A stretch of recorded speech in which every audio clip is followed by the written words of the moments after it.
Eureka is gone! No! It avails not to speculate. And that quest content won't come out for 2 expansions. And we aren't doing it. So, we have etheric fluctuations, which we previously attributed to good King Mugglemog. The king is no more a blessing for that which we have you to thank. Yet, all is not well within the Twelveswood. We have more primal things to investigate in the Twelveswood. Acilia, I don't wish to interrupt, but we have a problem. What manner of problem? God, I'm so much taller than her. A band of refugees hailing from Ul'dah are come from Revenant's Toll seeking asylum. Yep! It would seem they expect us to afford them the same treatment we gave the Domans. I mean, duh, right? We gave refugee to one group of people. What are we going to do with the other group of people? Remember, Ul'dah had a refugee crisis before the game even started. Then the Domans showed up.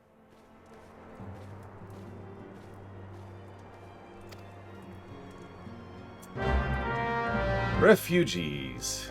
A wonderful, horrible, horrible problem.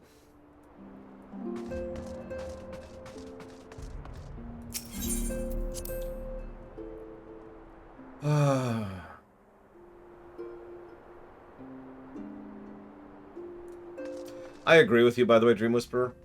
Which brings me to one of the things I would absolutely grab from Guild Wars 2 into FF14. I mean, quite frankly, FF14 has already taken a few steps in that direction. Make our character a character. Make the main character have presence and relevance and political sway, you know? Make it so that when we, the Warrior of Light, say, you know, hey, people will actually be like, oh. So, I don't want to spoil too much, but it's actually a very major plot point more than once. Actually, probably closer to like 5 or 6 times, that as the commander, which is the main character of Guild Wars 2, multiple times we'll be like, hey, we need to do this. And most of the time, the reactions to that are the story, if that makes any sense. Because sometimes people say, yeah, no, of course, God, let's go do this. And then sometimes people say, hold on, what do you have to gain from this? In some cases, people accuse us of being a tyrant. Because we just go around doing things, and we do have that kind of political capital. And we do operate as a dictatorship in our own way, of our own unit. So sometimes people will be like, hold on. One time, we actually push a group of people into revolution and stupidity. I'm speaking very vaguely to avoid spoilers. Because they are so terrified of us and the power we wield. But my point is, in all of these cases, the fact that we have that presence, the fact that we are a main character in the story, is relevant and is something that comes up and is touched on in multiple different ways and multiple different styles. It's one of the reasons I praise Guild Wars 2 despite its massive, massive problems. Because they do a lot from the narrative axis quite right. Anyways. I can delete. Okay, what's the first question?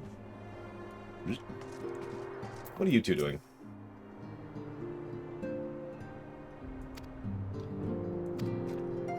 Okay, I'm sorry, I'm going to read that aloud.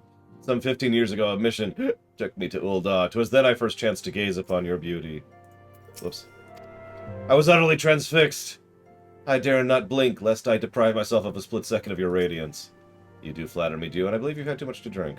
Oh, just go have sex. God.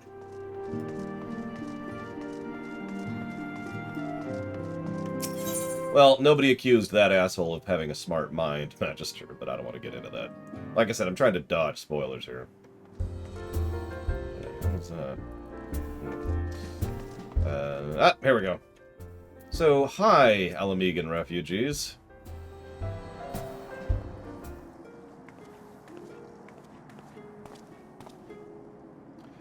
I apologize for keeping you waiting. My name is Minfilia. I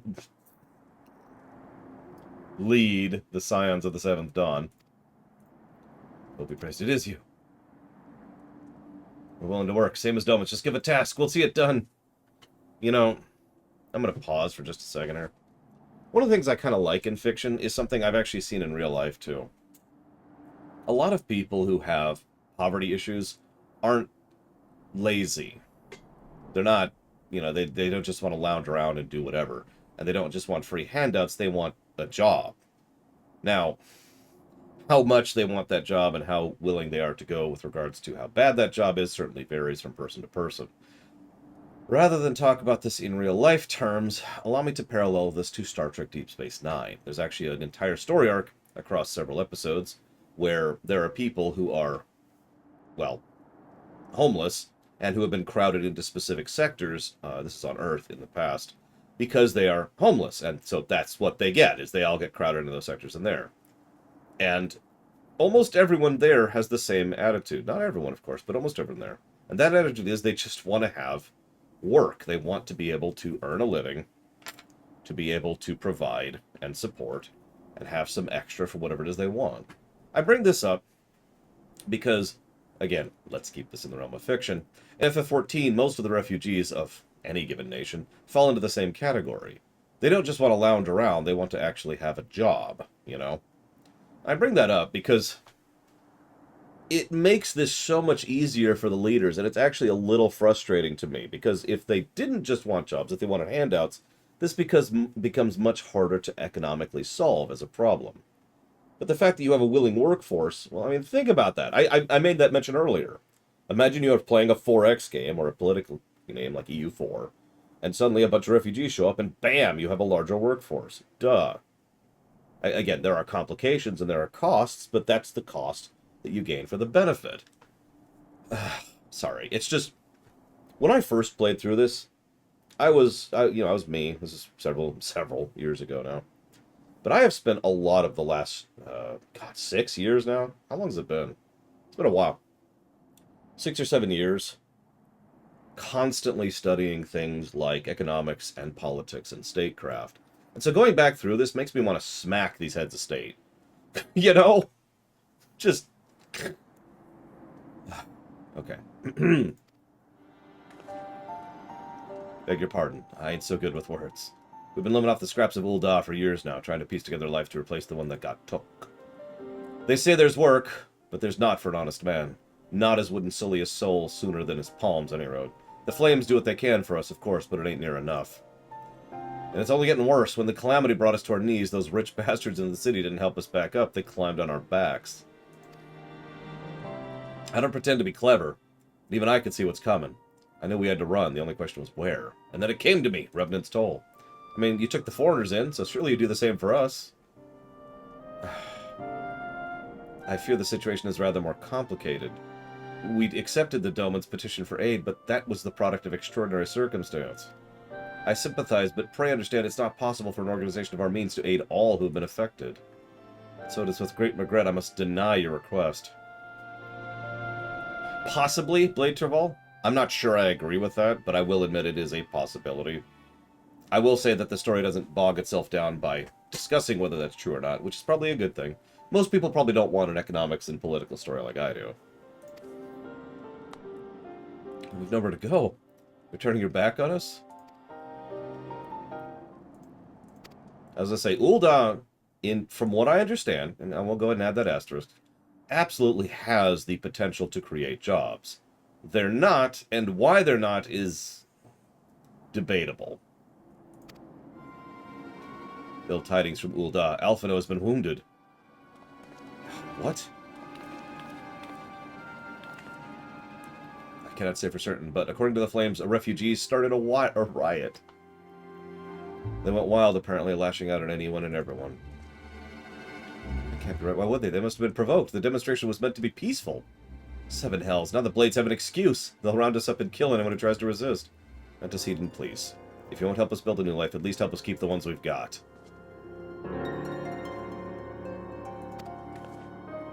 We're not ones to stand idly by and watch innocents suffer. However, until we know more circumstances, I'm not certain what aid we can provide.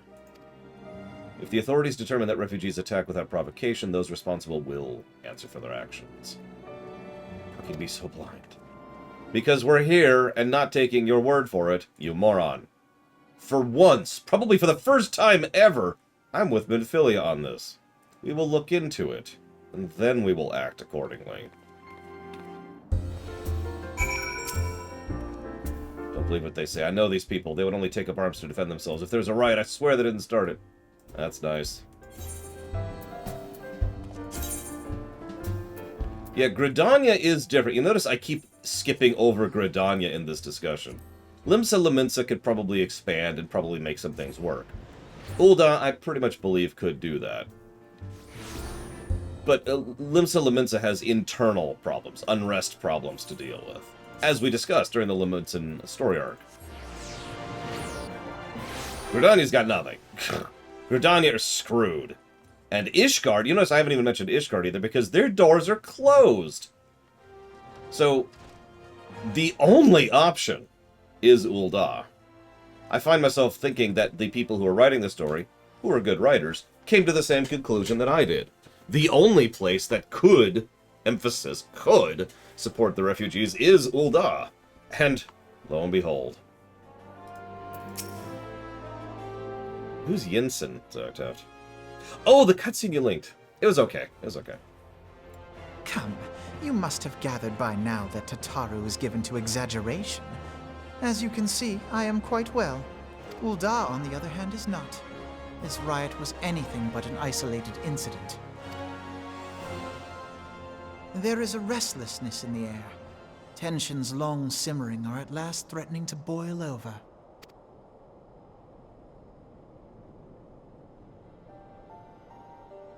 Ul'dah is a nation infamous for the great disparity between the wealthy and the poor.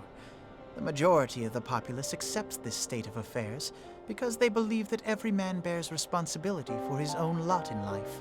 No comment. To an Ul'dan, money is the foremost, and some would say the only measure of a man's worth. Small wonder that the wealthiest wield the greatest influence.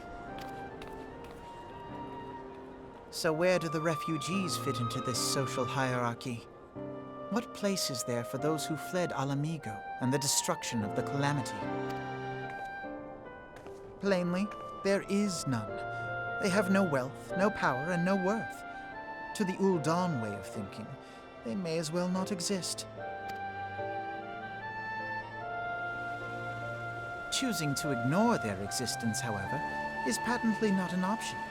General Rauban and the Sultana understand this, which is why they ordered the Immortal Flames to provide the refugees aid and succor. Yet none would dispute that the expenses incurred by this policy grow by the day, with no end in sight. Oh, you caught that, right? There actually have been economic policies to try and help the refugees, which are literally being paid for out of pocket by Rauban.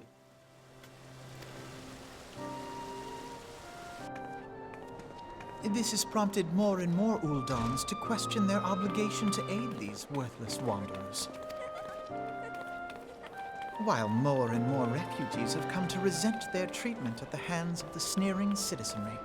Oh, by the way, people like Rauban, some people say I'm anti-rich people. Those people are stupid. I'm anti-idiocy and I'm anti-greed and selfishness and evil and all of the things like that. Instead, I know this is within the realm of fiction, but I just point to someone like Rauban to mention why just being rich is not necessarily the problem.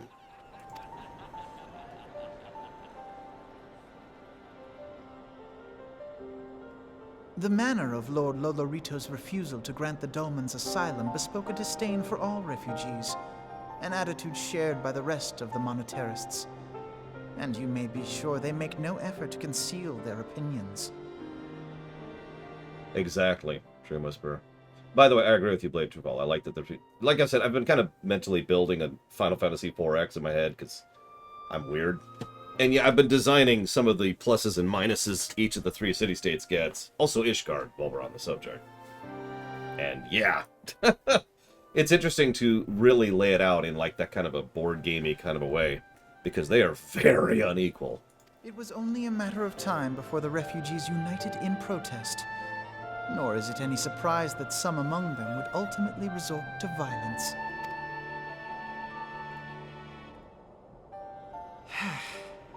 That the Immortal Flames should choose this of all occasions to engage in joint training exercises with the other Grand Companies. By the time they return, the situation may well have deteriorated beyond mending. No comment. Thank you, Finihori. Always. I will jot that down for Sunless Skies.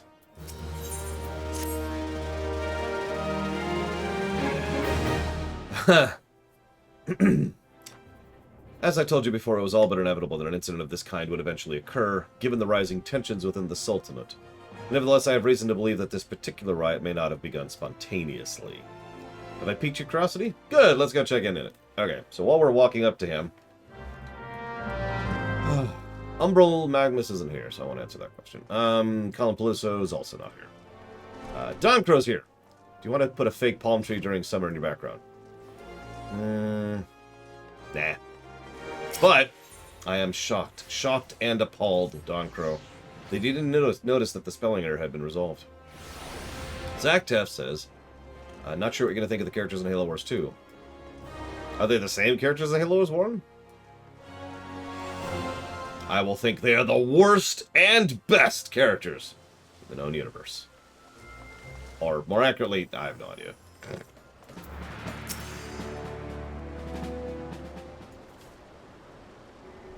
Now's not a good time, Captain Runner.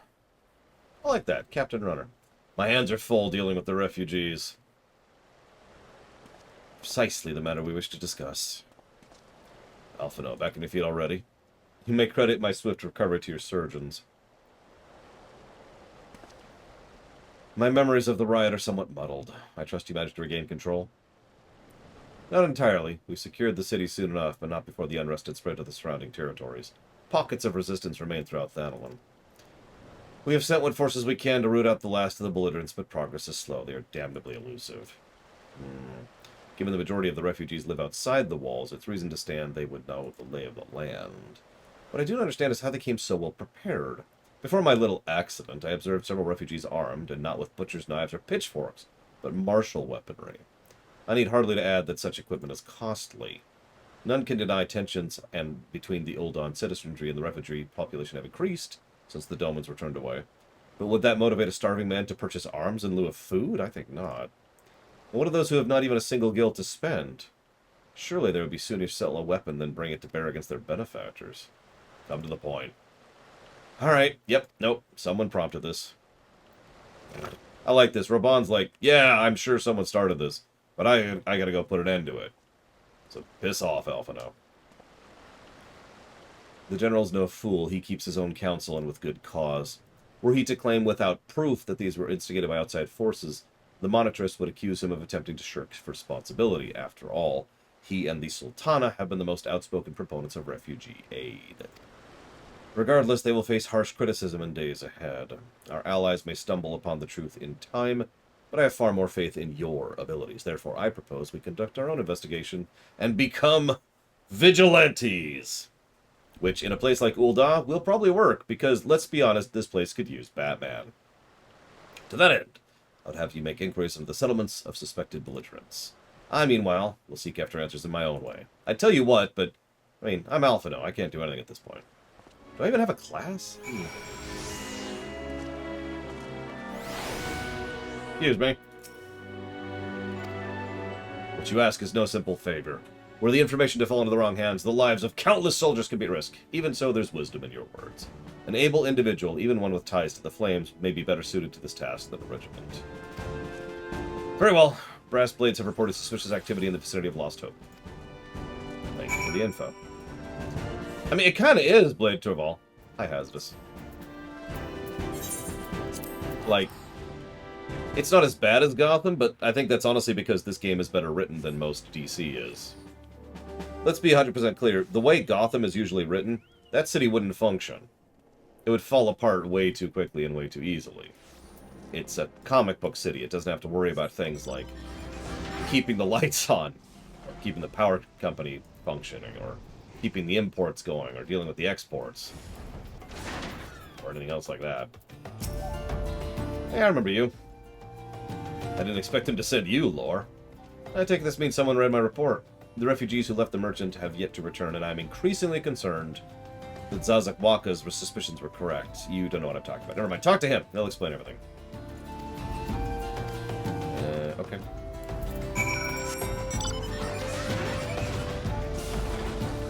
Yeah, exactly, Play it Triple. Gotham, it's great for a playground, but a fictional playground it remains.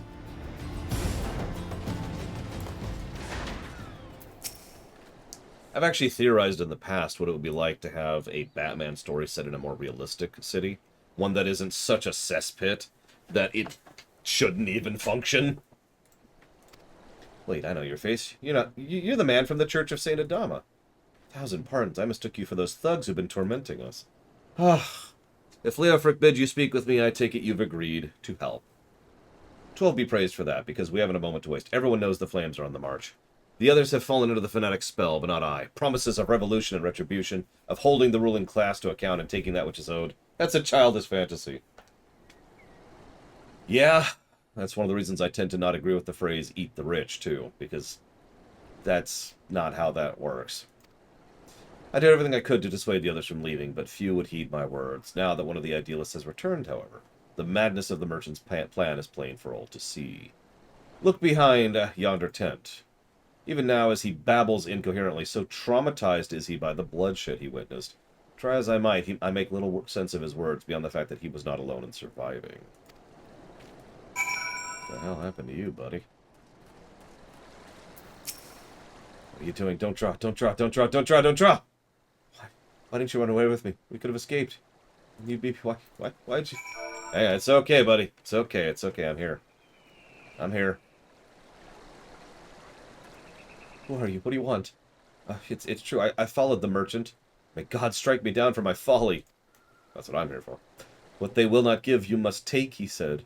When he asked how, he revealed a cache of weapons, and he had brought and implored us to seize control of our fates.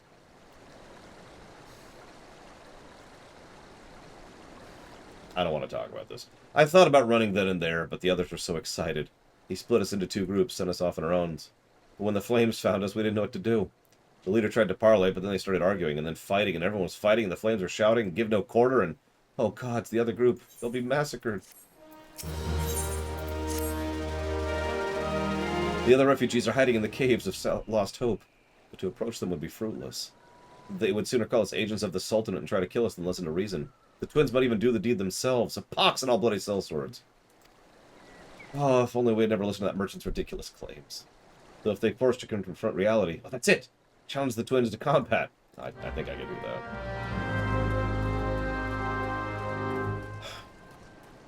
All I'll say is this. Historically speaking, if there's some big revolution to go after the big, mean, evil oligarchs, in other words, to pull down the wealthy and the powerful, 9 times out of 10, it is backed by another wealthy and powerful. And I'm not just saying that to talk about real-life history. Is that... I swear I just saw the edge of reality there for a second. Anyone else see that? Was that just me? But that's also relevant here. That is quite literally exactly what just happened with regards to the merchant and the refugees who had no leadership, had no coordination, had no military capacity or prowess or anything. They were handed some weapons and said, go! I know we all joke about A-moving, but in real life, A-moving isn't a great option if you don't know what you're doing. Seven Hills, they found us. Grab your gear. Make for the rendezvous point. So that's your game. Ha! Sorry to disappoint you. We're more than willing to kill you ourselves. Okay. You do know who I am, right? Right? No? Okay. Alright, so. Let's try this again. Really? Okay. Okay. Come here. Come on. Group up. Group up. Group up. Group hug. Group hug. Alright, listen. Are we done? Oh, for God's sakes. Why are you so stupid? This also runs into a lot of problems. When you're desperate, you'll do a lot of things you wouldn't otherwise do. Especially if you're starving. You ever been starving? It does really weird things to your mind. Hang on. It's worse than that. What if you've been starving for a while? What if you'd be willing to take up a sword that someone gives you, not because you want things to get better, but because you're okay with things stopping? This is referred to as suicide by cop, even though in this case it's literally the military, but it's the same concept. He beat him like it was nothing. That's because it was.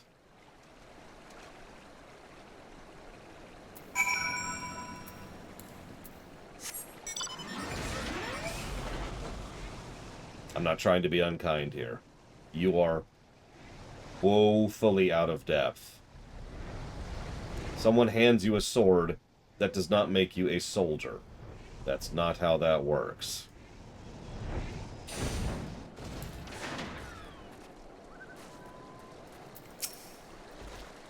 Returned. Did you find my brethren?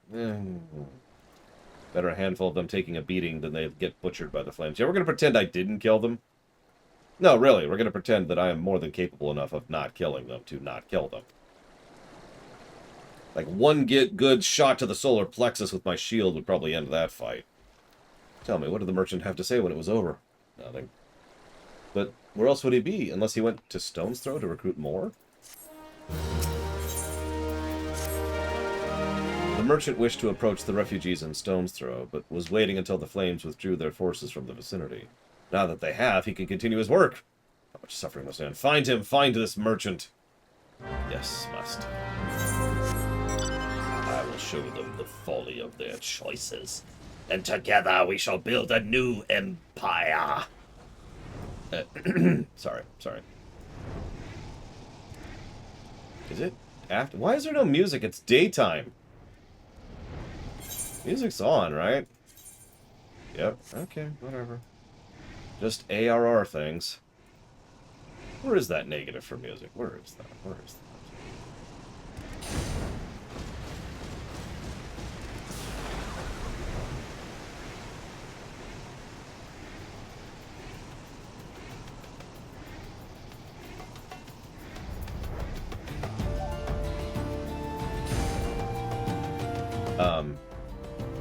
What happened here?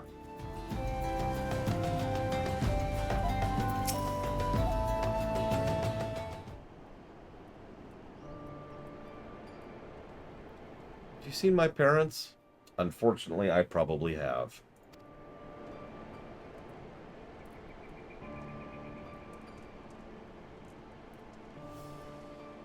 They told me to stay here with the others. They said they'd be back soon, but it's been days. They left with the man from Ul'dah. The man said they were going to change everything, made it so we could live in the walls with everyone else. I liked it when he said that. I didn't like it when he talked about making the rich people pay. Everyone looked angry. I got scared. Mister, are you looking for someone? Yes. I am looking for that merchant. I'm looking for that man. You mean the man who left with parents? I don't know where he...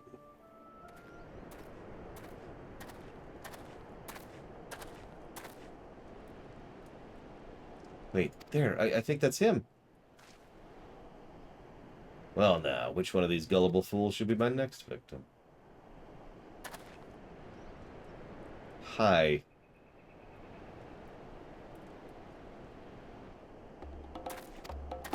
And that is the appropriate response.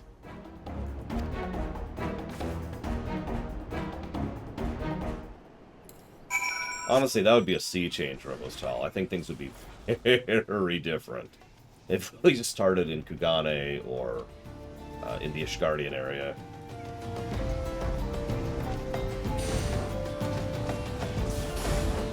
Hi. Yeah, sorry, I have a Magitech armor. Why are you pursuing me? Why did you run?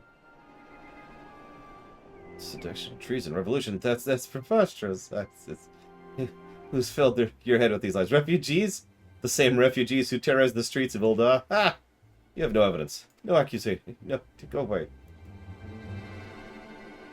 No, I will not accompany you to the Hall of Flames. You have no right to detain me. I have the power to. For the sake of argument, let's say I did do the things you claim. Surely you don't think I care about politics. It's business, only business.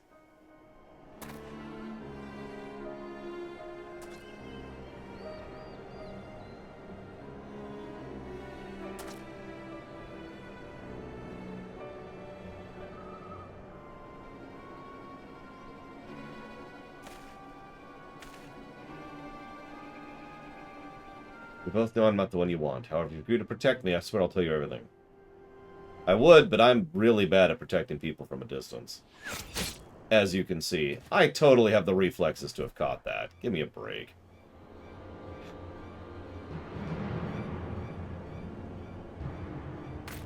All this commotion. 7 healths. Tell the others to spread out. The killer may still be close.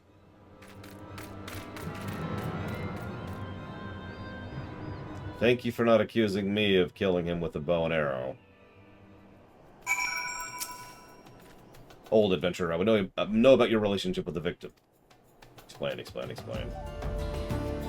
The man was responsible for recent riots. Mayhap we owe the murderer a debt of gratitude. In any case, it's obvious you are not the one we seek. You may carry on with your investigation, Scion. Thanks. Yeah, I didn't kill him. What are you talking about? Alright, I'm out. Peace!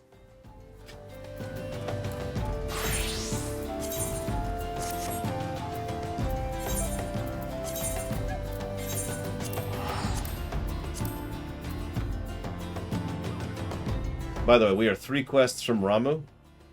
For anybody who wants to join us for that. Hopefully we'll have people for that. It's a fun fight. But we always have the backup option. I should probably start getting the group together now, because we're not that far off.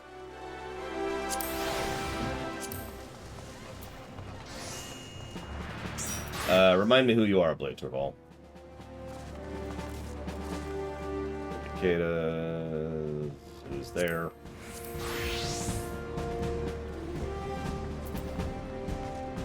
Ah, what nice. So, the merchant is turbo dead. Damn it, Tesseratel. He was not simply murdered, he was silenced. Too many knew his face, he was ready to divulge his secrets. Do not despair, we may be closer to identifying the true orchestrator than you realize. Right. Flame General left word you are to proceed to the fragrant chamber. Okay. Sure, that's not incredibly terrifying.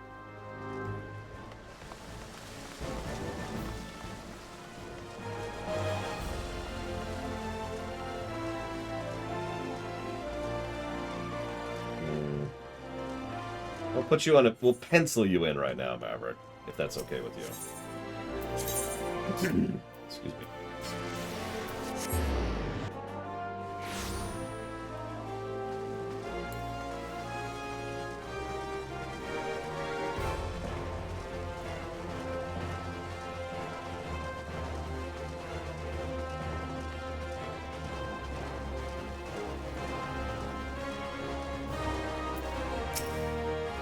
Please.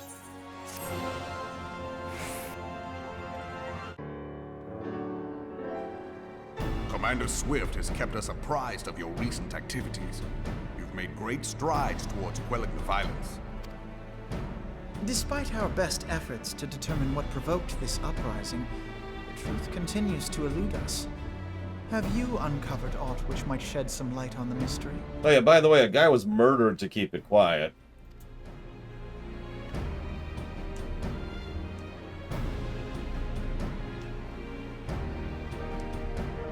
This information does not leave this room. Okay. The Syndicate's decision to reject the Doman refugees' appeal for asylum had lasting repercussions. A number of those displaced by the calamity claimed it was proof of a policy of discrimination. Together with a group of Alamegan refugees, they organized a series of demonstrations to protest against the Sultanate. Demonstrations which became heated, but did not descend into violence. Who the hell says that, Valvatrix? Like, there's a scene coming up in a while, I hope to hit it today, that will piss me the hell off. But worse than 2.0? Until a certain incident served as a call to arms. A unit of brass blades sent to supervise a demonstration loosed arrows upon unarmed protesters. It was this atrocity which prompted the refugees to take up arms. I need not tell you what followed. We assumed at first that the attack was born of a miscommunication. When emotions run high, they happen. But suspicions were raised regarding the unit's commanding officer, whom I ordered interrogated.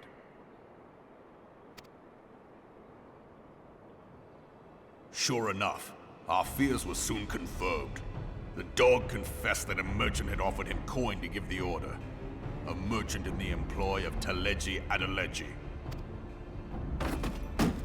Teleji Adeleji.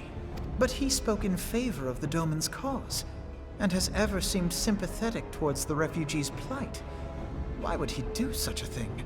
Alphino, sit down and let the adults talk. Know you of the Cartano Reclamation Bill? It is a proposal to annex the Cartano Flats so that refugees may establish permanent settlements. Okay. By the way, pay attention to this, because this is messed up. When last I looked, that was disputed territory. Aye. Some might even call it a battlefield. Frontline! Excuse me.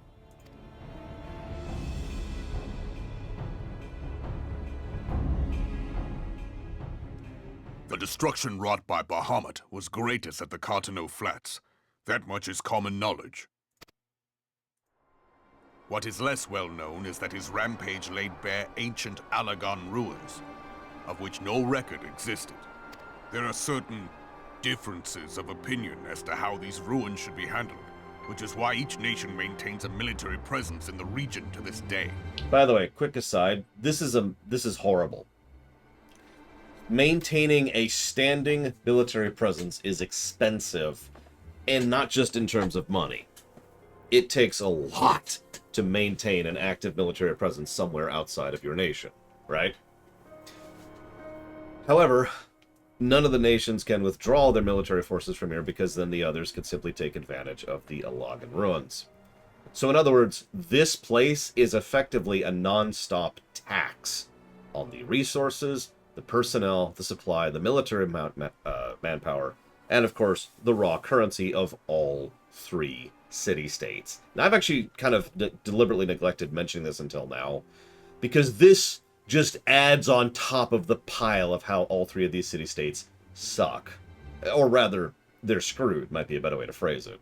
In addition to all the crap each city-state is dealing with, in addition to having the Garleans right over there, in addition to all of the problems caused by the Calamity, which are not actually canonically going to start getting better from until 2.4, or 2.5, or in other words, the final coil of Bahamut. They've got this black hole just ripping resources and time and material and people and money out of every single nation. Yet differ though we may, we are still allies. Therefore, in the interest of preserving the Eorzean alliance, we have reached an agreement. Any conflict which may arise during the course of military exercises in the region shall have no bearing on relations between our nations. In full knowledge of this delicate state of affairs, Teleji Adeleji proposed the Cartano Reclamation Bill. A shameless bloody ruse which stands to benefit him in but one conceivable way.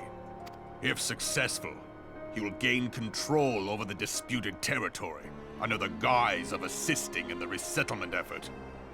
And you can be sure he'll build an orphanage next to every Alagan ruin. Yep.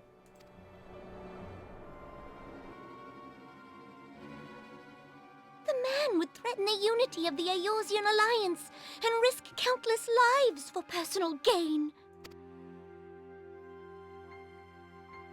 He walks a path all his own, independent of any faction and beholden to none of his fellows on the Syndicate. Oh yeah, and all those refugees would be eager to work, of course. And you know what? We've got these ruins to excavate right next door. By inciting the less fortunate to violence, he hopes to convince others that the Cartano Reclamation Bill is the only viable solution. It should probably be mentioned that this is, in its own way, kind of brilliant of him. Because think about it. Let's say Ul'dah goes along with this. They don't, of course, but let's say they do. So then what are the other two city-states going to do? Oh, you can't do that. Oh, we can't do what? Put up camps and homes and shelters for refugees and give them work and give them lodgings and a means to sustain themselves? you could see why, politically speaking, the other two city-states would have trouble opposing that, which is why this can't even get out of office, so to speak. This cannot have a stamp or a seal upon it. It has to be stopped before it leaves Ul'dah. His sympathy for the plight of the Domans was not but posturing to gain credibility with the refugees. Of that there can be no doubt. Oh yeah, one other thing while we're on the subject. Lest you think me unkind, I should probably mention that it could be argued rather strongly that making sure all these refugees have homes and lives and jobs and food and money and all that stuff would be worth letting Talaji have access to Alagan ruins. Now here's the thing. In a lot of settings, I would actually agree with that. Fine. Let Lex Luthor have his freaking camps. Whatever. But Talaji isn't Lex Luthor. He's not smart and he's not long-term thinking. And that's not like gold mines he's trying to harvest. Those are Alagan ruins. We've seen what Alagan ruins can do. We've done the coils of Bahamut. We've been through the Crystal Tower. We know exactly how terrifyingly dangerous their tech and magitech and magic is, especially in the hands of someone who doesn't know what they're doing or how to use it. Talaji has absolutely no idea what he's doing with it. And yeah, even if we ignore all that, because I think some of that's technically in the future at this point, we have already fought Ultima at this point, which was an Alagan weapon.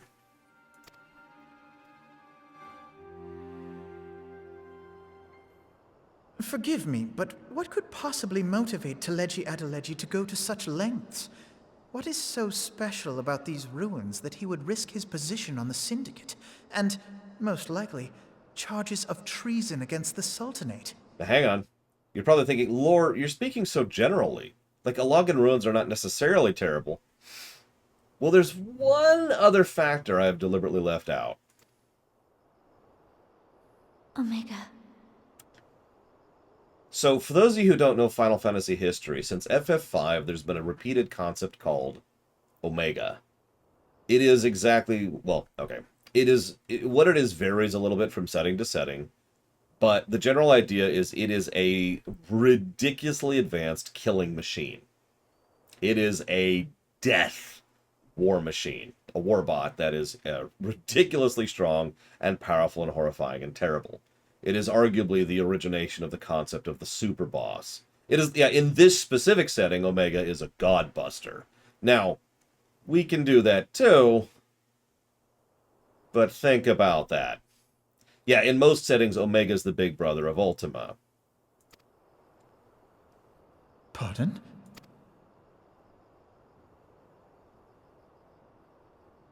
An Alagan monstrosity, not unlike the Ultima weapon. Mayhap larger, we know not. It has yet to be fully excavated. Now, I'm going to ask chat to kind of be mum on Omega, because we all know it's going to be discussed later. All you need to know right now is that this is where Omega is at this point in time in the story, buried in the Cartono Flats. And that's what Talaji wants. The ultimate war machine. Alagan inscriptions indicate that it was created to fell Bahamut himself. If accurate, it might explain why Nail Van Darnus chose to bring the Red Moon down upon the Cartono Flats, given the ends he went to ensure Eorzea's annihilation. Destroying the one weapon which could stay the Elder Primal may well have seemed like good sense. When first I bore witness to the power of the Ultima weapon, I doubted the evidence of my senses. And now you tell me there is another such weapon. One which could contend with Bahamut. Bahamut! Aye, we were skeptical ourselves. Truth be told, until the Ultima weapon's existence came to light, we thought the inscription had been mistranslated. At present, Omega is more akin to a fossil than a tool of war, having long since ceased to function. As such, its true potential cannot accurately be gauged. However, if someone were to restore it, as the Garleans did the Ultima weapon, I have little doubt that he would wield untold power. Power enough to subjugate Ul'dah like as not, and the rest of Eorzea besides, which is doubtless why Teleji Adeleji yearns to have it. Now, I don't want to overstate this, and again, I don't want to discuss Omega that much. Let's just be very clear. If Talaji was capable of controlling Omega, he's not! But assuming he was, he could easily conquer all of Eorzea with it. Remember, all 3 city-states were willing to surrender in the face of the Ultima weapon. That he should aspire to world domination. He who has ever walked 2 paces behind Lord Lolorito in matters of commerce. 'Tis in acknowledgement of his own limitations that he seeks this power. Woe betide us all should we allow him to have it.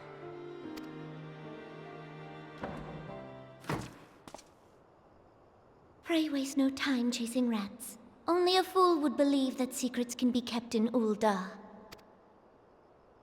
It would seem the implications of the Sultanate's refugee problem are rather more far-reaching than we assumed.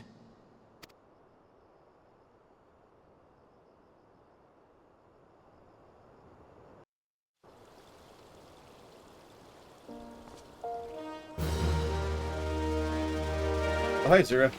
I thought you weren't going to join us. Yeah, I want to really stress this.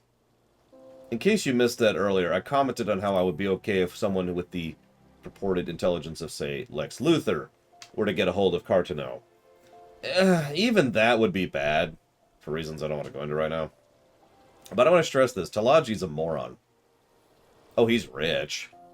But he is, and they've said this several times, but it's also demonstrated by his actions. He is a good few steps below everyone else on the intelligence line.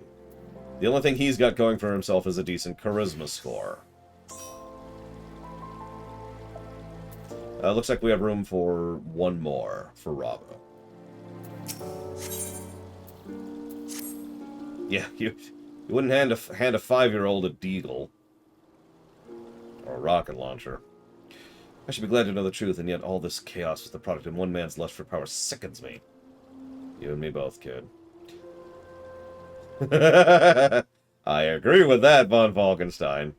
But, again, I'm trying not to discuss Omega at length. All you need to know about Omega for the purposes of this discussion and this plot is Omega bad! Omega greater than Ultima. That's what you need to know for right now. So how long do you think they intend to hide the existence of Omega from the Scions? That they even felt the need to do so is troubling. It would be in our best interest to learn more of the military activities in the disputed territories. Fortunately, you are well positioned to do so. Yeah, that's some frontline stuff. Begone, whelp! This place is no place for children. Uh-oh. 2.3. We're moving up to Ramuh right now.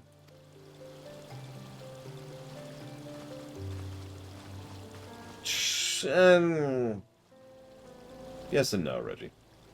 I was looking for you, mister. You said you were looking for the man who left my parents. Then why'd you come here? But yeah, I know this kid.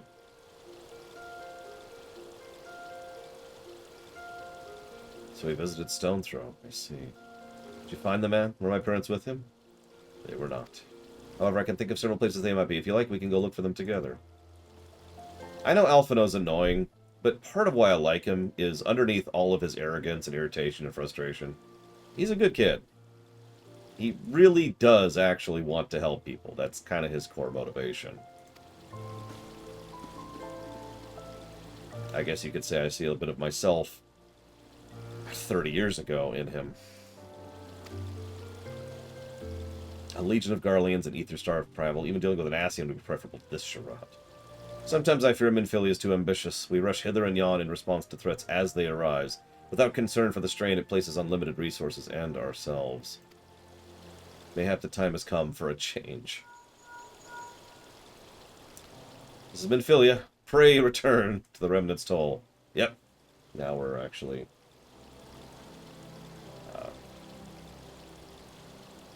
I do have a Reddit account, but I don't think I've ever used it. Like, I don't think I've ever actually posted on Reddit. Also, Reddit didn't exist 30 years ago. So, there's that, too.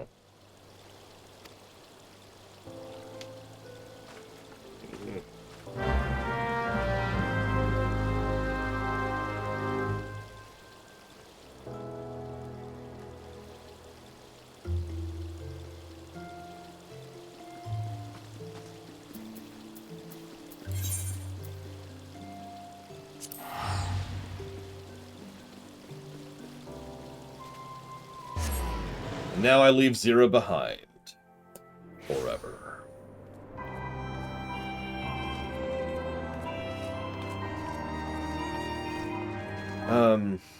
Did I get Giga? I got Giga.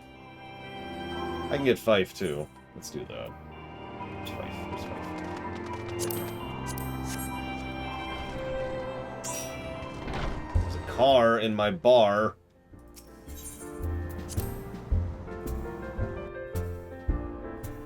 I think Cashel's offline, so we actually need another one. Yeah. Yep, Cashel is super offline. Get out of here. There we go.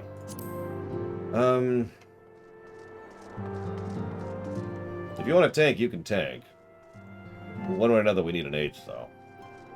Ironically, what we need right now is the deeps.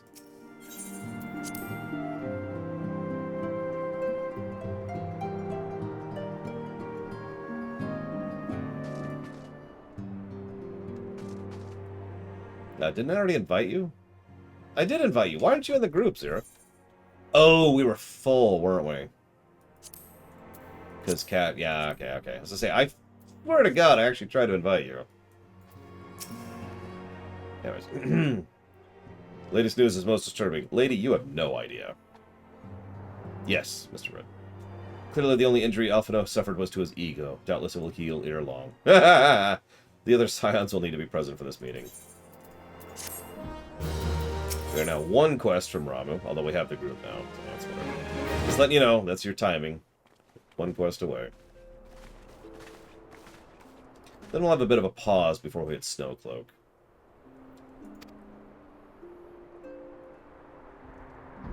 Rest assured, I would not summon you if it were not urgent.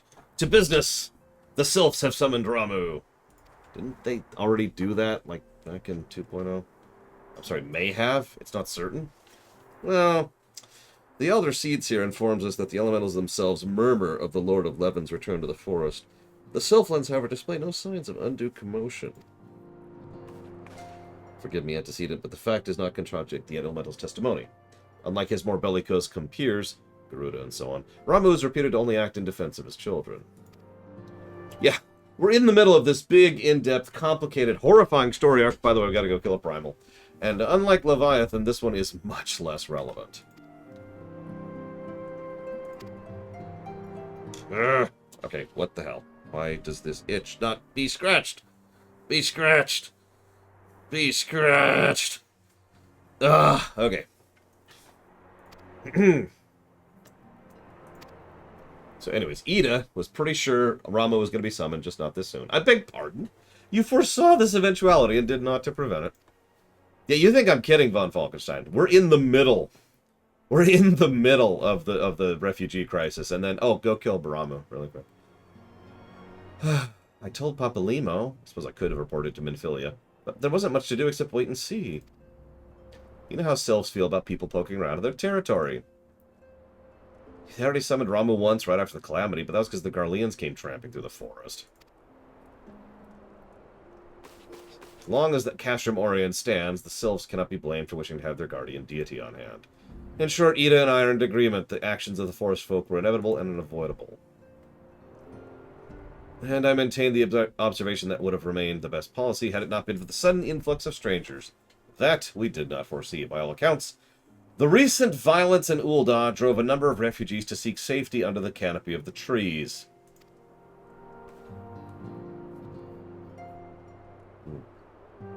So hang on, I'll talk about how messed up that is in just a second.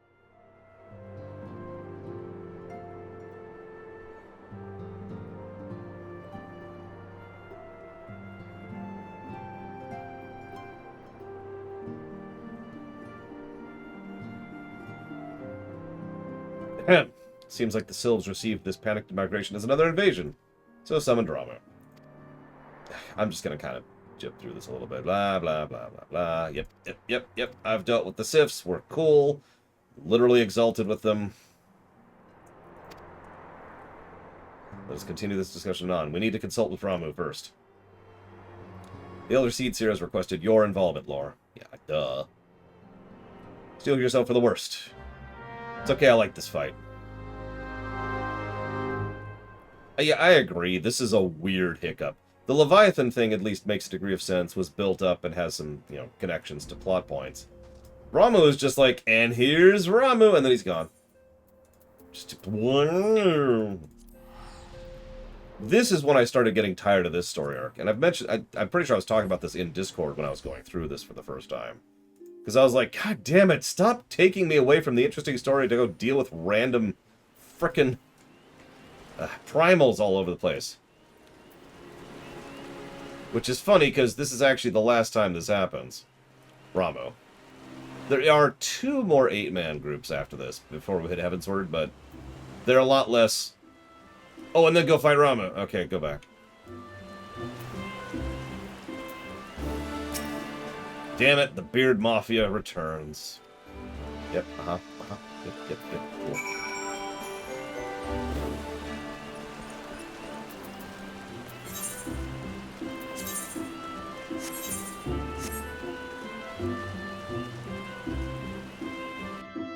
I don't remember Ramuh's song. Something about beards, I think. So the whole song is just... Wrong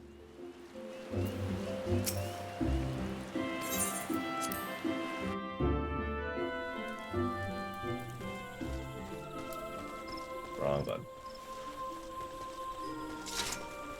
Oh yeah, there's gonna be... I gotta warn everyone, for those of you with faint of heart in chat, there will be jiggle physics when it comes to Ramuh.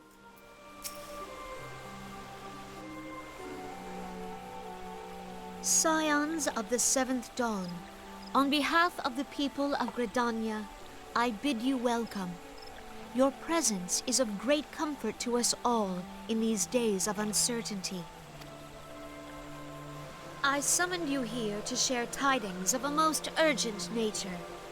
But a short while ago, the great elemental spoke, and his voice was clarion in its intensity. Ramuh is returned unto the forest. Scarce had his words ceased to echo in mine ears when we were visited by an emissary from Little Solace.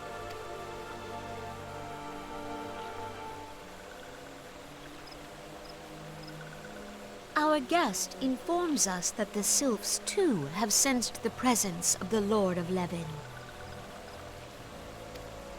Though his exact whereabouts remain unknown, we may safely assume that the primal was summoned within the heart of the Sylphlands. Unlike the other primals you have encountered, Lord Ramuh is no raging avatar of destruction. He is revered as much for his wisdom as his strength, serving as both arbiter and guardian to his children. Given that we and the Sylphs found a way to share the Twelves Wood, it is my hope that this sagely immortal will be amenable to reason, and that conflict may be avoided. Blessed as you are with the power of the Echo, you are one of the few among us who may commune with a primal without fear of influence. I would ask, therefore, that you represent us in this most delicate of negotiations. The Twelves Wood has suffered enough. Upon this, we and the Sylphs, and I would venture Lord Ramuh himself, are in perfect accord. Let us not endanger our shared home by engaging in unnecessary hostilities. Dear friend, I beseech you, safeguard the peace which exists between our peoples. Ashnod. You have my thanks. Brave one has your back. Pray make for Little Solace, then. A member of the Order of the Twin Adder awaits you there. He will advise you on how to find the Lord of Levin. Yes, Levin is actually a Middle English word. The wind blows through the forest. Yet Spelled differently. it is not only the Twelves Wood that flinches at its coming. All the lands of Eorzea shiver in dread anticipation. Have care. Ahem.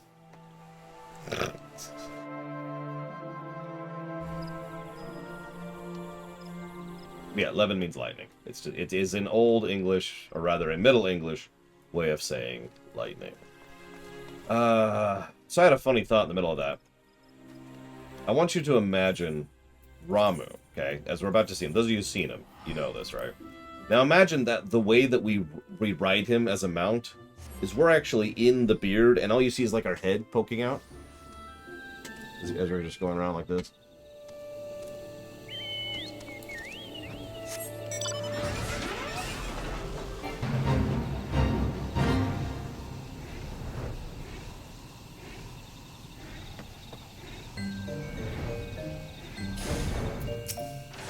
Anyways, we're here. Yep, I know.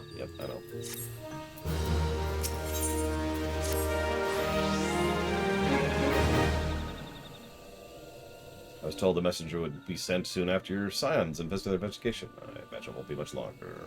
Oh, there it is. This one returns with good tidings. Wise ones have finished searching and wisely identified precise location where touched ones summoned Lord Ramuh. Your timing is impeccable, my fluttery friend. Might you be so kind as to escort this good man to the fellow scions. It'll be this one's pleasure, walking one. Excuse me, I am brave one. Thank you very much.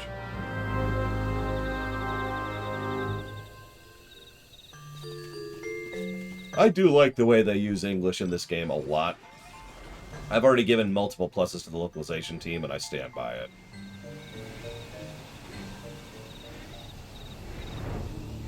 So, they barely talk about this, but I want you to consider something. So this is the forest.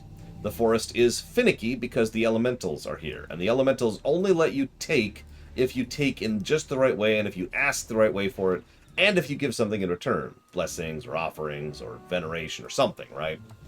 This is a problem we've talked about extensively when it comes to the Gridanians. I'm only rehashing it so you get a fresh idea in your mind of what the Gridanians have to deal with for living in the forest. Now, imagine a whole bunch, hundreds if not thousands, of refugees just pour into the forest looking for a place to have a roof over their heads and food which they can gather from the fields. And think about how problematic that is. Now, Limsa might have issues with their internal squabbles, and the Uldans have their own problems with their corruption, but in Gridania, refugees are a much more tactile problem, because the elementals are going to be like, hey! And, yeah. Wise ones, I don't remember this song. Wise ones have ventured deep within the Sylphlands. These ones must proceed carefully.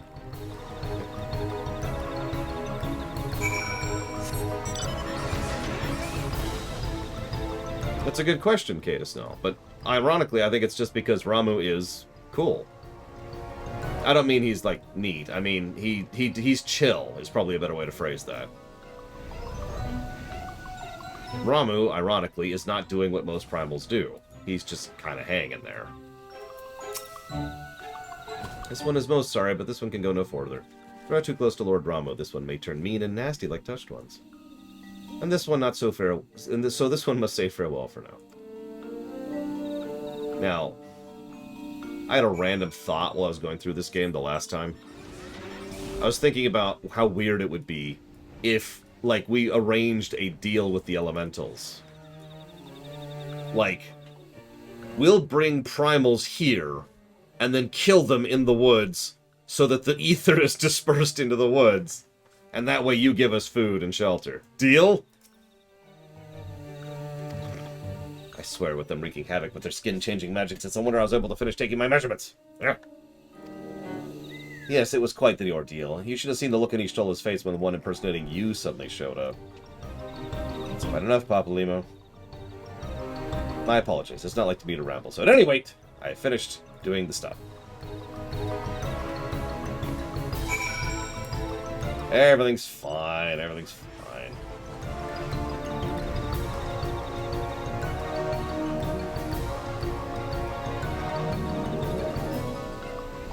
Ow.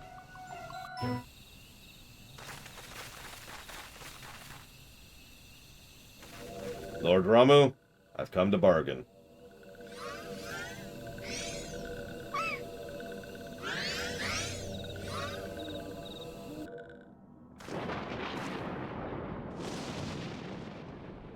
No, I know, it would never work on My Lord, Falkenstein. praise thee, servant of hideout.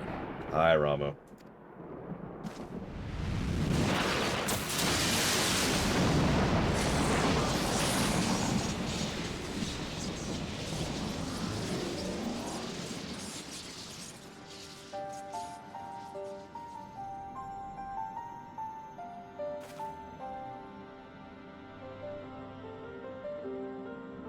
Thou art the bringer of light, bane of Ifrit, Titan, Garuda, and Leviathan.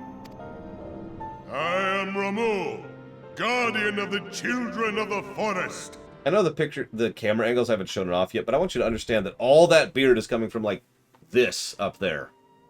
Like, he's got a normal-sized beard up until here, and then it just branches out. Thou tramplest upon sacred soil, bringer of light. By what right doth man intrude in this sanctuary of the sylphs?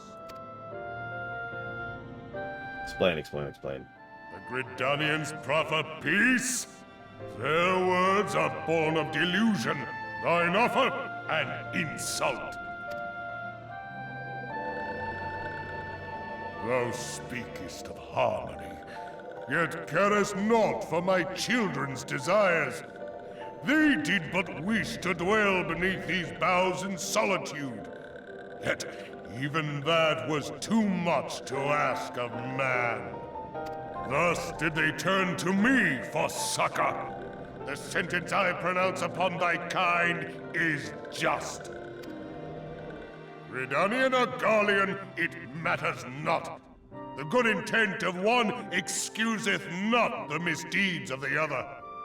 Thy conflict hath brought naught but anguish and misery unto the forest.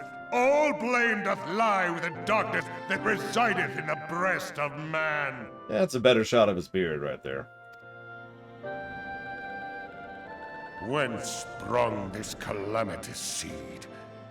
In the beginning no such duality existed. Were light and dark given form when man was born? It would explain much. Not least why strife and sorrow follow ever in thy wake. Thou canst not deny the urgings of thine own nature. Blah, blah, blah. People are evil. Knowing that thy mere presence here portendeth tragedy, wilt thou persist in this pretense of peacemaking?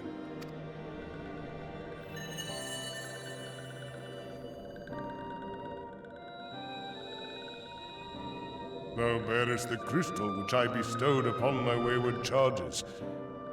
That they should entrust so precious a gift to thee. Thou standest apart from thy kin. Thou art the bringer of light, aye. But there is something more in thee. Very well. I shall consider thy proposal. Shouldst thou survive my trial. I'm sorry, I laugh because this is the first true full body shot we see of that beard. In case it's not really obvious, because I know your screen's a little smaller than mine, that beard quite literally has more volume than the rest of his body combined. Like, you can see him, he's a little wispy back behind the beard there. If thou wouldst champion the cause of harmony, I must have proof that thou art fit to play the role. Wither mine ire, and prove to me thereby that thou hast strength enough to stay the darkness which threateneth to consume thee. Yet if thou shouldst be found wanting, know that all men shall perish in the storm of my judgment.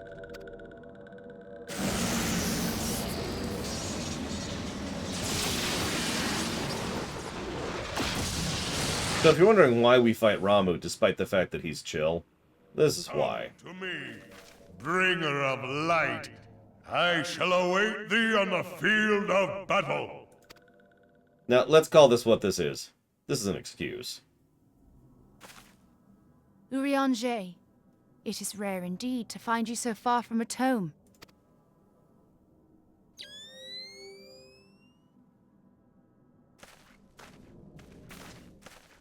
The Lord of Levin himself. Never till this day had I looked upon his visage, save in painted renderings made faint by time. Ever shall this scene remain etched in my mind's eye. Beg pardon, my lady.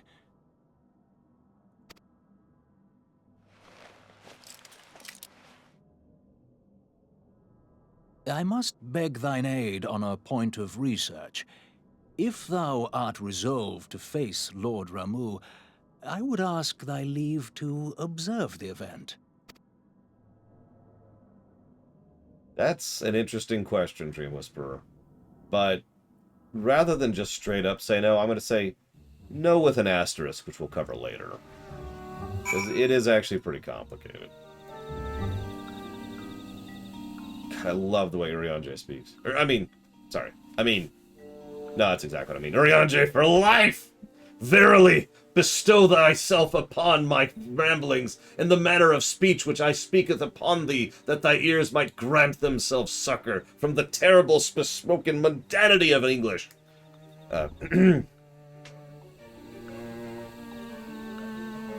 Hi. So, we're here.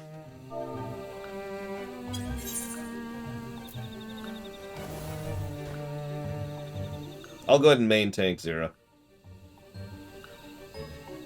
I can turn on and off that kind of talking just on the fly. My mind just works that way. That's actually why I enjoy that manner of speech. High level, silence echo. Striking tree.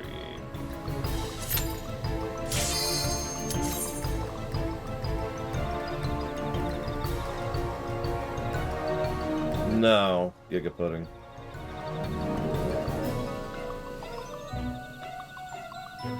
A little bit Blade Traval, and Frog from Chrono Trigger. Neither of them are written properly, though, to be blunt. At least not in their original versions. There's a difference between old speak and old day speak-a.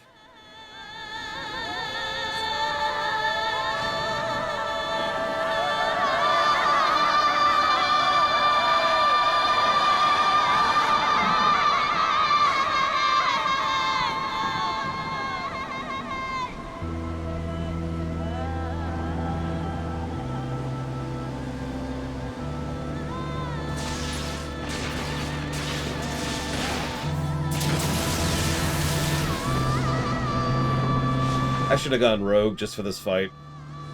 Or ninja. I would have sucked at it, but I could have had the lightning daggers.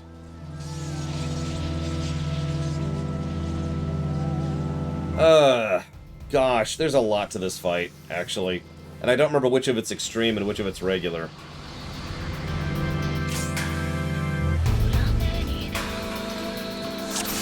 So, whatever. 3, 2, 1, go!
is the boss music. Whoop! I'm dead.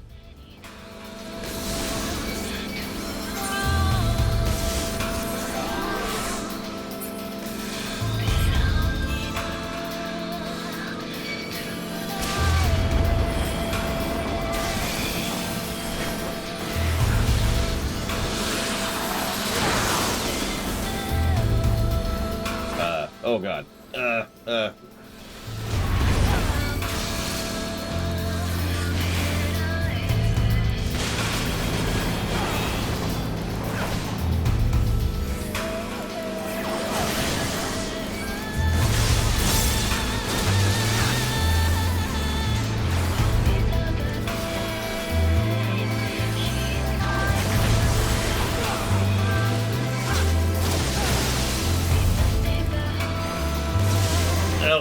Didn't get it up.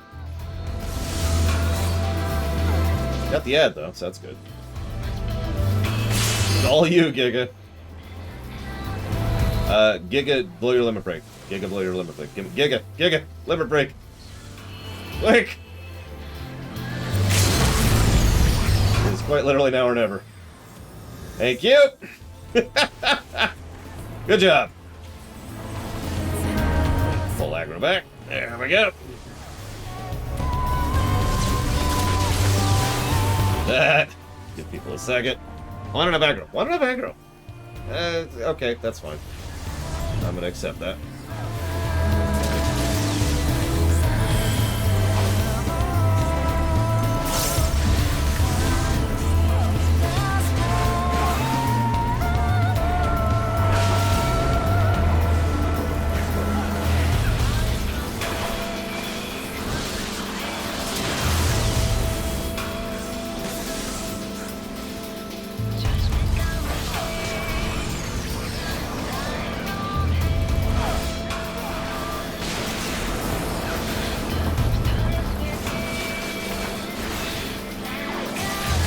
So anyways, that's limit break 3 for healers. For those of you who wonder what that's like.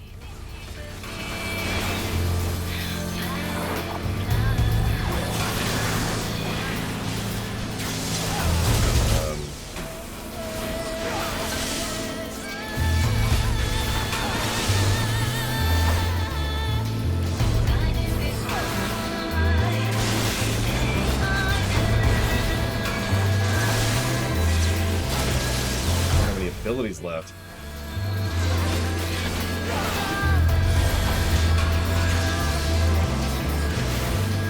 The only thing I know about the tethers is the people who are tethered should pick up the orbs so that they don't cause problems for everyone else. I don't know this fight that well, I'm gonna be completely honest. That's all I got.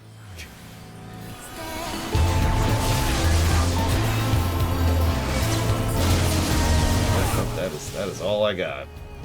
Just another 10 seconds. Keep me up for 10 seconds, I got this.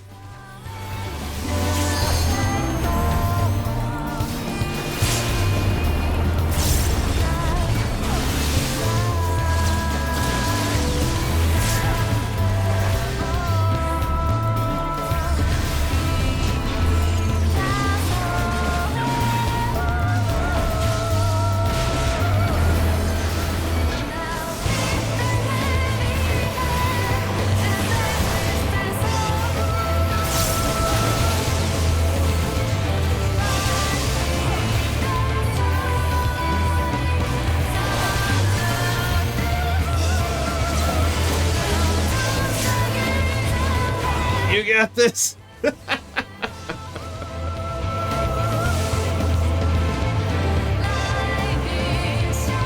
Sort of Dream Whisperer. But yes, is the answer to your question.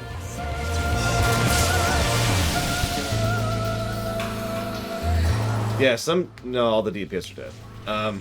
You got this. 0.8. No, it's not happening. It's not happening. Wow, we wiped at 0.8. Okay, let me Google this. What do you do, Ramuh? Alright, blah, blah, blah, blah.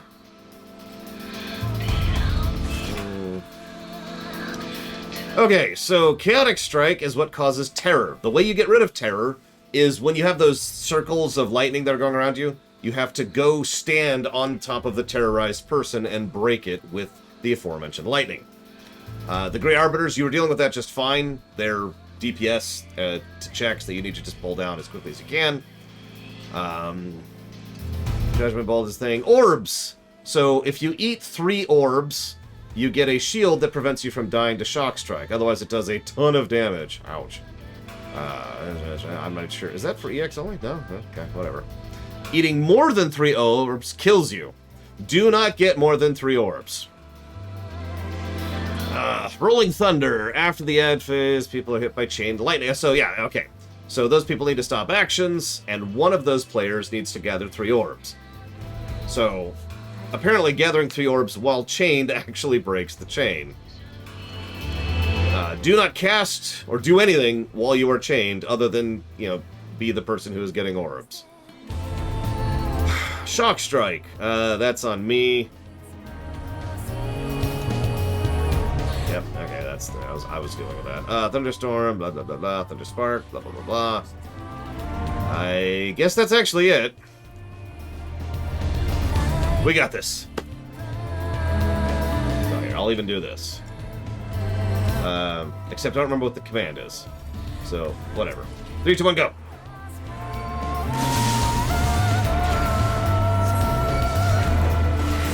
What is the timer command in this game? I know WoW's by heart, but I don't know the 14s.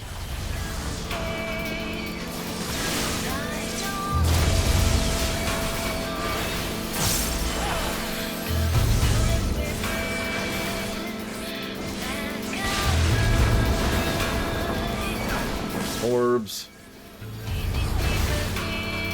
Oh, 1 orb.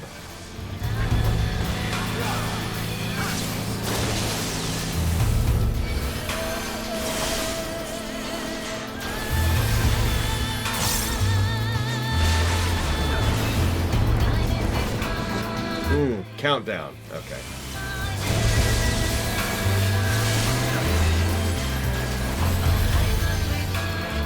This is a weird song.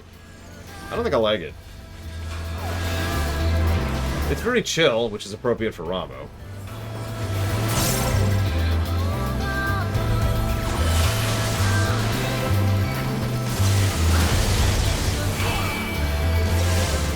I also don't like answers, so what the hell do I know?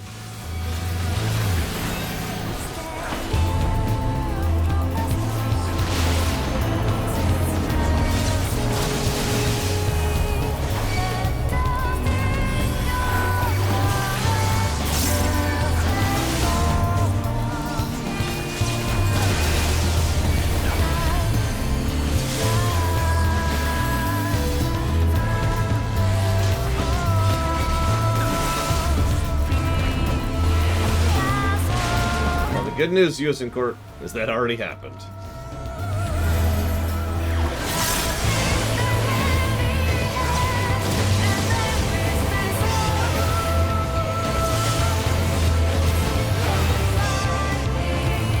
Remember to focus on the ads.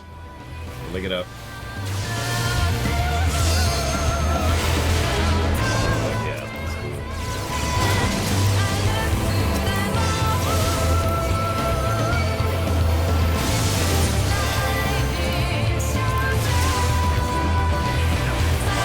Doing that with mouse is awful. I used to have all that stuff hotkeyed, and then I stopped raiding. Oh, yeah. Whoops. Well, whatever, that'll do. It'll do. Save that.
God, he hurts too. He just does not... Yeah, someone shot Giga Pudding. Remember, you can see the icon on the left. It's the shocked-looking face icon. If you see someone with that icon, go ahead and try and drag a lightning to him.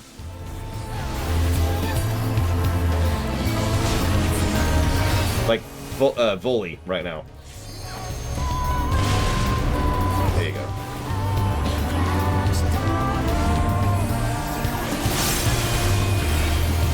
I guess I can call it out. So I can watch that.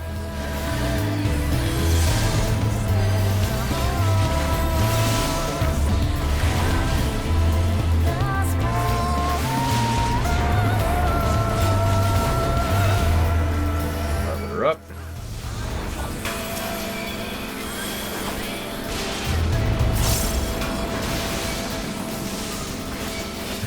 My fault for being stupid. Let's a little more attention to that.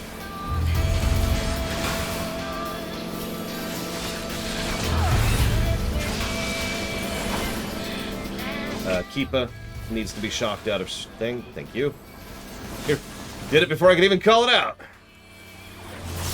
Which is good, of course. Doing much better this time around, I must say. Which I'm saying now because I want to make sure that we wipe. It's kind of my secret goal, really.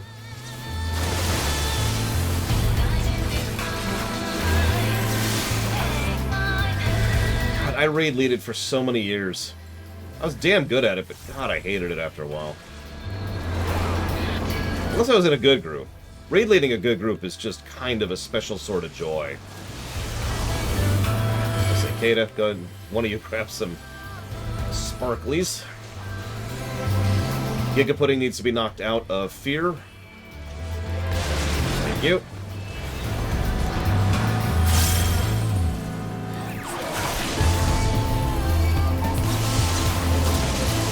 Some DPS below limit break. Keepa or Nace. Below limit break. Nuke him. Nuke his stupid face.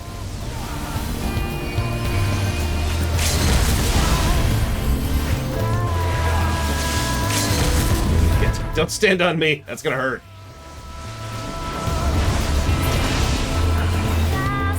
Good job, everyone.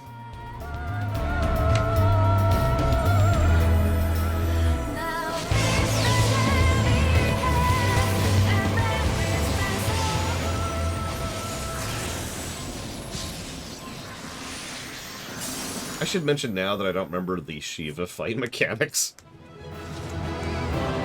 Oh, I was absolutely that person, Zero. Clear comms. We actually had a phrase for it. It's called Team Radio. Points if you get it.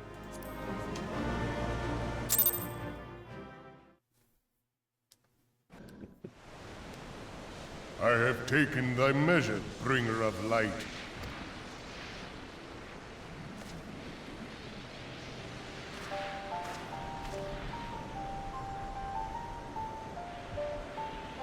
And I judge thee a worthy champion. The task of excising the sin that hath taken root in man's heart is thine. Oh, gee, is that all? Shrink not from employing thy strength in service to the forest and the wider realm beyond.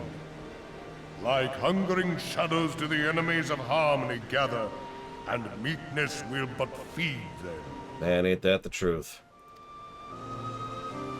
If man is to be delivered from the dark, it shall be by thy guiding light alone. Stray not from the path, for if thou dost, thy people shall be truly lost. I mean, I agree, Kata, which is why I gave it a negative. No class should be boring, you know what I mean? Thou hast slain the Lord of Levin. A regrettable act, but a necessary one.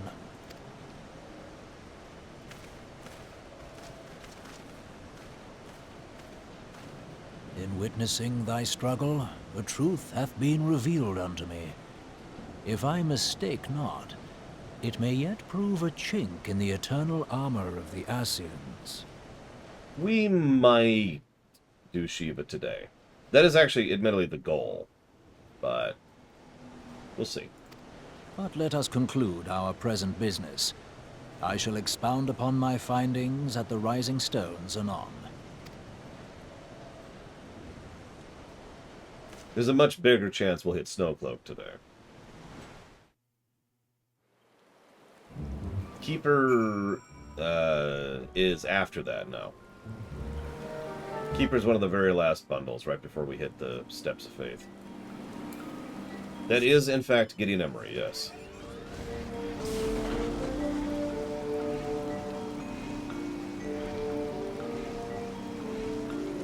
I'm hopeful to hit Shiva today, not just because I'm in a hurry, because we're massively behind, but because it's a Saturday and it's a good time to do a Shiva fight, you know? I figure a lot of people want to be there for the Shiva fight. Ironically, I actually know the, what's that stupid place called? The Chrysalis raid better than the Shiva raid. So, whatever. So we did it! Ramuh's dead. Everyone's cool. He challenged you to a match of arms, so that's a good thing you have some experience in the matter. Tell me about it. Alright, so let's go talk to Kane and tell her that everything's cool. Ramuh is not a summoner skill. You only get the form. Ifrit, Garuda, Titan, and Bahamut. I think. Feel free to correct me if there's another one I don't remember off the top of my head. Very feasible. Apparently you get Phoenix, too. That tracks.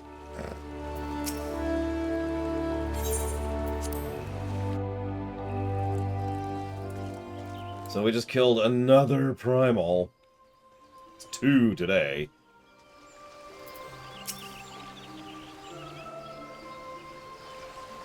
We done here? You are returned to us, dear friend, and none the worse for bearing the heavy burden which I did press upon you. Most glad am I of this. I am informed that your efforts to negotiate a peace with Lord Ramuh ended in conflict. Pray tell me, what befell?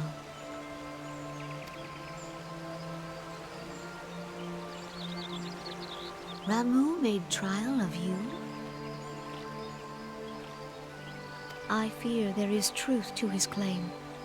It is the darkness within us that attracts the darkness without.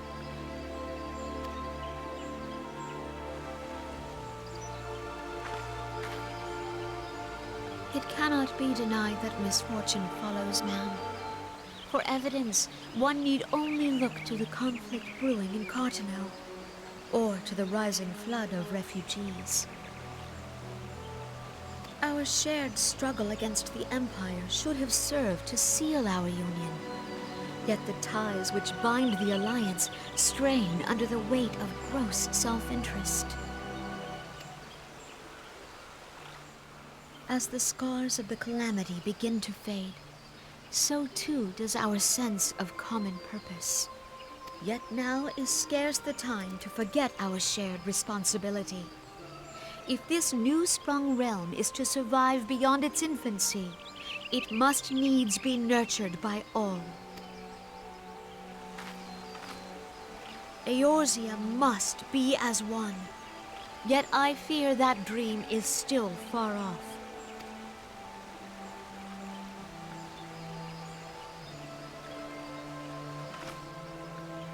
On behalf of the people of Gridania and the elementals both, I thank you for all that you and your fellow scions have done. Full oft have I been compelled to look to you for aid of late, and offered all too little in return. As leader of this nation, I shall endeavor to prove a more worthy ally to your cause henceforth. Translation. I'm gonna go beg the elements for some scraps. I might kick some your way. Maybe. Lord Ramuh has departed, yet the keening of this ill wind grows no less insistent. Voices of the forest, pray speak and I shall listen. What unseen evil begets this unease in my heart?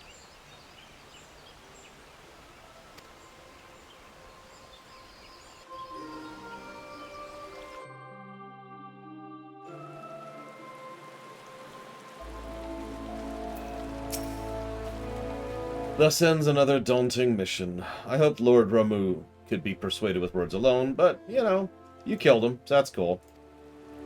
Right. I mean, I don't know if I'd call it cool.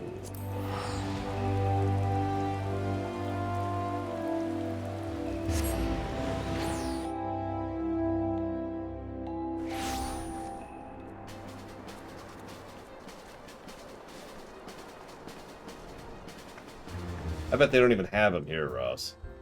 I swear my grocery store doesn't get anything. And I can't go grocery shopping for another week.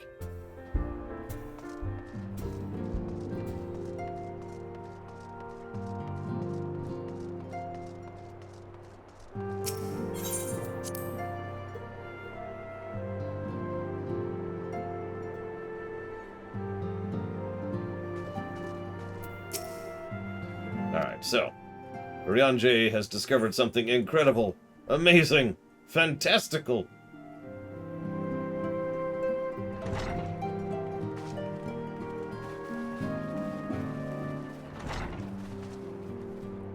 If everyone is ready, let us begin. Vigilante, the floor is yours.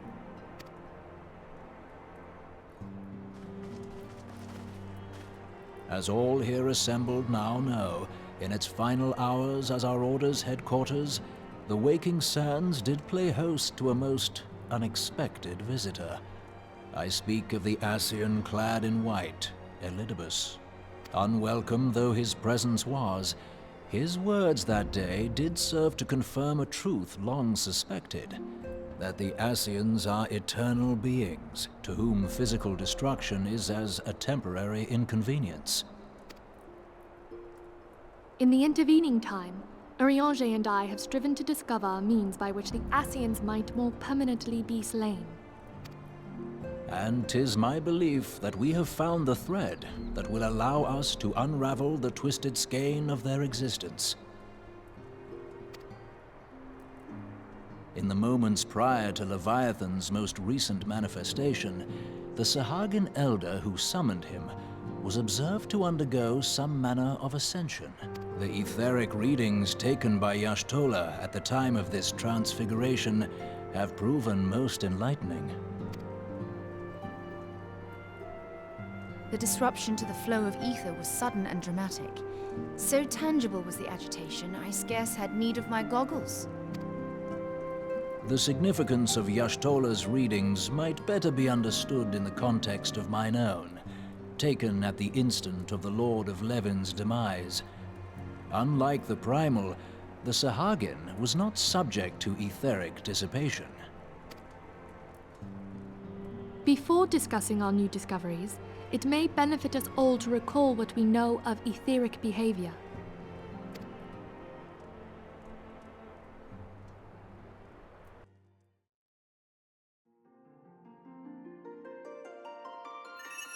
Oh yeah, this scene. Let us begin at what some might call the end. When we who dwell in the material realm die, our spirits dissolve into the flow of ether and are returned to the ethereal realm. What's funny is I've actually already explained all this, but shrug.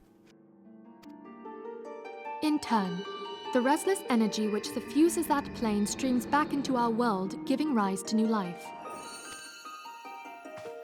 'Tis as the heavens did decree, the way of all mortal souls. Twixt this world and the next do the ethereal currents swirl, bearing the very essence of life.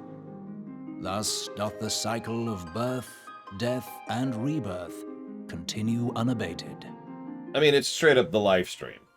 It operates a little bit differently in the specifics, but it's the live stream. Primals behave somewhat differently. In order to manifest and then maintain a physical presence in this realm, they must consume vast quantities of ether, most often in the form of crystals.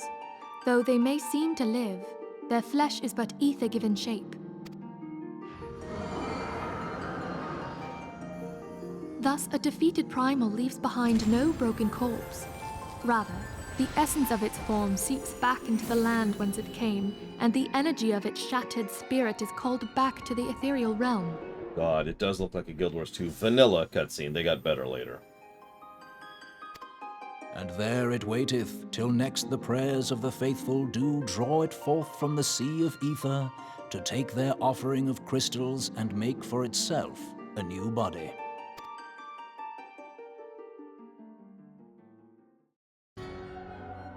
Which brings us on to the third group, the so-called immortals.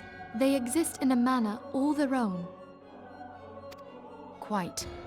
Even as the Sahagin Elder fell to the Admiral's musket shot, I witnessed the release of an ethereal cloud, which immediately took possession of a nearby minion. A soul that dissipateth not upon the death of the flesh.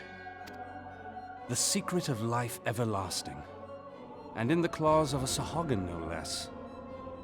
But I wonder, what would happen to one of these obstinate spirits, should there be no suitable host for it to claim? If mortal death entails a return to the ethereal realm, it seems doubtful that the soul of an immortal would venture there. Nay, it merely withdraweth a distance, unto the shore of the ethereal sea, perchance, but no further. Yes, it exists in neither this realm nor the next, abiding instead in the space that lies between them.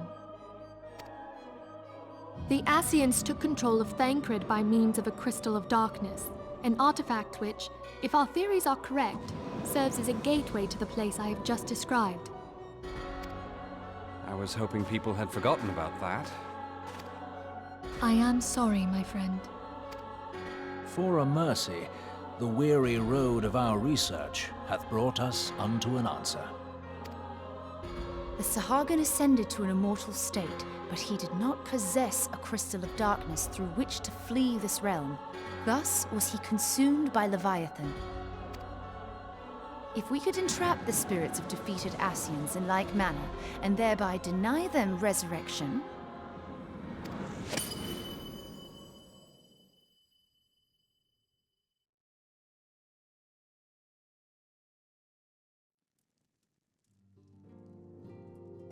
Therein lieth the path to victory. Thou art most perceptive, my lady. Only when we have trapped the bodiless soul within an ethereal prison can we hope to defeat its unnatural constancy. Thus, These feats are, of course, far easier said than done. At present, we lack a viable means to entrap and extinguish an Ascian soul. Yet, I believe it to be possible. The pieces of the puzzle lie before us. We have but to put them together.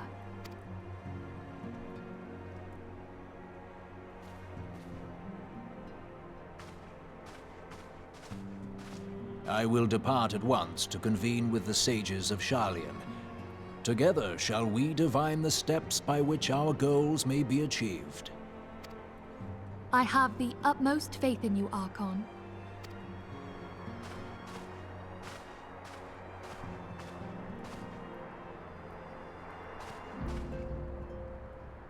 Beg pardon, antecedent, but I would raise one final matter. Even now, a Sharlayan survey party seeketh to ascertain the fate of the students of Baldessian. Their findings shall soon be known to us. Though you harbor feelings of dread, I bid you surrender not to sorrow, but abide instead in hopeful prayer. I shall, Archon. Thank you.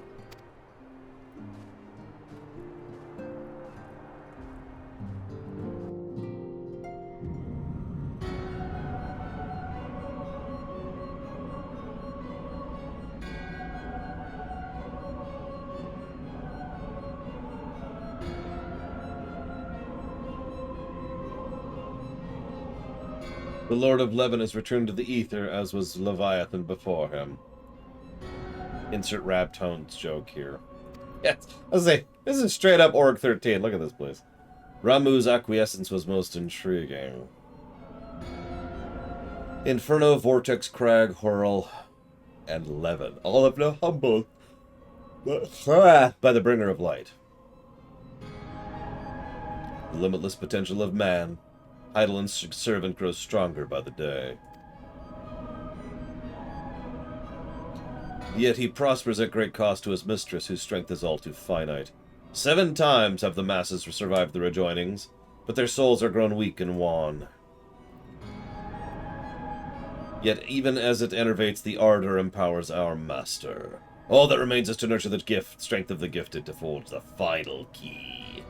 Kingdom Key!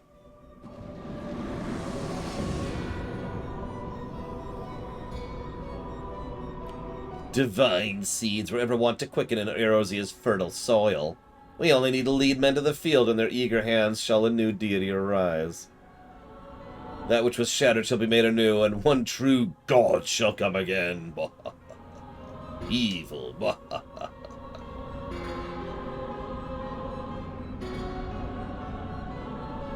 Oh, what is that ugly thing? Jeez. Quest complete.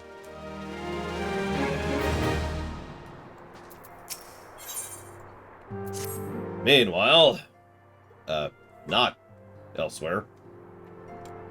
So, there's something I want to show you, Lore. Yeah, what? A letter?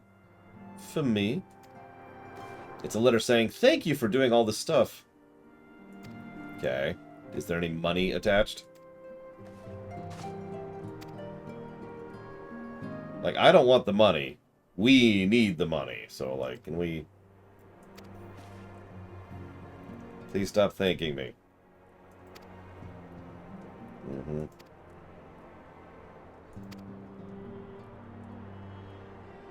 Thanks for the pep talk.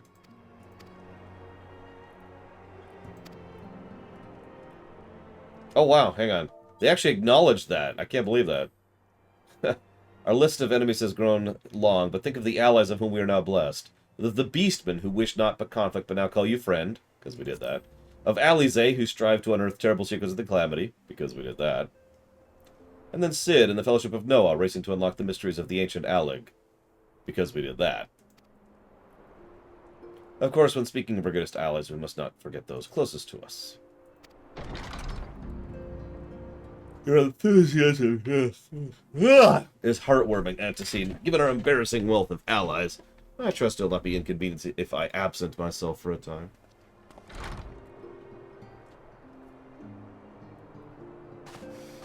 What do you want, Alphino? There are some rumblings of discontent, but the air of simmering violence is largely dissipated. 'Tis to report such that I stand before you now. That, and we must talk about a new organization. I have a listen for you from the refugee girl, the one whose parents were missing. They were found unharmed. Yay! Why, Alphino, am I to understand you made the effort to remember the poor girl's name? I look forward to reading about her in your report.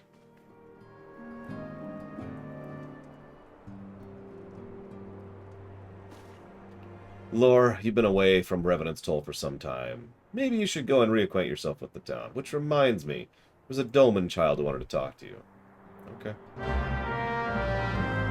I suppose I can do that, and then we'll talk to Alphino about his... I can't wait to hear about his new organization. I think it's his 13th total, something like that.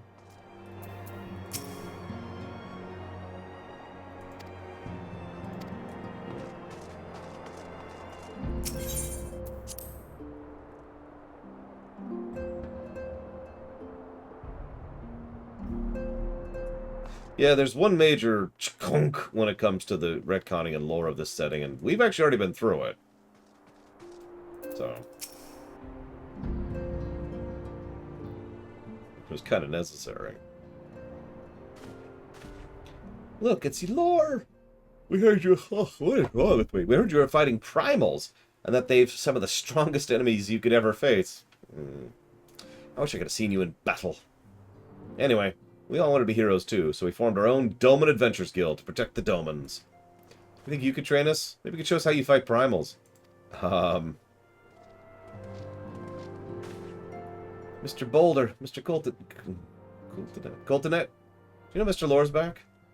Hi. So team, welcome home, Lore. My companions and I but recently became full members of the Scions. I believe proper introductions have yet to be made. I am Hoary Boulder, and this is Coltonet. Though we are largely unproven as adventurers, we have taken on ourselves to instruct the Dolmen younglings in the arts of combat. told you, Mr. Lord, we're not younglings anymore. We're adventurers. We're just asking Mr. Lord if he could give us special training. I think we're ready to hunt monsters. Well, you're certainly diligent, but I'm afraid the fiends of Mordona are slightly too dangerous for you.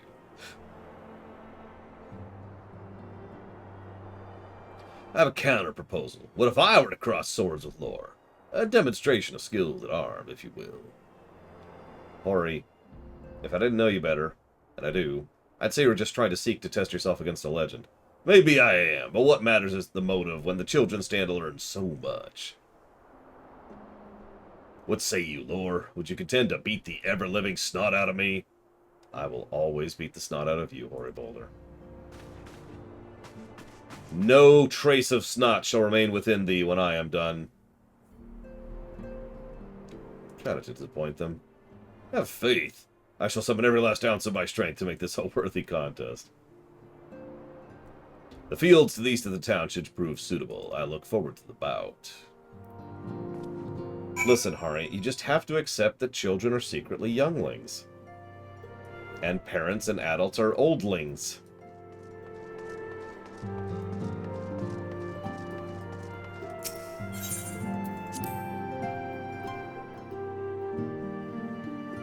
Then we'd have teenlings. Or would teenlings just be in-betweenlings? Then we've got elderlings, obviously. And then zerglings. That's like after you become an elderling. Whoop.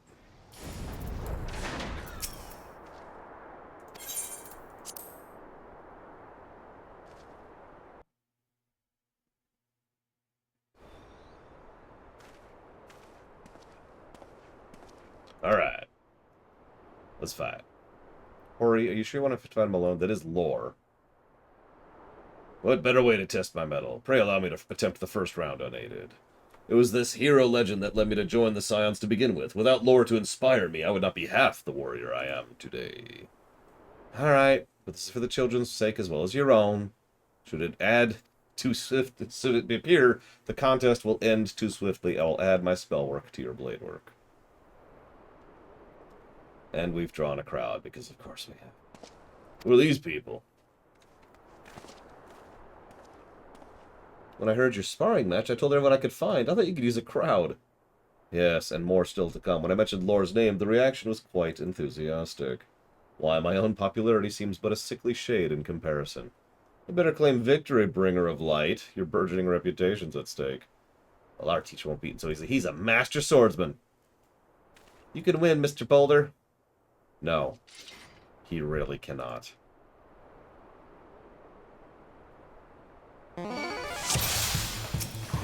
Hi.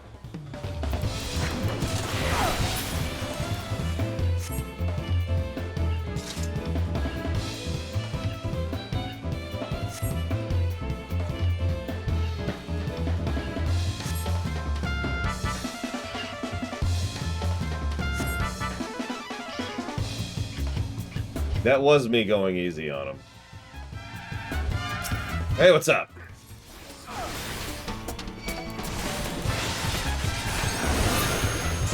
After all, I'm doing this as a paladin. I can do much worse.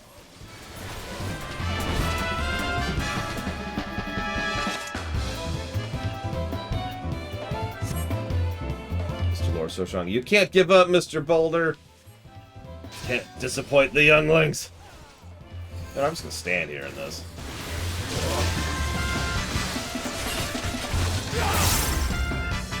This is your example I follow. Surrender not to the implacable foe.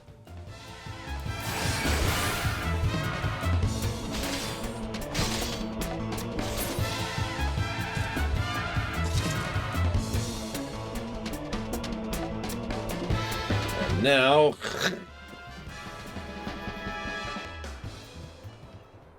You have bested me. I yield. Now, kids, this is what you do with a fallen enemy. And just slowly drive it into his neck. You beat them both at the same time. That wasn't really that impressive, I gotta be real. Now I see why they have to deal with the primals. I have so much work to do if I ever want to attempt the same. And you, too, can join up with the Crystal Braves to be just like me. Oh, God.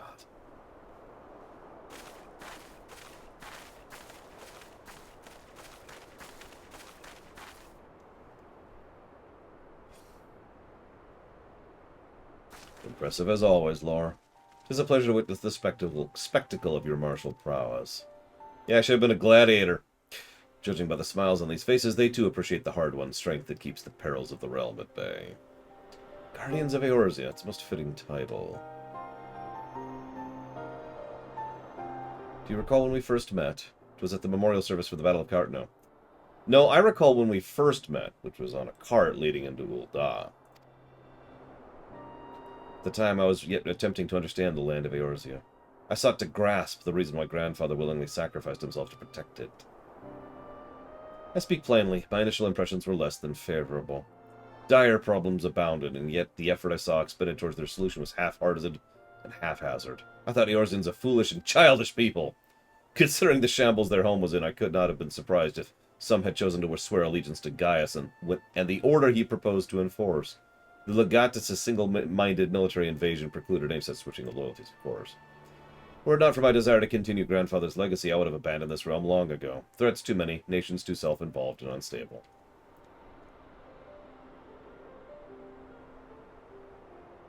'Twas you who convinced me Eorzea was salvageable.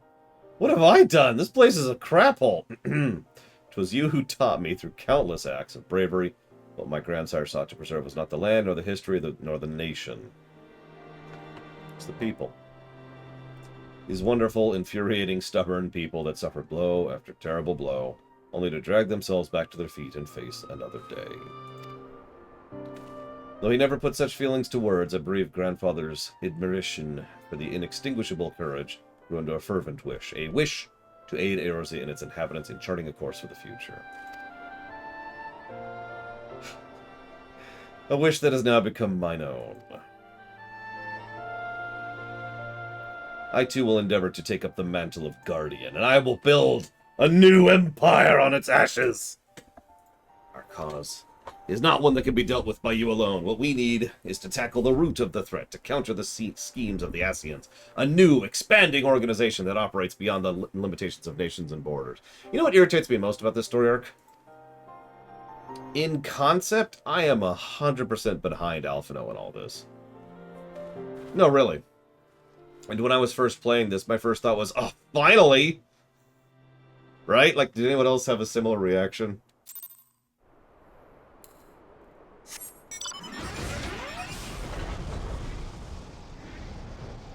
Then I found out how he was funding it, and how he wasn't managing it. And I was like, oh. Sorry for spoiling, but this isn't going to go well. Everyone's already said that in chat like 50 times, so whatever. Still, it is an idea I actually legitimately think could, and arguably should, work. We'll see how it goes. Thank you for coming. The world shifts and alters, and we, my friend, must ever be one step ahead of the chaos. What I propose is a new organization, a group that shall pave the way for a truly united Eorzea.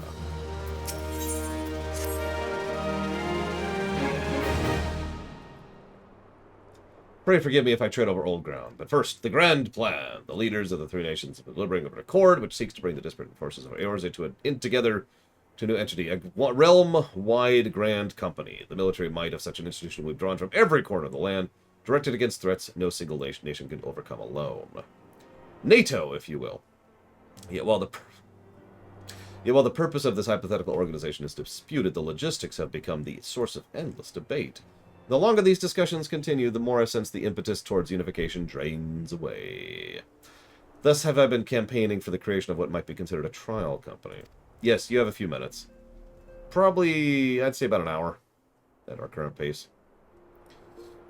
It'll be on a much smaller scale than what we hope to eventually achieve, but capable of the same manner of unrestrained operation according to the Scions. Thus, it is my hope the utilization of such a force will lend momentum towards lagging deliberations. Thank you, XM, very much, as always. I will put that towards whatever I want to, and I will put it towards the foundation of a new empire. By being a primarily military outfit, I mean to assuage fears of its misuse by placing the fledgling organization under the authority of the antecedent. The Scions work tirelessly to help the Eorzeans and people, but as you've witnessed with the Refugee revolt, there are limitations to what we can achieve.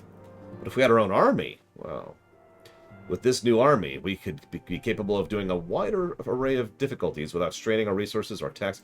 Who's going to pay for all this? I hate to jump in immediately, but that would be my first question. Who's paying for all this? So I have to go deal with the bureaucracy of approving the formation of a new army. It's okay, Alphina's going to be joining us. It's just...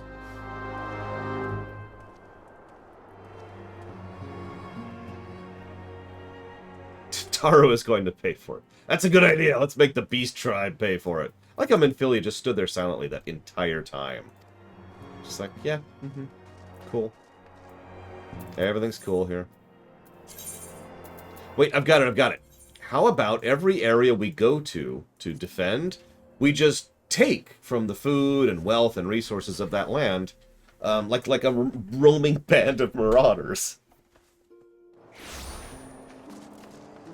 That way. Oh, God.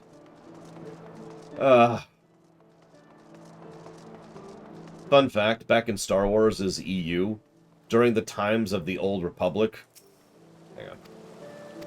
Yep, okay. Okay. There was actually the way that the military of the Old Republic operated, this is before the prequel trilogy, was the military was at the purview of individual governors, that is to say, planetary governors, and system governors, both of whom would foot the bill for the operation of the military within their territory. Now, if you don't understand why that's a terrible, terrible, terrible idea, A, it means if the military wasn't actively operating, they weren't paid. Which also means no new materials, or recruitment, or troops, or ships, or anything. B, it meant that the people who were ultimately in charge of the military were the local constituents who were actually funding the bill for their local operations. Oh, and C, local operations was all the military was used for, which means the official Old Republic military was primarily used as just a way to put down revolts, or to claim power, or whatever. So, yes, I must decline your invitation as commander of the Yellow Jackets. Screw you. Okay. Corrupt asshole? Okay, so. We are never leaving ARR. I actually decided recently, once I finish these quests, Tuesday, we're going to go ahead and just rewind, make a completely new character, and just start all over again. It's going to be great. An organization with freedom to operate with territorial impunity, but the Krakens know well there's time to act and time to watch. And this trial company of yours falls into the latter category. I'm going to go the wrong way. Like, I actually didn't even finish listing all the reasons that was a terrible idea. The Old Republic thing, not this. Don't do it, Giga Pudding. Watch, tomorrow they're like, hey, surprise patch. Cross Realms are in. Oh my god, why can I not mount in town? Ah, go!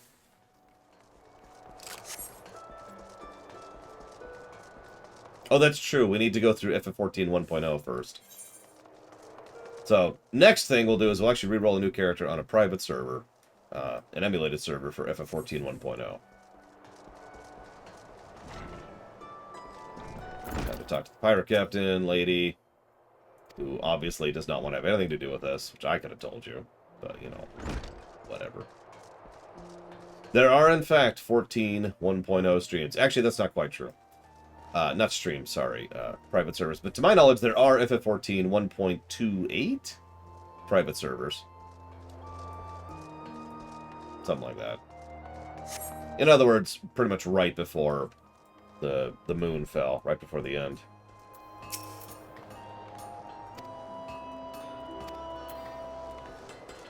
Meanwhile, in case you're missing this, everyone's saying, no, that's a terrible idea.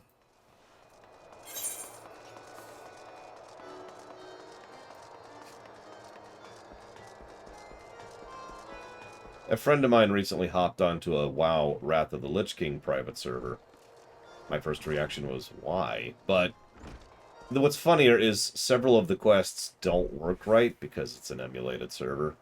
So they have to come up with little jury rigs and fixes to make sure the quests can be completed, because quests are kind of core meat content in a game like that, so...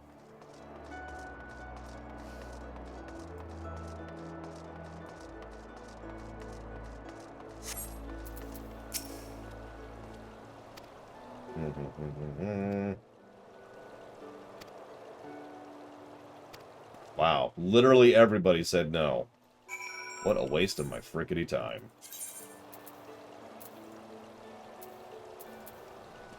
It's literally faster to go down here. Run back. What is wrong with you, Ross? Sorry. Tolerance, understanding. What is wrong with you, Ross? Smack! There we go.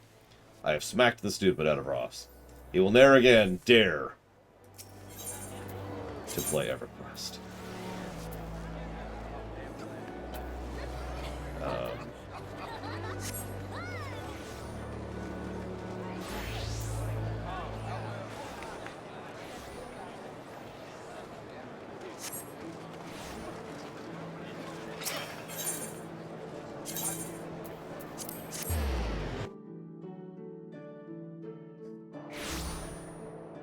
Yeah, EverQuest was drinking oil.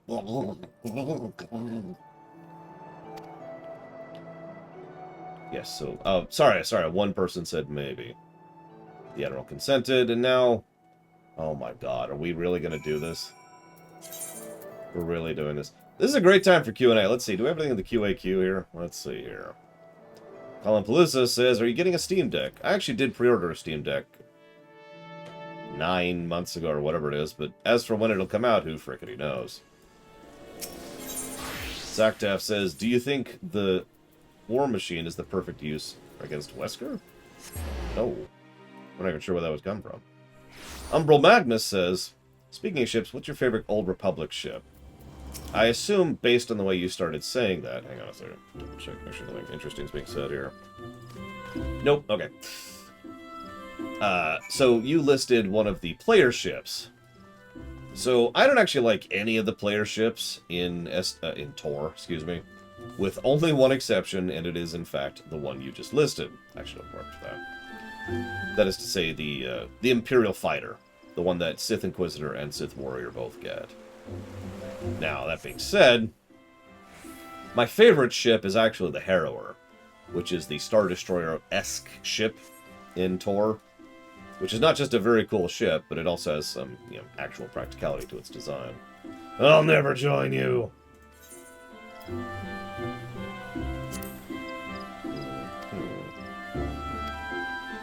What's your policy on former convicts?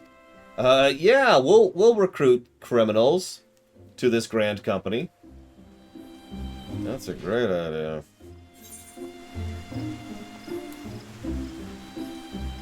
You know what? Actually, let's do this. I mean, the agentship is whatever. I have no opinions on it in any direction.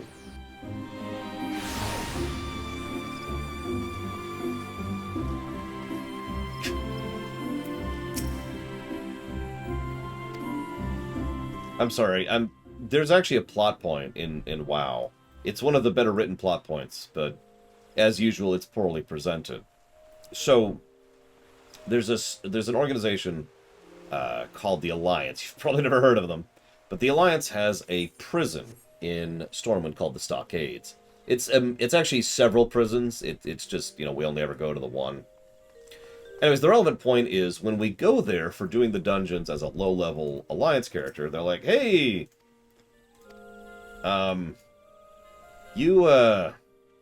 There's not a lot of people here, because all of the crooks and criminals that were in here are no longer here.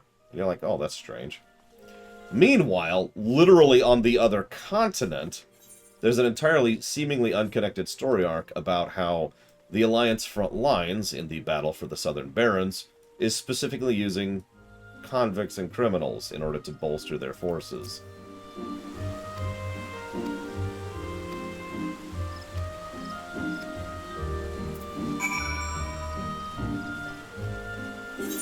You can guess where that went. I'll give you a hint. One of the most talked about tragedies of the time, which is the destruction of Taurajo, was caused by those criminals. Hey, Alex. Yeah, it's... One of the things that really irritates me... I know I've said this before, and I hate to talk about WoW, but nobody's asking any questions, so whatever. One of the things that irritates me about WoW is its story is good. I've said that so many times. Like, I just gave you, like, a bare bones, but you could probably understand how much interconnectivity there is. There's a lot of continuity. There's a lot of self-cohesion. There's a lot of domino effect going on everywhere. But unless you do every dungeon and every quest and every side at every level, you won't see all the pieces. They don't connect them. They're just there. You know?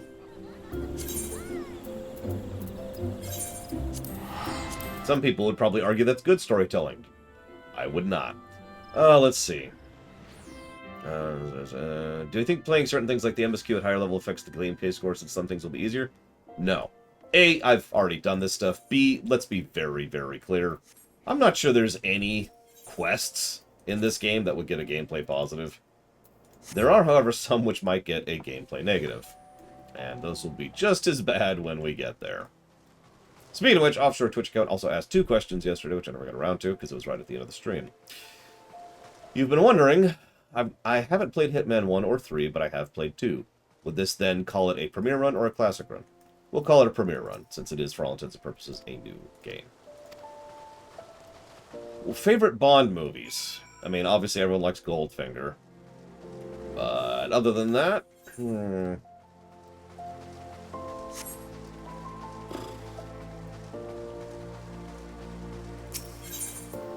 That's a weirdly good question.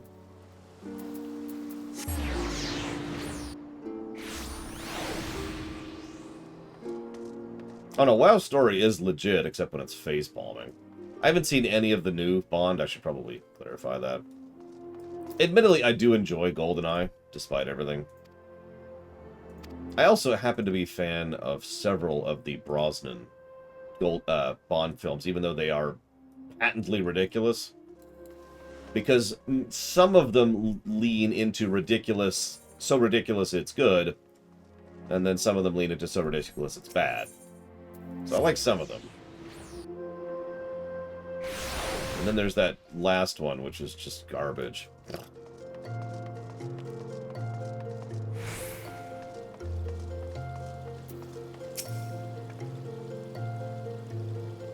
By the way, I'm sorry I'm not saying this out loud. I'm even going to give this section a story positive. I'm actually leaning very heavily towards giving this exact quest arc a gameplay negative, because this is padding nonsense from a gameplay perspective. But from a story perspective, this is actually really cool. I know I'm not reading this all out loud, and I do apologize, but let me just tell you what's happening here. We're talking to all these NPCs.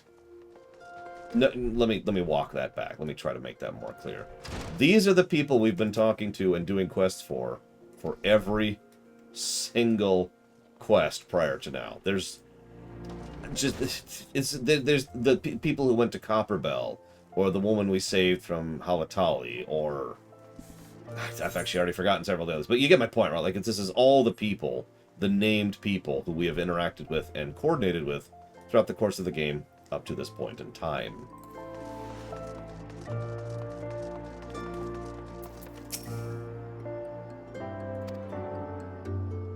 Whispers on the street say your core organization is funded by corrupt coin, by syndicate money. Raise eyebrow. You remember this guy, of course. We've actually talked to him like 5 times now. For several different quest arcs.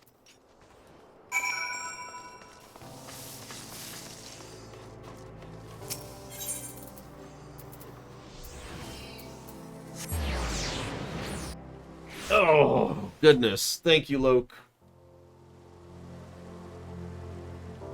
Always appreciate that support. I will jot that down for Company of Heroes.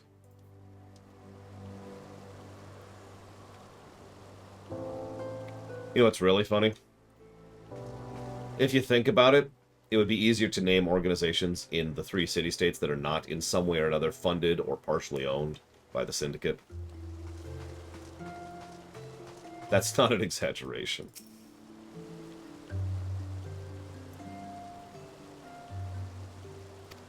Yeah, exactly, Disco.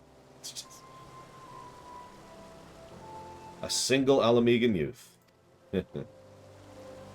Talk of Eorzea's salvation seems akin to grasping clouds. You just need the right graspers. I've got an idea. I'm gonna go free Omega. Take it over and conquer the continent. Anybody who has any cause any problems is just dead. Just... We're concerned by the Syndicate's involvement, as was I. Thus was the origin of every coin, their contribution carefully scrutinized and recorded. This organization will not be built on corruption. So in case you missed that, Alphino just straight up admitted that yes, the Syndicate is in fact funding his company.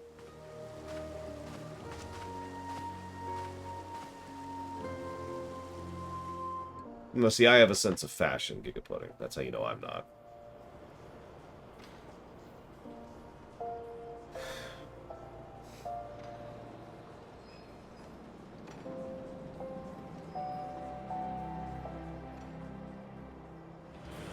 Are you denying my sense of fashion, Gigapudding?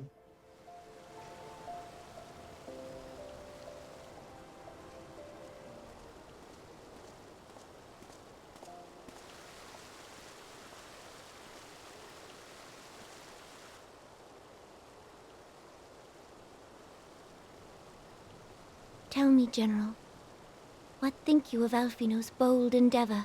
It's the dumbest thing I've heard since Tuesday. I think it is more than bold, Your Grace. His organization would pave the way for a united Eorzea. Well do I understand his impatience, since facing the common threat of the Ultima weapon, our nations have seemed farther apart, not closer together. Considering the many problems we face, should we not be glad that someone else is taking the initiative? We have all pledged our cooperation. Yet the grumbling continues behind closed doors. Ul'dah is not alone in her duplicity. Let me pause for just a moment and say one thing I actually do like about this game. All three city-state leaders are actually decent folk. Whether they're good leaders or not is certainly substantially more debatable.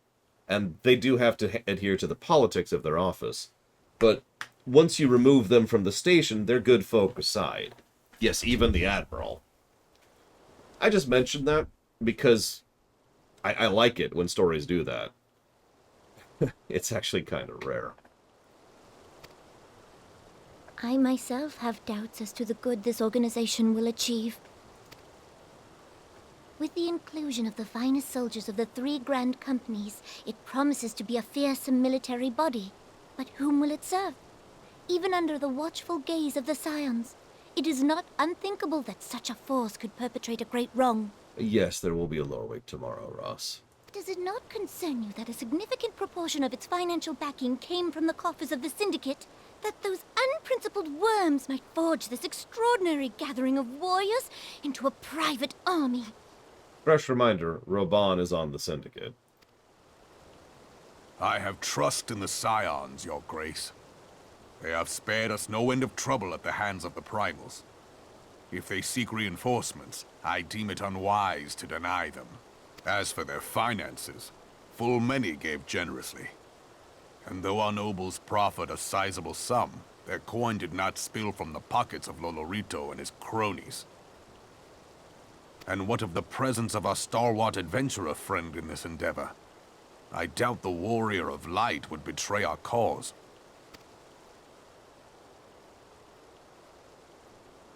Yes, there is that, I suppose. Yet I have known people to change. Whether we will or no, the events of the age hurl us this way and that, like a dust devil skipping across the sands.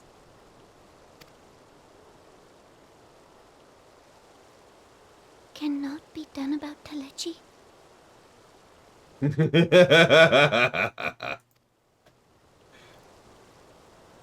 I have explored all avenues available to us, Your Grace. But as Ul'dah law now stands, we lack the evidence to convict him of any crime. To arrest him on spurious grounds would only play into his hands.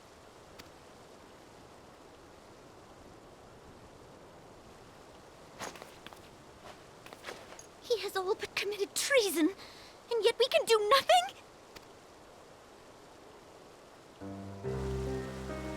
I actually feel really bad for the Sultana. What worth the royal house? How deplorable this mockery of justice! Imagine being a king or a queen and having no power.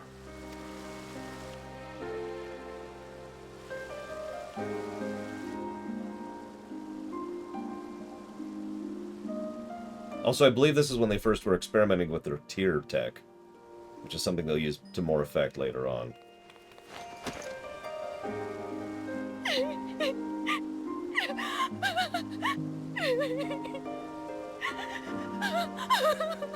Have faith, Your Grace. It is not over.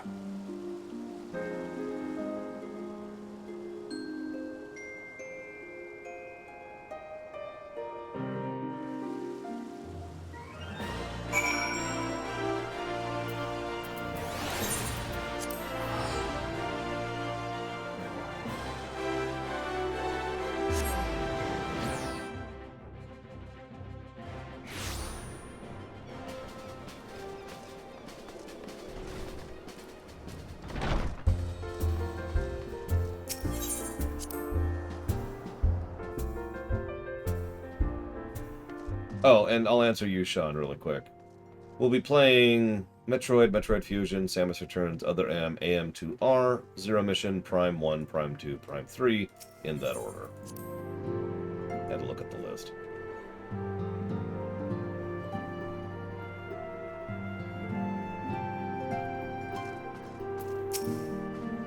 It's not a journey I soon wish to repeat. Yeah, tell me about it. Thank you for doing stuff. Okay. Hi, Cloud Anderson.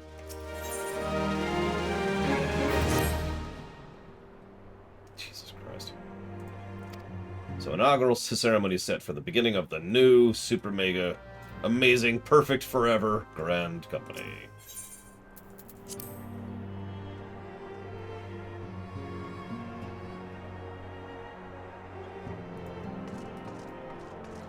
So, this is going to sound like a truly strange comparison, but the Sultana reminds me of the Baron.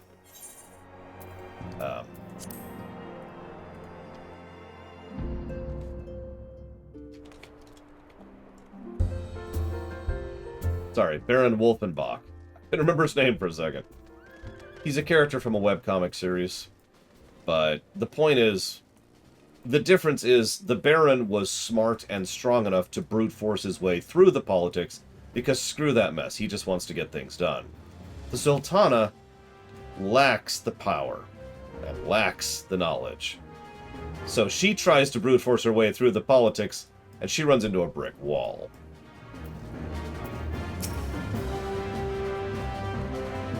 Ironically, I think someone like us would have a better chance of actually accomplishing that, but I don't think we're really the leadership type. And we're not, especially at this point in time, a character, so we can't really do that. Although we all know Rax hates characters, so...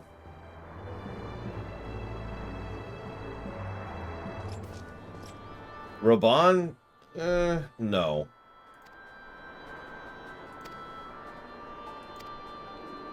Raban has plenty of things going for him, but all I have to say to that is the banquet, to explain how Raban could not just brute force his way through the system.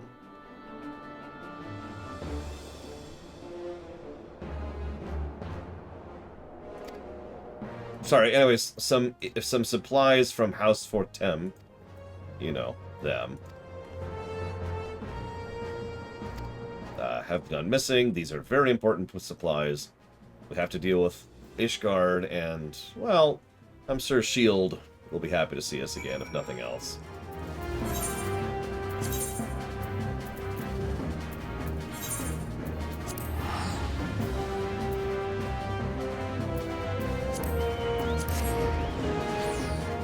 I need it. It's all right.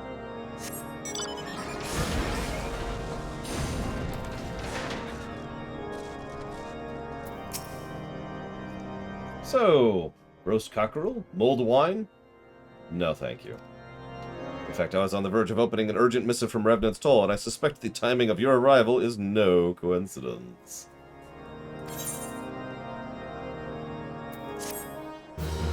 Oh, jeez, Disco.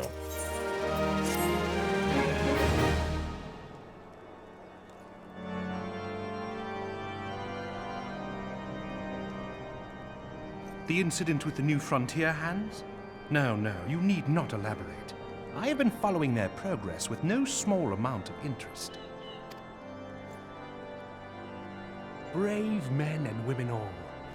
They do our nation a great service.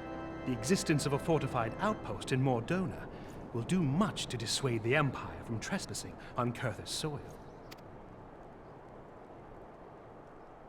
Right glad am I that you have chosen to lend your support to this endeavor. Never let it be said that House Fortom does not acknowledge the efforts of her allies, or her debts. 'Twas in the spirit of gratitude that I arranged for sundry supplies to be delivered to Revenant's Toll. That the shipment should chance to be waylaid by heretics is poor fortune indeed. Poor fortune, I say, yet not without precedent. If you would know the truth of it, these incorrigible villains grow more organized with each passing day. This new unity of purpose we attribute to their leader, the Lady Iceheart. But though I have devoted significant resources to the task of identifying this woman, we have yet to learn so much as her birth name. What we do know is that the heretics speak of Iceheart in reverent tones, and would gladly embrace death rather than betray her. Such loyalty is rare indeed, and I fear to imagine what so committed a collective might achieve. The brigands have not yet been so brazen as to risk direct confrontation here in Dragonhead.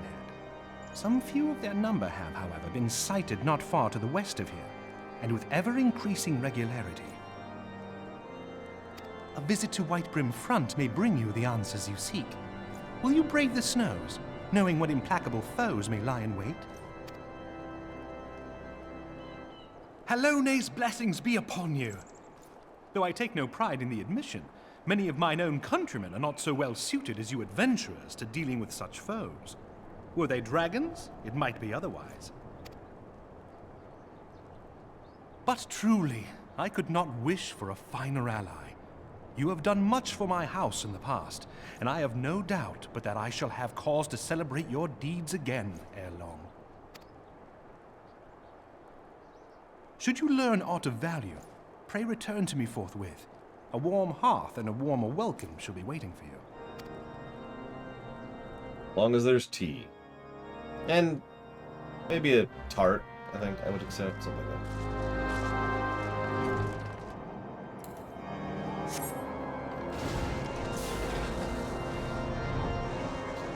So, what I was trying to prompt you into a conversation on, Rex, is another one of those conversations you missed out on. I am of the opinion that they should just fully commit to making the Warrior of Light a character, a fully fleshed out, dimensional character, thoughts, opinions, emotions, etc. And just really commit to that, rather than the kind of slowly building, not really method they've been using for years. I was curious of your thoughts on that. It's up. Okay, it's there. That's gonna be... Yep. Ugh, camera weirdness. Ugh, yeah, there we go. Lore, welcome. You'll be pleased to know the repairs proceed apace. I would venture, however, masonry is not what brought you here. A trail of band of thieving heretics. Ugh, you two seem destined to cross paths with those villains. I must confess, they suck. But they are changed.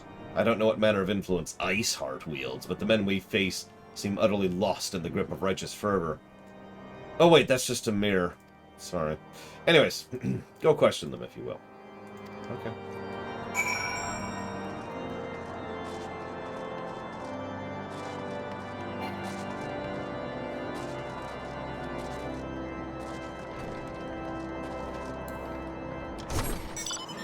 I mean, you say that jokingly, Giga Pudding, but yeah, that's kind of the problem. And that is one of the downsides of the thing, is what Disco just mentioned. If we are to commit to making them a character, then your it's harder to headcanon because you actually have a character that you're playing. The benefits are obvious. The benefits are they are actually able to do things like story and relevance and character arcs for us, and not just having us be kind of there while stuff is happening. Yes, I'm quite recovered. Anyone, I'll help you. I'll do anything. They took everything. But they said they were returning to Snowcloak. Don't worry, we're not going to Snowcloak yet. Actually, unfortunately, it's going to be a while till we go to Snowcloak. Speaking of which, I will at some point need people to volunteer for Snowcloak. It's going to be a minute. That's technically the next patch. We're still in 2.3.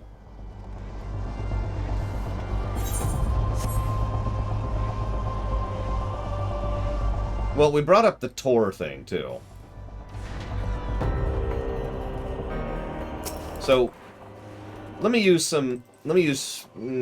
4 examples of how exactly the various MMOs deal with the main character's character or lack thereof. Let's go with the obvious one first. WoW. With extremely few exceptions, we are not a character in WoW. We are usually just kind of there or present for certain actions, very relevant to the plot, but only as a faceless, nameless destructor. So, we have no character in WoW. Even though we are, like, supposed to be this big, relevant person, but we're a mace, you know? Who's this woman?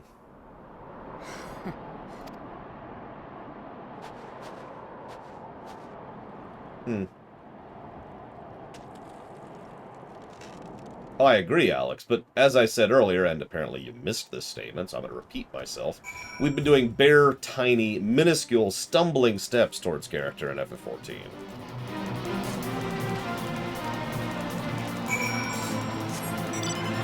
Like, the barest beginnings of what might eventually be considered a character.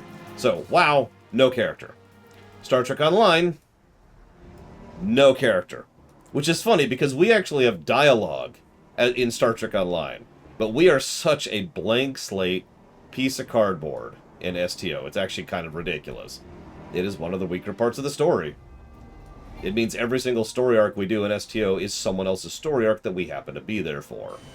It is probably one of the biggest story weaknesses in STO. I mean that. Real quick. Thank you, Claude Anderson, very much. I do always appreciate that support. Thank you. If you do happen to know what you want to put that towards, please let me know. I'm going to ignore Mr. Red's question for a second. So that's STO, that's WoW. Let's try FF14. Well, we get tiny hints and shadings of what might eventually be a character, but for the most part, we are just a hero. We might have a sense of humor, we might have some variances, but for the most part, we, once again, do not have character. Now, let me mention 2 other MMOs before I move on from this, one of which is Guild Wars 2, and one of which is, not Guild Wars 2, I can't remember which one it is all of a sudden. God, I'm tired. Lotro, there we go, Lotro. So, we could do Aeon, but no, let's go with Lotro. So, Lotro has us being a character, but we don't talk. Now, I know that sounds like a weird contrast, but I mean that. Similar to Doom Guy would do many, many years later in Doom 4 and 5, we have characterization in what we do and how we do it, and other people bounce off of us. But we don't speak. We don't actually have that type of character, we just have characterization, if that makes any kind of sense. I mean, there's a scene where Elrond comes to us looking to us for guidance. That's Lotro. That's not a dig, by the way. It's an awesome scene. But then we have Guild Wars 2. Rax asked me to pause, so I'm going to pause for a minute. So, yes, I saved the people from the heretics. As for Iceheart, we will kill her. We will find her, and we will kill her. I suppose I'll circle back to Mr. Red's question here. Most blank slate character in gaming. Define blank slate.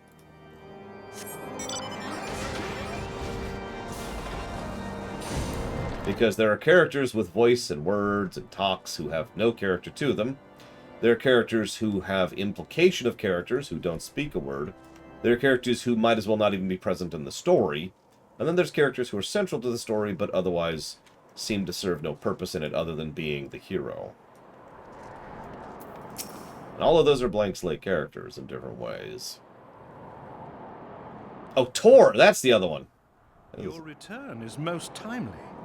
Of their own accord, my thoughts had turned to your task and the progress thereof. I confess, my imaginings tended toward the grim and bloody.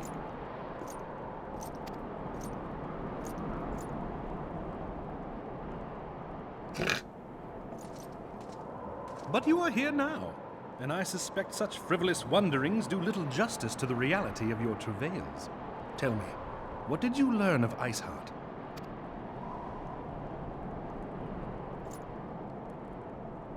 Indeed. And this transpired at Snowcloak?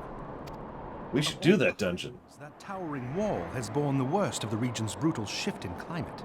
I believe that's the first time they mentioned that the climate's shifted in FF14. So inhospitable has Snowcloak become that we have still to survey the area in its entirety. Could its frozen heights conceal the heretics' hideaway? Mayhap a more robust reconnaissance effort is in order. Putting such considerations aside for the moment, we still know far too little of this Iceheart.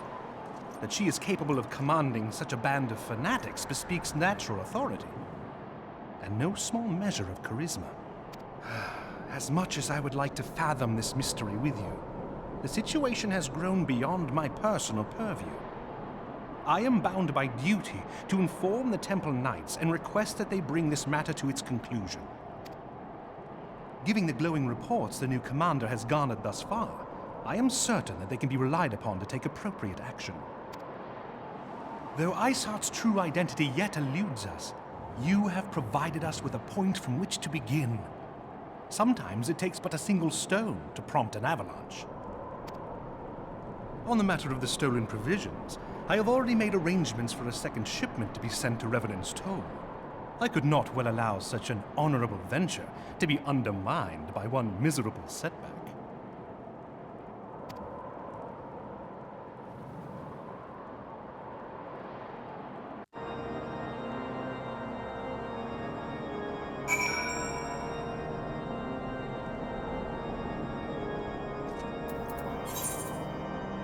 Let's see. Am I silent when I receive bad service? Oh, no. No, Disco. No, I am compliant because I know that they have a job to do. And if I have trust and faith in them to do it, then I will do everything I can to make it easier and simpler for them. I don't just do that with medical people. I do that with fast food. I do that with grocery store, delivery people, local trash. I mean, do whatever you want to say. I have no idea of Albadrix. FF6 has a long soundtrack. We're probably going to have to set aside literally just one session for doing Dancing Mad and the ending. Since that's, by itself, an hour and 40 minutes. Or, 80 minutes if we decide to do it properly. That doesn't sound right. Whatever, it's long! Tataru, what are you doing? Yes, I'm here to help, Tataru. What are you doing? Wait, you have recruits? We have lots of recruits? Why do we have lots of recruits? That worries me.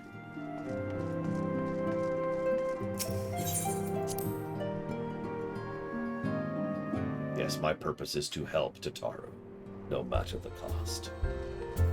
I will kill anything, or kill any place, if it will but serve Tataru.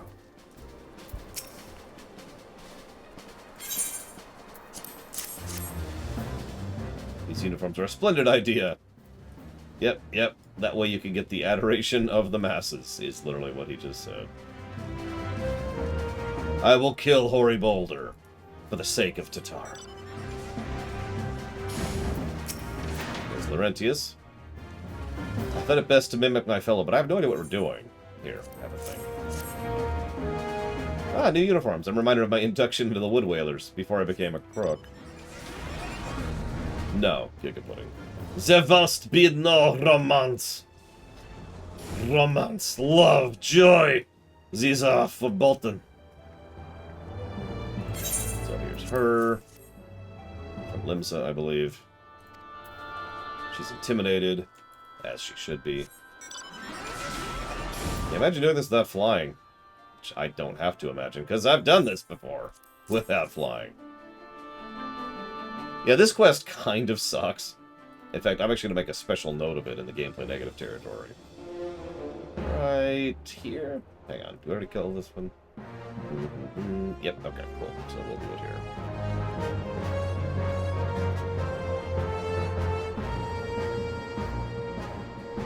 What's the number? 2.3.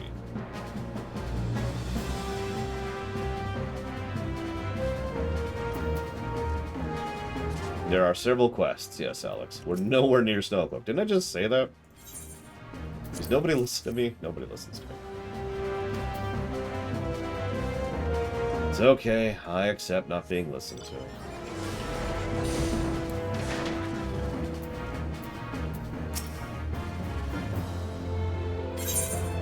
Here you go. Got your coat.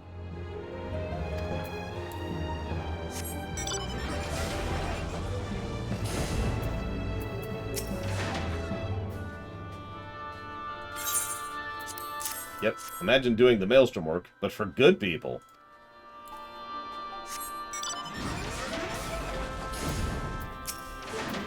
Who's this? Some dude named Ilberd. I don't believe we met. I am Ilberd, and I have the honor of leading my fellow recruits as captain. Much did I lose to the Calamity, and I look forward to aiding others in rebuilding their lives. Before I forget, I'm going to jot down a story negative right now for Ilberd. For later. Don't mind me. The uniform is a shrewd decision. No easier method of creating a common bond amongst what is essentially a band of strangers.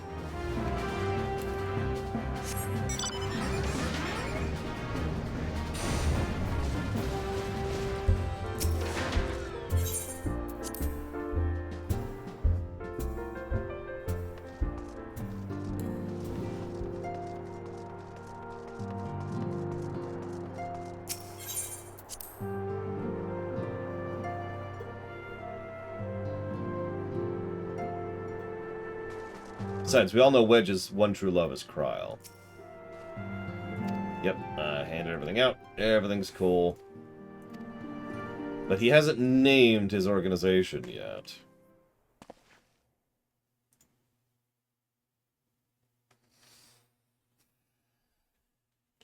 Comrades, your presence here this day signifies the momentous choice that each of you has made. With your strength now pledged to the scions of the Seventh Dawn, you are beholden to no single nation. You stand as the vanguard for a united Eorzea.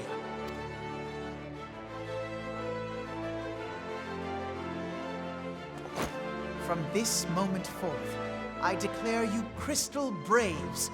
Let us mend this fractured realm and face our enemies as one.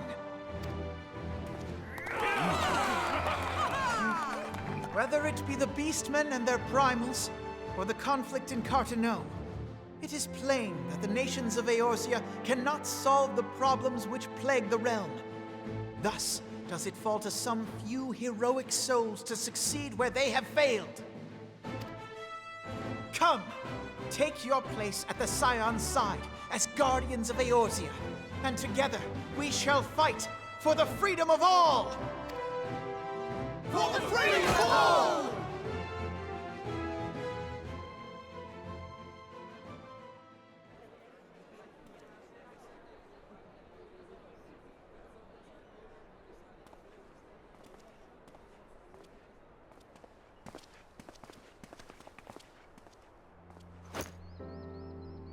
A rousing speech, Alphino.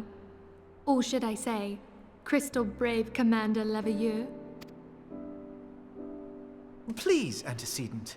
The title is honorary. I shall not be leading the troops into battle, as it were. Oh, who will be then? We are of the same purpose. Let us join hands and do what must be done to save this land. The Scions stand ready.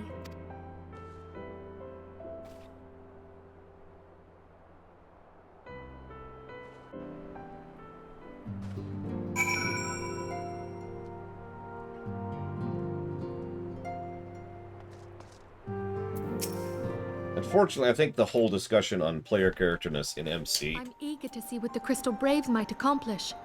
This shall prove an interesting time indeed for the Scions. Might have to wait for Snowglow, because I think we're just going to be doing non-stop story until then, which I can't interrupt, so...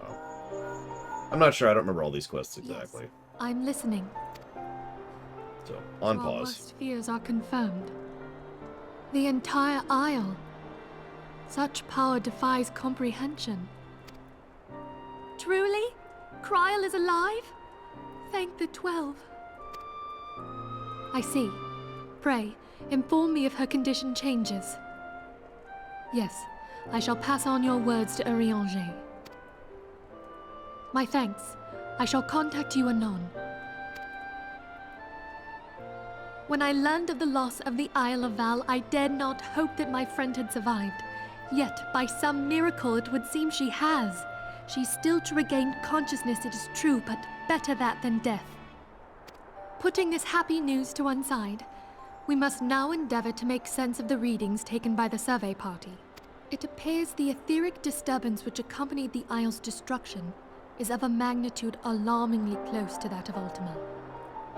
Could the Ascians be responsible for this devastation as well? I wonder. Have you heard aught from the Mother Crystal since the battle with the Garleans?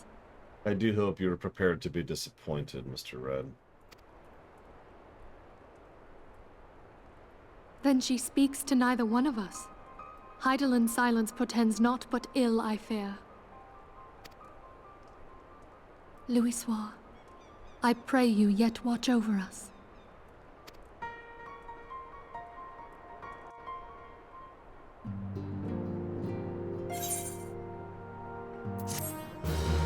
And that was the end of 2.3. As I say, I think we have a Meanwhile Elsewhere first. Yep, here it is.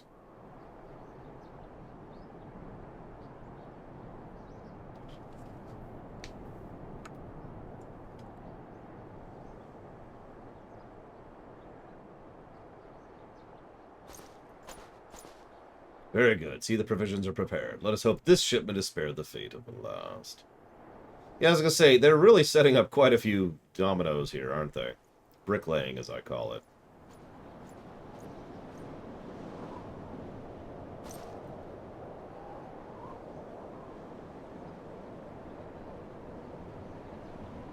The winds are uncommon fierce this day. What is that ugly place? Ugh.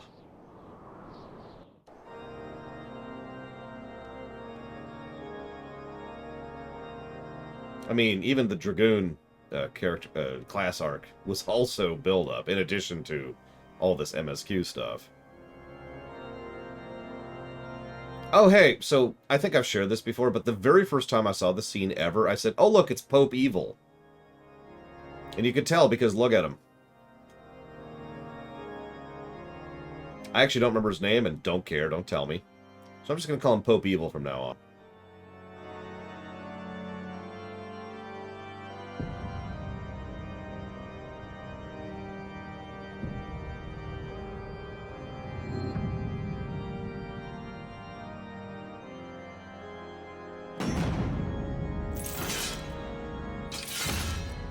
I don't know, I've seen Ramuh. I've seen better beards. Yeah, no, he's evil Pope from the first moment we see him. Which I actually prefer to other characters I can mention. Oh, wow, we actually finished the whole thing. Alright, so hang on, let's start the next one. There's nobody here all of a sudden!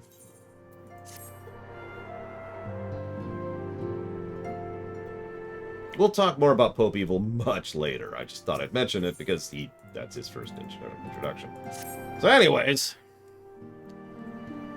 Meanwhile, 3 months later, try as I might, I cannot shake a creeping sense of dark foreboding. I can't imagine where it could be coming from. Anyways, Orion J's doing his thing. The Crystal Braids are doing their thing. Everything's cool. Everything's cool. However, Alphino needs your help. Done.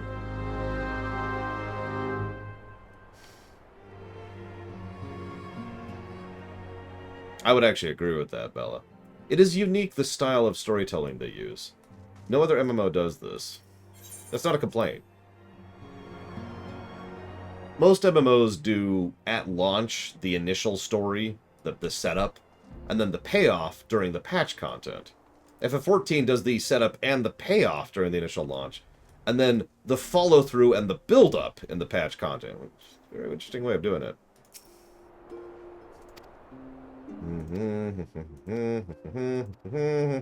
Yes, okay, I get it. God. Jeez Louise, speak plainly. Wait, what? Oh, that's funny. It would be foolish to sacrifice nutrition for flavor. I quote you on that. Hi, Ilberd. Hang on, let me add this, make that 3 negatives. X3, there we go. Hail to you, Scion. How might we serve you? Oh, God, I needed to get that off my chest. Ooh. Okay, what's up? Yes, I think that was actually an Archon Loaf reference. Commander Leveilleur bade you serve us? These are welcome tidings indeed. Given the sensitive nature of the task, I could not rely on one of my own. Who is this asshole? Who voices you?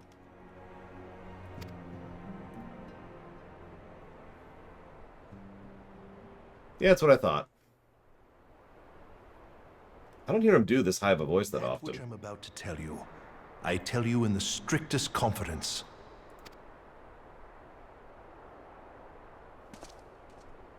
What? Some days ago, we received certain documents from an anonymous source. They notified us of the presence of a Garlean agent within the ranks of one of the Grand Companies. Following some discreet inquiries, we identified a suspect among the Immortal Flames, whom we detained for questioning. Alas, the man was not our agent. He was but one of many men in the agent's employ. We pressed the traitor for a name, but he had none to give. He claims never to have met his master, whom he knows only as the Ivy. He was, however, certain that this Ivy had coiled itself around every part of the Immortal Flames. It would seem our quarry joined the company some time ago, and gradually recruited others to his cause. These conspirators are the vines by which he learns our secrets, all without exposing himself. It won't be easy to identify the Ivy amidst this tangled mass of subterfuge, but we have a tendril in our hands, and we shall follow it all the way to the gnarled root. Now, much as I would prefer to proceed with due discretion, circumstances demand that this matter be settled post-haste. Garlemald's War of Succession nears its end, and it is feared that the Empire will soon resume its march on Eorzea. When it does, we can ill afford to have traitors in our midst. The Ivy must be rooted out now. We must begin by apprising General Roban of our findings. I would ask that you accompany me to the Hall of Flames, and remain on hand to see that things go smoothly. Assuming the Ivy's tendrils are as widespread as we believe, he will be aware that an investigation is underway, and if that is the case, he may well move against us. We must be prepared for anything, while taking care not to betray our purpose by seeming prepared. A simple enough task for a one-man army like you. There's an old joke amongst, voice acting and video gaming things. If you ever hear a character voiced by either Michael McConaughey or Richard Epcar, they're the villain. In the interest of fairness, that's not literally true, but it's true a lot. I'll give you a specific example even. There's a game called Xenosaga, some of you have probably heard of. where Michael McConaughey voices a guy named Margulis. And the moment you hear him, it's like, oh, yep, he's the villain. Why? Because he's voiced by Michael McConaughey. Oh, yeah.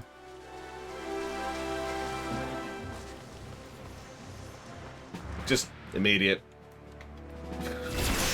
Whoops. There we are. Can't turn around here.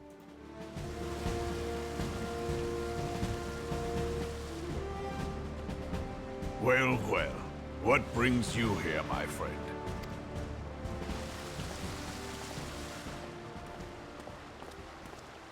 He is here at my behest. Greetings, Roban. It has been a while. Hilbert, you old scoundrel. When they told me you'd be visiting, I scarce believed my ears.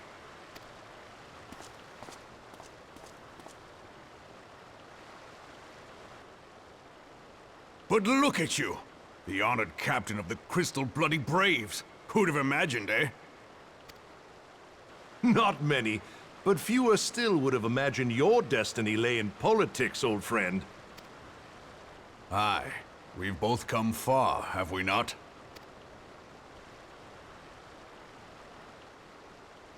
I'll comment on that, Alex. Don't let me Lest you forget. wonder, Hilbert and I go back a long way. We've been friends and rivals since we were lads. The last time we saw each other, Alamigo had just fallen, so you can guess how many summers it's been. And in all that time, not a word from the fool. Ah, well, my dealings tended toward the modest and mundane, unlike some I could mention. As I hear it, no sooner did you reach Thanalan than the brass blades clapped you in irons and dragged you off to die on the blood sands. Being a stubborn sort, you won 1,000 matches and earned yourself a place in the people's hearts while you were about it. Fun fact, we have done all the content, except for the stuff that's unwieldy to do. And this is the first time we start to get some actual backstory for Roban. I'm just pointing it out because we've talked about his backstory several times as it's been relevant. But this is the first time the game's like, oh yeah, by the way. Then, with your mountain of prize money, you bought the Colosseum and secured a seat on the Syndicate. Those balls, brother! Rags to riches does not do it justice. You're a hero to the common man. Bah, spare me. I am no hero. If anyone is worthy of that title, it's our friend here. Next to him, I'm little more than a glorified butcher. But you, Wilbert, you sell yourself short. By all accounts, you are an adventurer of some standing. I like to think that I did my part for the greater good. But if you're no hero, then I'm no adventurer, not in this company. Anyway.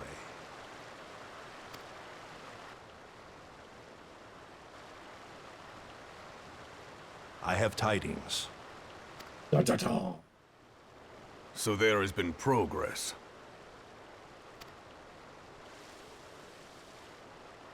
I've let it be known that this meeting is a reunion between old friends. None will give your visit a second thought. To convene elsewhere would only attract attention. Let us speak here, in plain view of all.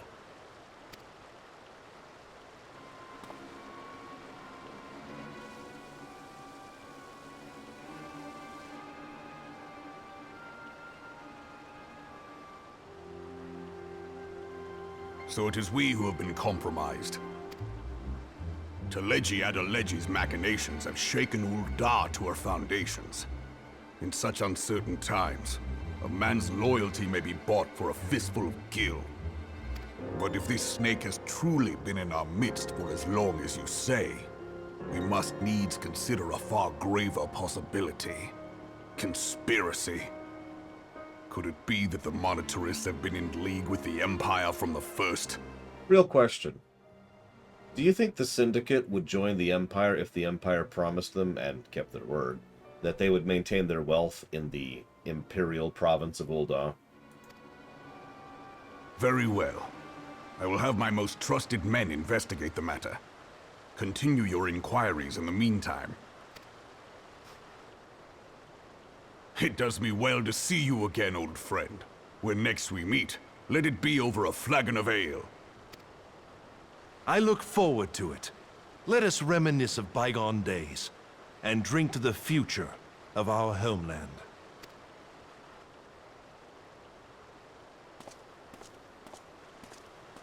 I personally think there's one who absolutely wouldn't, and two who would very strongly consider not doing so.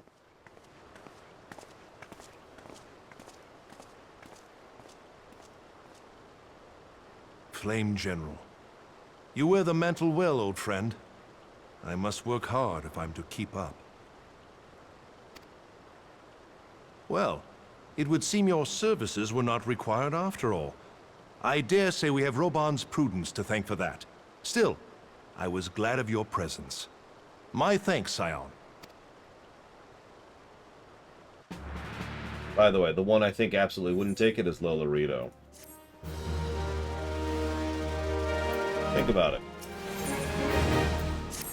Back and forth, back and forth, back and forth. One step forward. I can't wait till we actually hear that song. And I lose my mind. We're going to wipe on that boss like at least once. So we're just going to hear it over and over and over. I'm not sure about Godbert. The problem is, there's not a lot of information on Godbert's actual personality outside of jokes and memes, which, let's be clear, do not count as canon.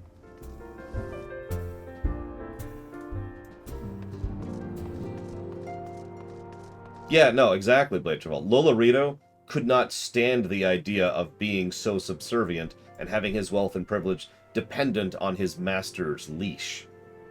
Right? He would never go for that any more than Luther would. I know I've made comparisons between Lolorito and Luther a lot, but I do it on purpose.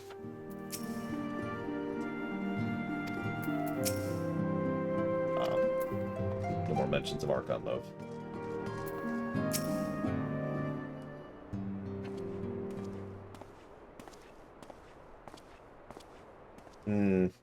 That's interesting, considering he was one who voted against helping the refugees. It's a shame, because there are valid reasons to vote that way, but we never got to hear him, because he didn't have any lines in that scene. Whatever. The fourth was tasked with reconnoitering. However, they've been ambushed.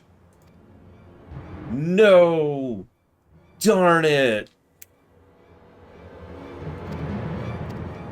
Beg your pardons, we have not the time. I must ask you for your aid once again. You must go and kill them horribly.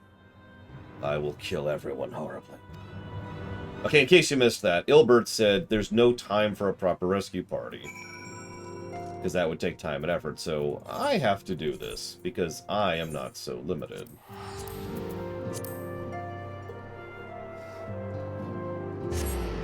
Roban would be another one, obviously. And that's the three, by the way. Godbert, Roban, and Lolorito. I'm pretty sure every other member of the Syndicate would be like, yeah, sure. Like, I'm pretty sure at least some of them wouldn't even see it as a problem. Like, why wouldn't I? I get to keep my wealth. I get to keep my station. Who gives a damn? Why is this not an issue? Why are people against this? This is so confusing.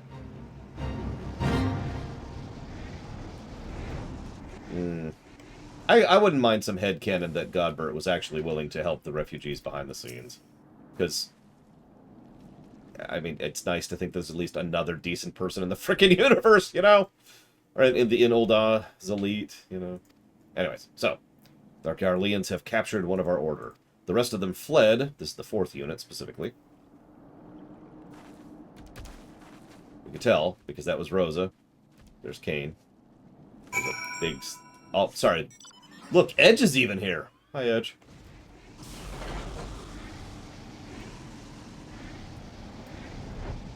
Yeah, like I said, Roban's the easy one. Duh, right?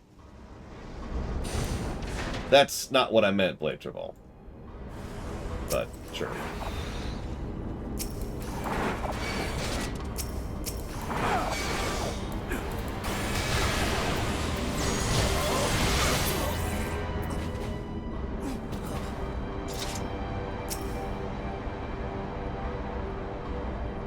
Yeah, exactly, Alex.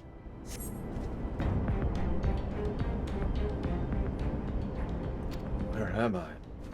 We're here to save you. See, she's even got a staff. We have just started 2.4. We are moving our way towards Snowcloak right now. And dealing with the Ivy. Now to quit this accursed place. Yeah, sure. I'll go make a commotion. You get the hell out of Dodge.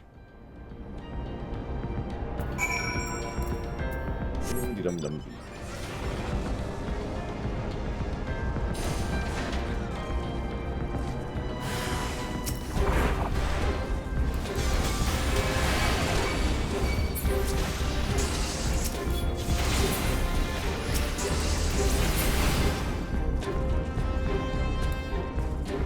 Yes, and there's this planet you've probably never heard of, Cashel. It's a little-known spit of dust that doesn't really matter to the overall galactic community, called Earth. And there's this one dude who's a streamer, okay? I should probably explain to you what a streamer is. It's someone who tries desperately to actually do something to add some microscopic amount of positivity to the universe, fails at it, but continues to try because of how stupid he is. Anyways, in the middle of that weird and unusual position, Lore Runner is suddenly grabbed from that and dropped into FF14, and then has to kind of make do as he goes, as he's trying to figure it out, you know, understand the rules of his new setting, that sort of thing.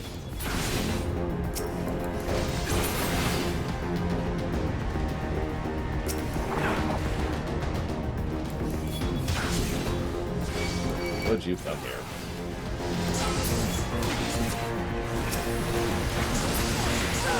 I mean, there's a reason I've always roleplayed the Warrior of Light as me. In my head, at least. Obviously, there's no roleplaying in the game. Which is a topic I really do want to discuss. I think it's a fascinating topic. Oh, I will, Alex. In fact, I guarantee, with total certainty, that the Trust of Ilbert situation is going to be a separate negative by itself, regardless of my opinion of the character. This is one of the reasons why I think Mr. Red is going to be disappointed. So, you got out. We cool.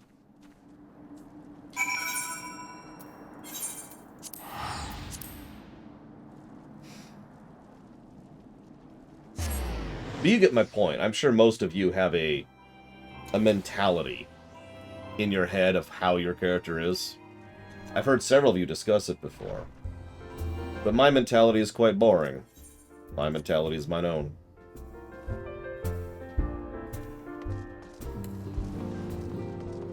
In my head, that character right there is exactly what I would be like if I was dumped in this godforsaken pit. Okay, we came back. Must you honor the woman you rescued is cared for by the Domans. Woo!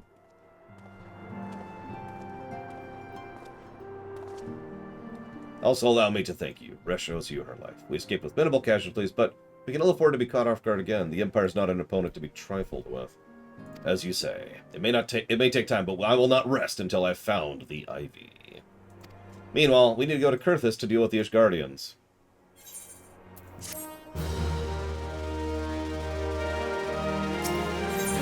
I didn't know you did that too, Valvatrix. Oh yes, we're about to meet Aymeric. I forgot he was this early.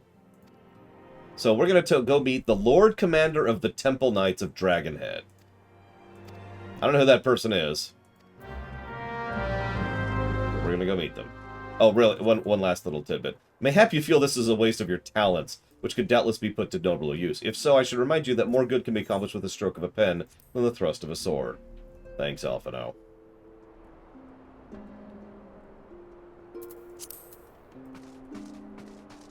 I will admit to be on the Aymeric is awesome crowd. I'm pretty sure that's a crowd that includes roughly everyone. But yes, let's go see the Ishgardian ambassador, shall we?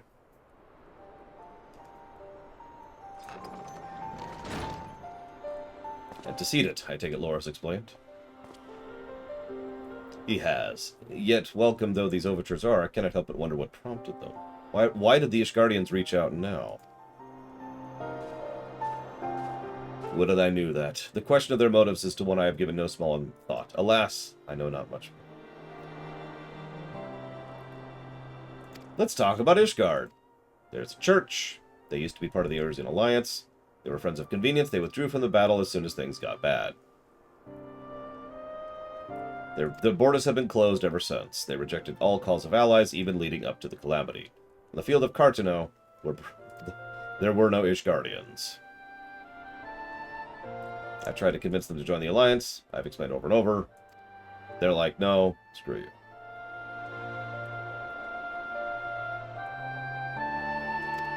And their lands froze 5 years ago, as I've already mentioned.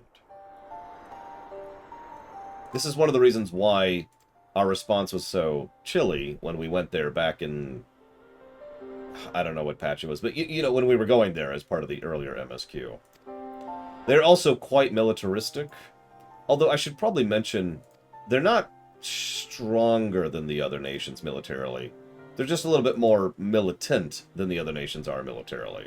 I would actually argue that Ul'dah with the Flame Company could match the Ishgardian military in a fair fight and in a conflict between the two.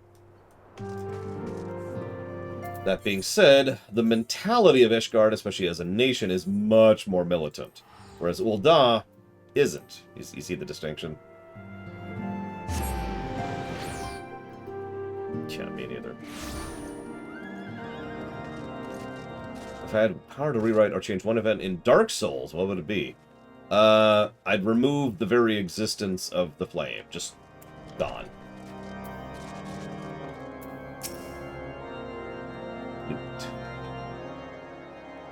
That's also true. Ishgard's military is almost universally mobilized. There's no such thing as peacetime for them, at least not for more than a few years at a time. So our hearts have been stoked in preparation for your arrival. It would not do for such a distinguished personage to catch cold. Sorry. Likewise. Forgive us yet another imposition. I fear we've relied overmuch on your aid, since you generously aid us in helping the Enterprise. Nonsense! Any debts incurred long since repaid. Besides, who can say what the future will bring? House House Bob may ever seek the aid of your newly formed Crystal Braves.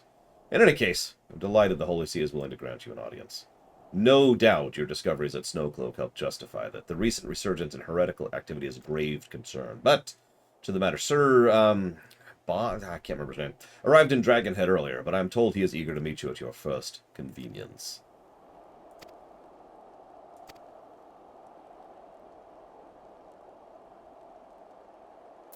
The irony, and I don't remember if they really cover this in Heavensward, but Ishgard is doomed as of this point in time.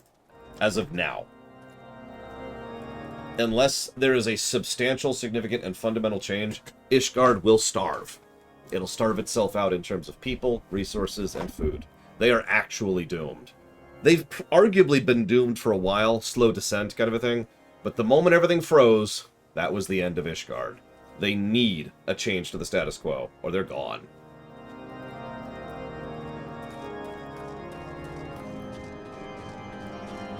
That is a valid perspective, Alex. I wouldn't even disagree with you. I would just say that as of the Calamity, they are 100%, no argument, doomed, unless there is a change in the status quo.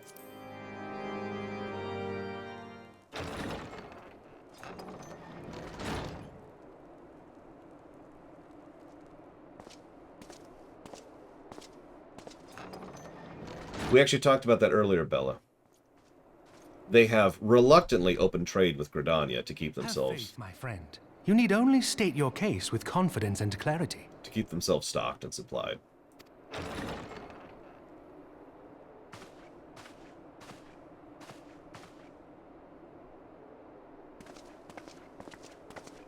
Also, I love his outfit. Blue and silver works well on him. Commander Leveilleur, it is both an honor and a pleasure to meet you. I am Emmerich, Lord Commander of the Temple Knights. Alphino Leveilleur, at your service. Your reputation precedes you, Sir Emmerich. I think we will find that we have much in common.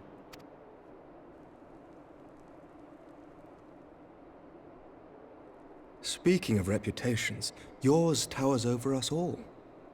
Does it not? Negative to story. There's not more Emmerich in the game. It does indeed, Lord Commander.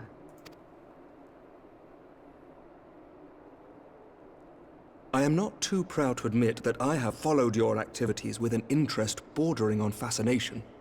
Full glad was I to learn that you would be joining us. Now then, shall we begin?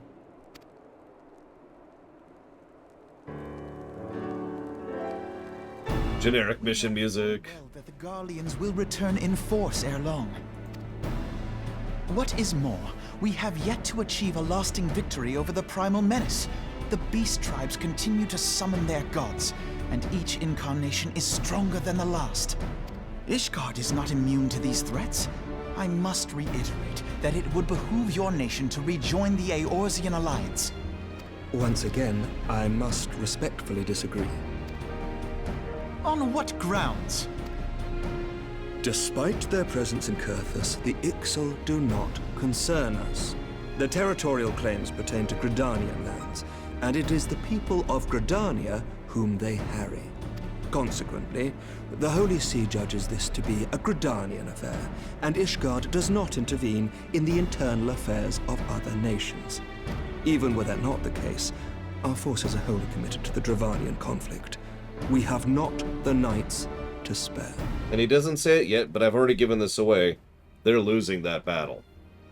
They are at a net loss over time for their military forces. As for the Garleans, we are not ignorant of history. We have observed the rise and expansion of the Empire, and we agree that it is only a matter of time before they resume their campaign in Eorzea. Then surely it would be in our best interests to present a united front. Mayhap one day, but not yet. Gaius van Belsar is dead, and the legion of conscripts he left behind lacks the will to fight. We think it highly unlikely that they will emerge from behind the walls of their castra for some time. Yeah, I forget what there's an actual official term for when a nation's population is trending downwards, where people are dying faster than being born. That's Ishgard. Thank you, Tazara. As always. Forgive me, but if Ishgard's position has not changed, why did you agree to this meeting?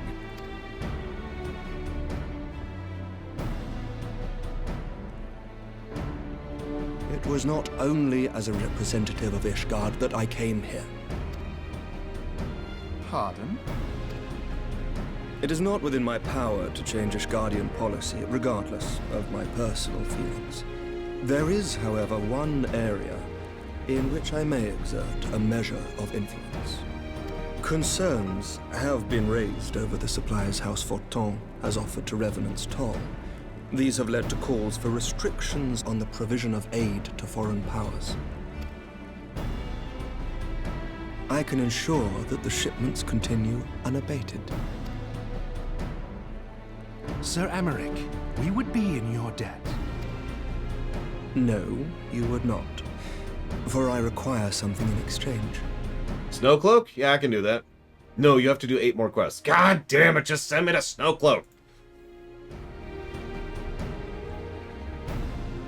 Of late, there has been a flurry of Dravanian activity, the purpose of which was not immediately clear. However, our astrologians have since observed alarming changes in the heavens. The dragon star waxes unnaturally bright, and there are whispers that it portends the resurrection of Midgard-Sorma. The fallen guardian of Silvertear Falls? That's absurd. Full many times have I gazed upon the dragon's corpse still wound around the Agrius, and wondered how different our world might be if it yet lived to plague the skies. I do not know, and I do not wish to know, nor does any son of Ishgard. Yet the mere presence of Dravanian forces is not sufficient grounds to send knights to Mordona, whatever our astrologians say. As I told you before, we have not the forces to spare. But we do. So you will intervene on our behalf if we agree to watch over the Keeper of the Lake. Do you accept these terms? I do. I will see that you are kept abreast of any developments. I regret that we could not come to a similar agreement on other matters, but I understand that you are not at liberty to make such decisions. Nevertheless, I hope that what we have accomplished here today will serve to demonstrate to your countrymen that we can work together towards a common goal.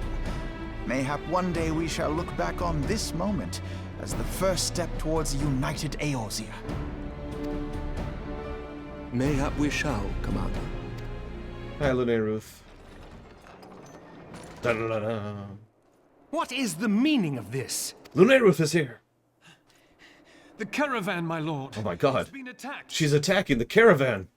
It was Iceheart, my lord. Wait, What? Lunaruth is Iceheart? By the Fury! All our precautions were for naught? Why am I sitting here? Let's go. I must defeat Lunaruth. In like 13 quests? Something like that.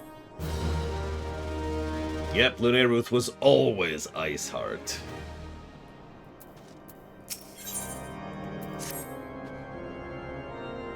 We are 4 quests from Snowcloak, by the way.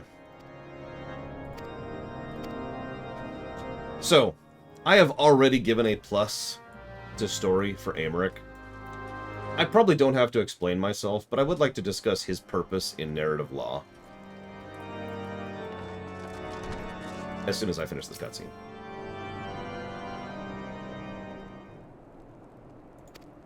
Yep, we must go! The heretics fell upon the caravan bound for the toll as it was passing through Boulder Downs. It was an ambush. Well, gotta kill the crap out of them. I can't wait to kill this Iceheart lady.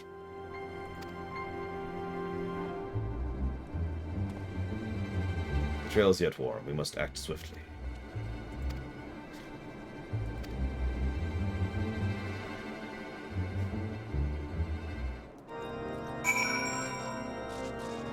Aymeric is a critical...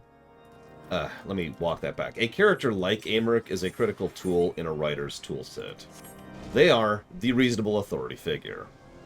Most of the archetypes of leadership types in fiction are on the negative axis. There's the obstinate bureaucrat, there's the obstructive bureaucrat, there's the corrupt person, corrupt diplomat or corrupt politician, or corrupt, rich person, right? I'm not going to list all of them. You get the idea. Overwhelmingly, percentage-wise, the majority of authority figure archetypes are on the evil, negative, or antagonistic side of the axis. Thus, it is a rare and necessary component to occasionally have the reasonable authority figure, Aymeric. They are there to accomplish 2 very important things. One, they are a way to try and flesh out a nation so that it doesn't seem completely evil. Sometimes this is done to excessive degrees. In fact, in some cases, and I hesitate to admit this, but even Final Fantasy VI falls prey to this folly. Occasionally they'll have 1 decent people in an entire person in an entire empire to try and flesh them out.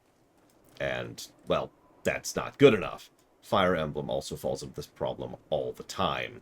Here's the evil empire of doom and killers and destroyers. There's this one good person. Yeah, exactly, Alex. But the other relevant point is, of course, they want you, the player, viewer, watcher, reader, to have at least one person that you like so that you aren't constantly irritated. They want you to be irritated at least a bit. It is a goal of fiction to try and make people that you dislike. However, they do still need people for you to root for. And, well, a reasonable authority figure is a great way to do that. Wow, they took everything, including the food. Anyways. I think it will be Mobage. I would put a 98% certainty on that, Lunaruth. That's especially true since I've seen parts of it in action, NDA, etc., etc. Yeah, Blade Terval is correct. You'll notice we have actually been shown several good people in Ishgard. Which, again, bypasses the problem I mentioned earlier. Rather than just having General Leo, who is awesome, it's worth noting, we instead have multiple people who are awesome to help flesh out Ishgard, so it's not, a realm of assholes, basically.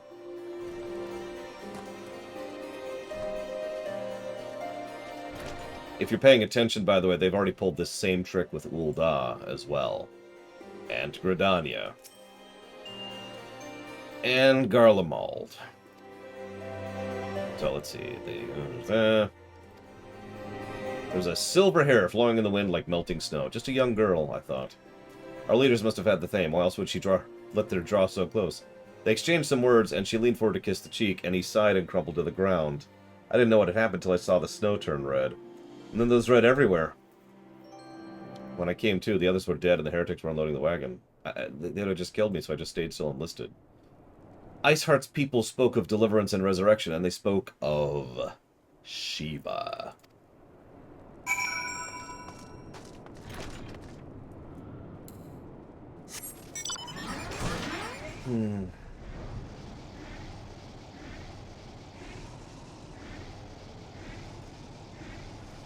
I just mentioned that because that's the first time they've mentioned that word in the entire game so far.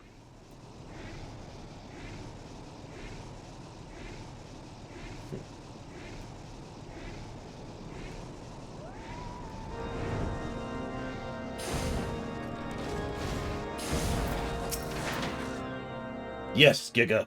Give in to your... Don't eat it, man. That's actually bad for you. So I have some news.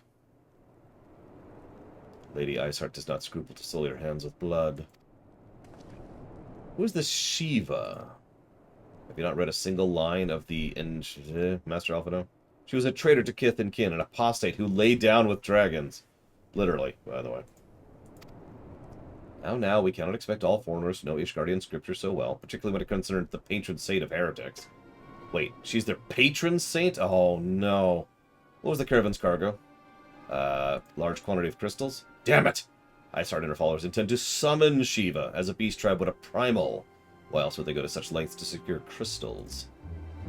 I shall inform the Lord Commander at once. Lord, Shield, you would agree that discretion is of paramount concern? Of course. Kill them all, my people. We will continue to support you. Our entire order must turn its efforts toward preventing its summoning. Naturally, this includes you. Yes, I'll kill Shiva for you. God, is that all I am to you, Alphino? I have needs too, you know. Ugh. The persistent attacks of the caravan seemed little more than a nuisance at first. Heretics were a problem, but a minor one. As before, I discerned the purpose, of course. Now they have my undivided attention. Join me in the White Brim front. We must kill them horribly. Okay. Good night. Okay, whatever.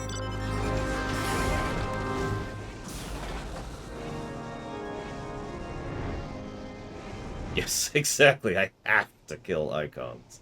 It's not a want or a need. It's more like a hunger or a thirst. I must kill icons. Have you ever thought about how many dozens of icons we kill in this series? Or in this game, I should say. There's no actual nudity there. No, so no, Mr. Red.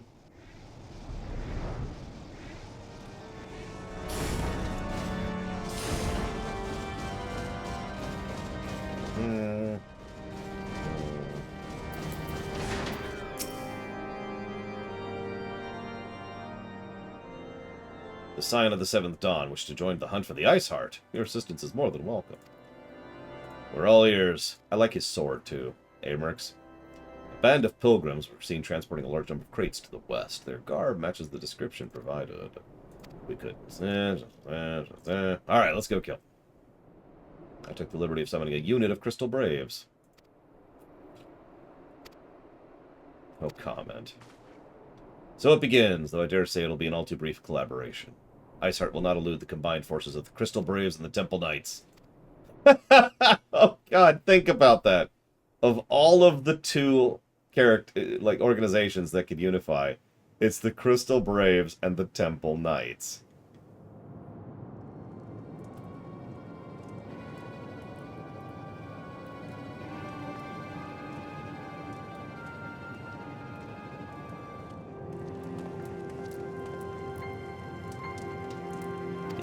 Yes, good, good. We're evil. My lady, everything's been accounted for. If there's aught else you would have us do, pray speak, and it shall be done. Yes, get me a coat. I'm freezing. Of course, my lady. A coat of ice, perhaps?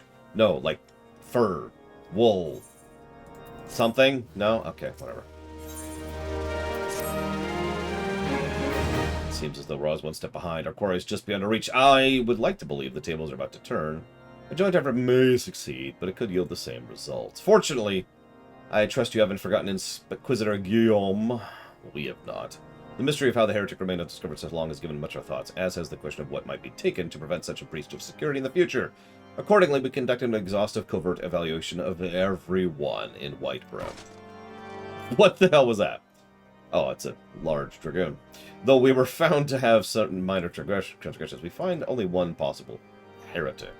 If this man has pledged himself to Iceheart's cause, he will be taken note of. The man's watch is about to end, so follow him discreetly.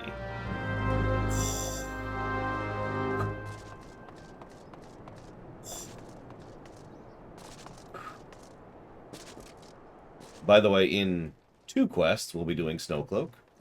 I will, of course, need some volunteers for that.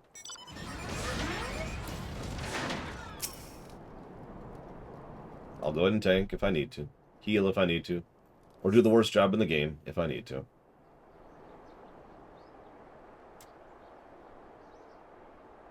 Hey! Hey, I'm following you! Hey! Hey! Hey, dude! Hey, I'm watching you! And then we can finally have my discussion about characters in MMOs.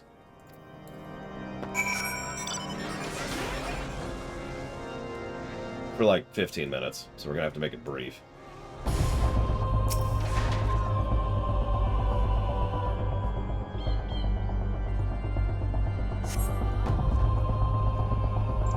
I sincerely doubt it, Cashel.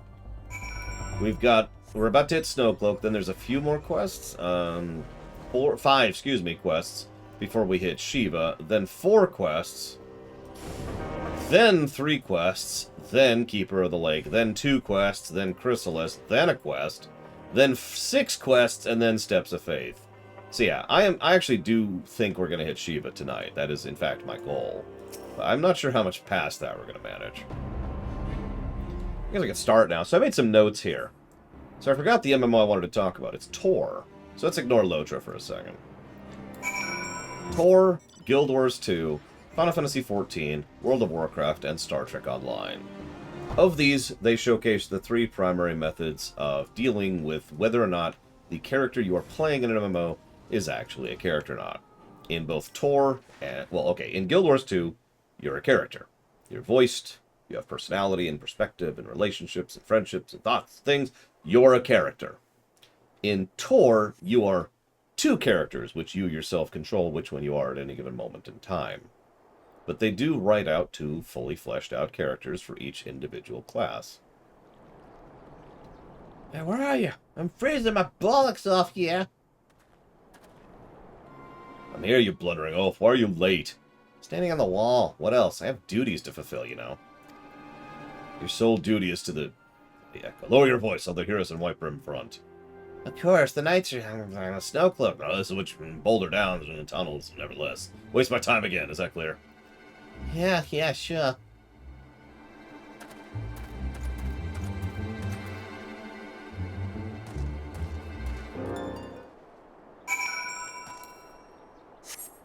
Then we have World of Warcraft and Star Trek Online. As I've already elucidated upon, both WoW and STO do not have your main character be a character. They're there, they're relevant, and they're present, but they are the absence of a character. In the middle sits FF14, which tries to do a little bit of both. We have the bare-bones beginnings of character, but for the most part, we're kind of an observer of events, and we happen to be the sword that other characters wield against events. But it is kind of an in-between. Amongst all of this, there's also the unique solution of 1.0, which I've already mentioned, which I'll talk about more in a minute. So, something about Snowcloak and Boulder Downs. Would the kid heard there's smoke close? Okay. So I know you wanted to come for this, Rex. Yes and no, Lunaruth, is the answer to your question. There are some generic songs that we're going to be hearing for a long time. But they will be new songs for new events and new scenes and new areas as we go forwards. So, Rax, I know you wanted in. Oh, never mind. I thought, my bad. Well, screw you, Rax. I hate you and your stupid, dumb face. I know Alex wanted in. US and Court mentioned being. I do need a fourth.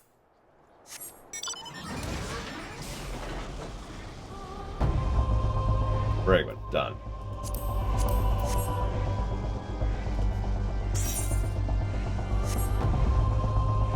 I don't even see you. Where are you, Alex? There you are.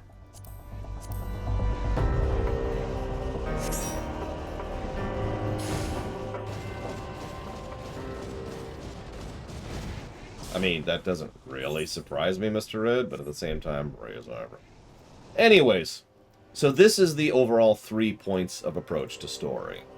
So, as usual, what we find ourselves is thinking about exactly how we want this to work. In other words, do we want our main characters to be a character? Or do we want them to just be wow, I can't talk all of a sudden. A blunt instrument that the actual characters are using for their story. Believe it or not, there's actually a question even further behind this one. Should our MMO have a story focus? Now, I'm just gonna go ahead and get out there. Yes, it freaking should!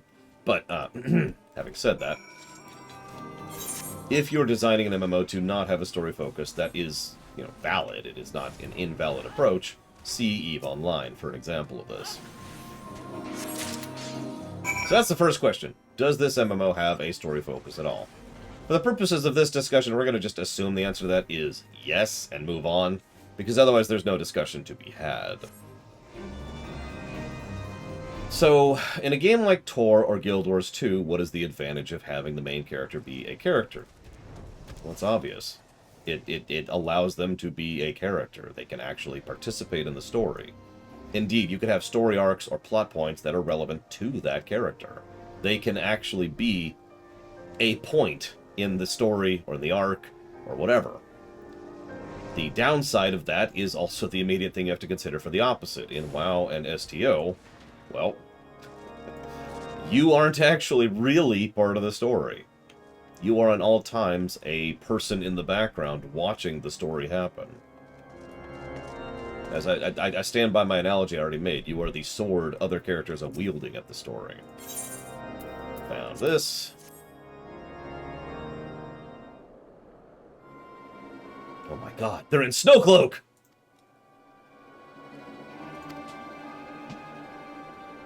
Sorry. Ahem. The heretics you dispatched were not of sufficient number.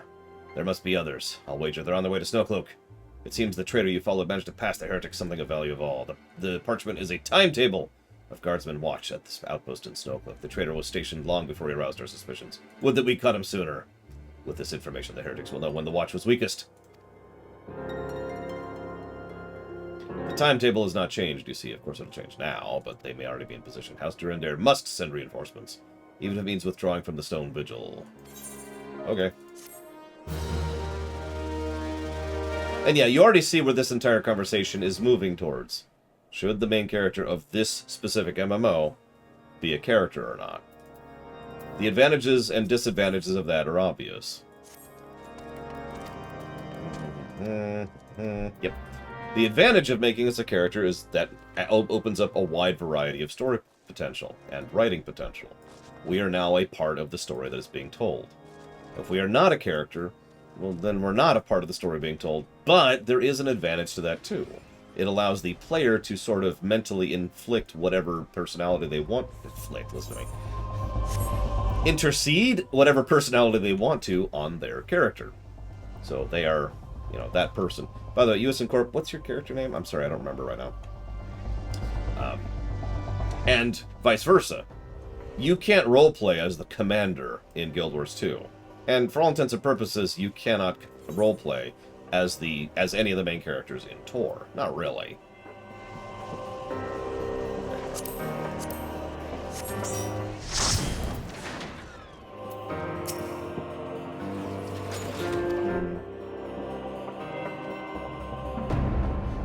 gratitude.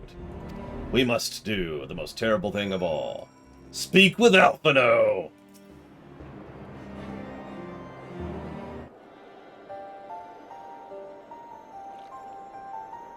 I would vastly disagree with that, Harriet.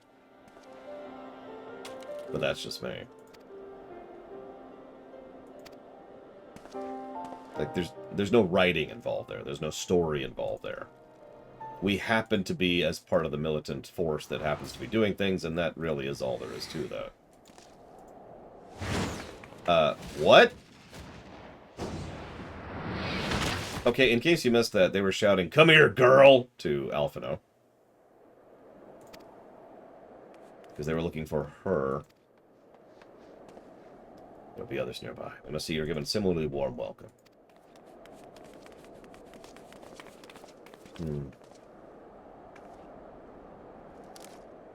There's been a development. Together with the Temple Knights, we have secured the entrances to half-dozen tunnels. But we think one of them may be important. The heretics have thrown themselves on their swords, our swords, to defend it. Alright, that's our entrance point. A moment, Alphino. The tunnel in question's barely wide enough for 2 men abreast. We must send in an elite force. Of a scholar, I think, is what's else going to play. A paladin. And I have no idea what everyone else is. They distinguish themselves more later, Lunareth. I'm just going to give that away.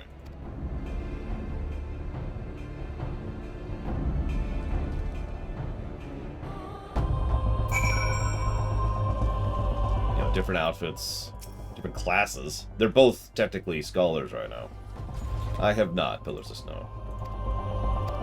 And I never will. Okay, there we go. We're apparently having a summoner. And whatever Bragwin is. Probably a dancer, knowing her. If I were to guess. Dungeon. There it is. No. Why did that happen? So, let me go ahead and start by giving my opinion. Now that we're finally at a point where I can just talk freely now. I really, really, really would prefer it if we were a character in FF14.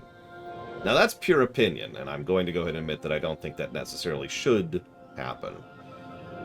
But I will also not deny that if they went full hog in Endwalker, don't tell me if they do, or in a future expansion and just actually committed to us being a character, I would be so awesomed by that. I'd be happy. I'd just be like, oh yeah! That's so cool! And that would legitimately increase my interest and investment in the game.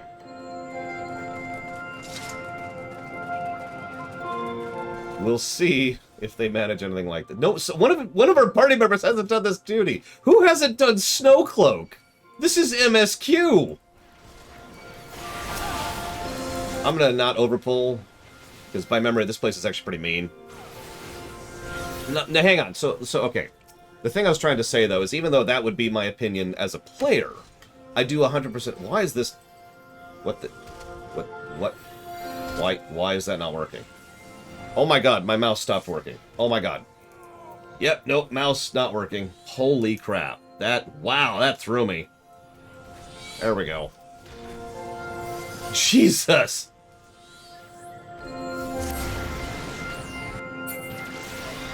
Listen, Blade Turval! Yeah, sure, I'll wall-to-wall pull, Alex. You got it. In fairness, I literally lost my mouse, which costs me, like, several abilities.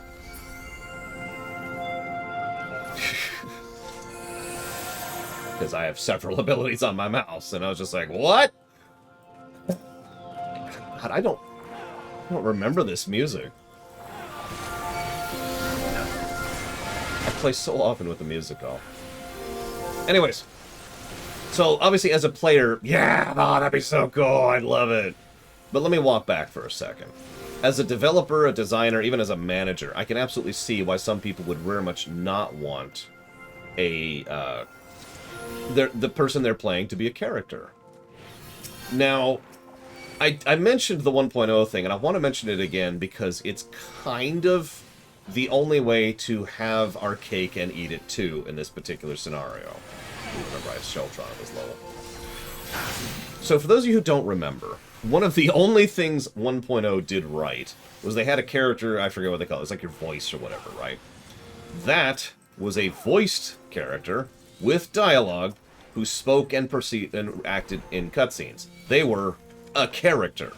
They were actually part of the action, part of the narrative, and relevant to what was going on at any given point in time.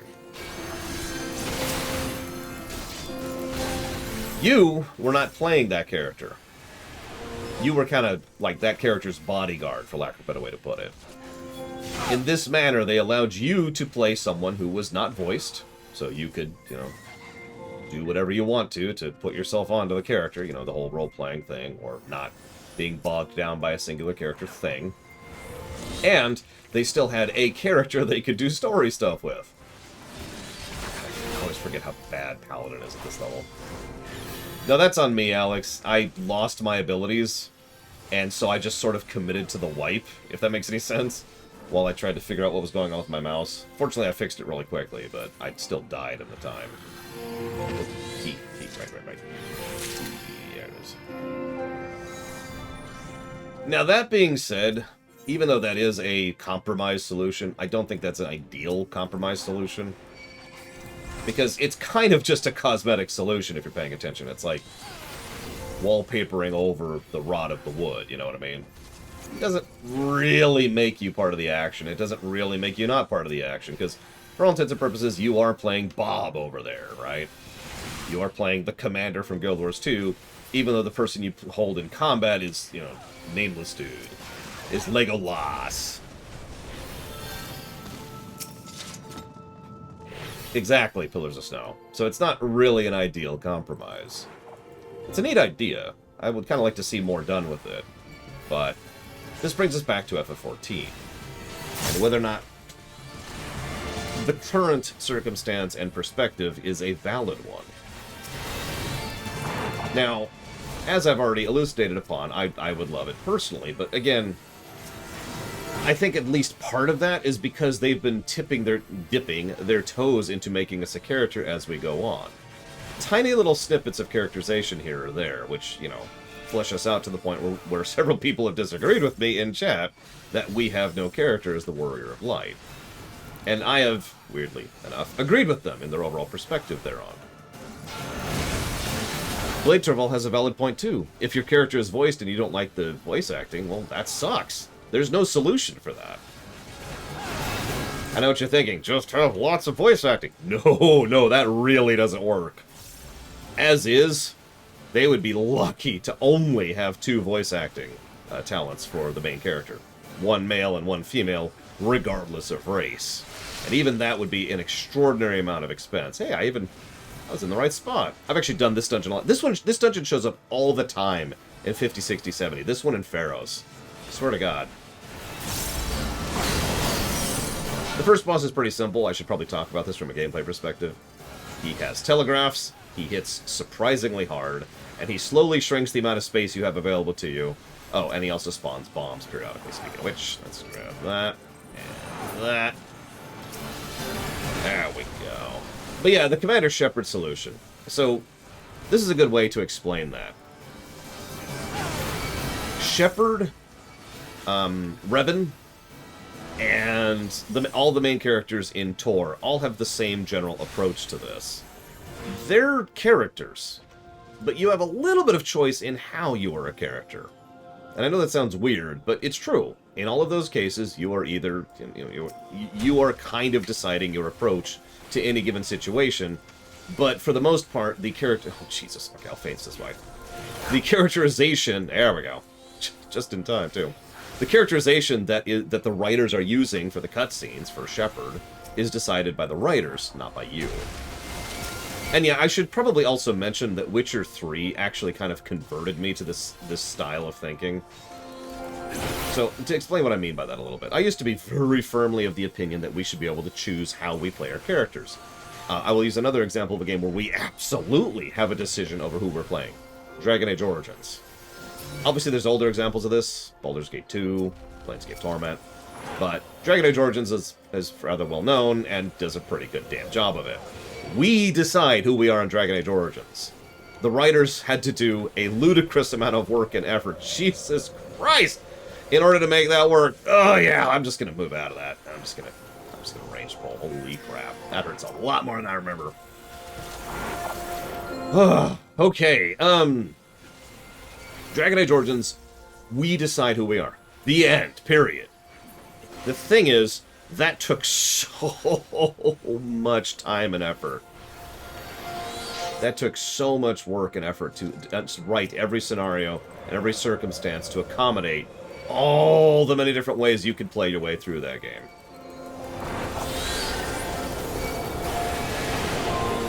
So, is that feasible for an MMO? In general, probably not. You notice Tor cheats. Tor gives you 2 characters instead of 15 to work with. Is that feasible for FF14? Absolutely not. There's no way in hell that would work for FF14. So, damn it, Alex. I was trying to pull it over here so it wouldn't hit you. Not you, him. I've decided I hate this song.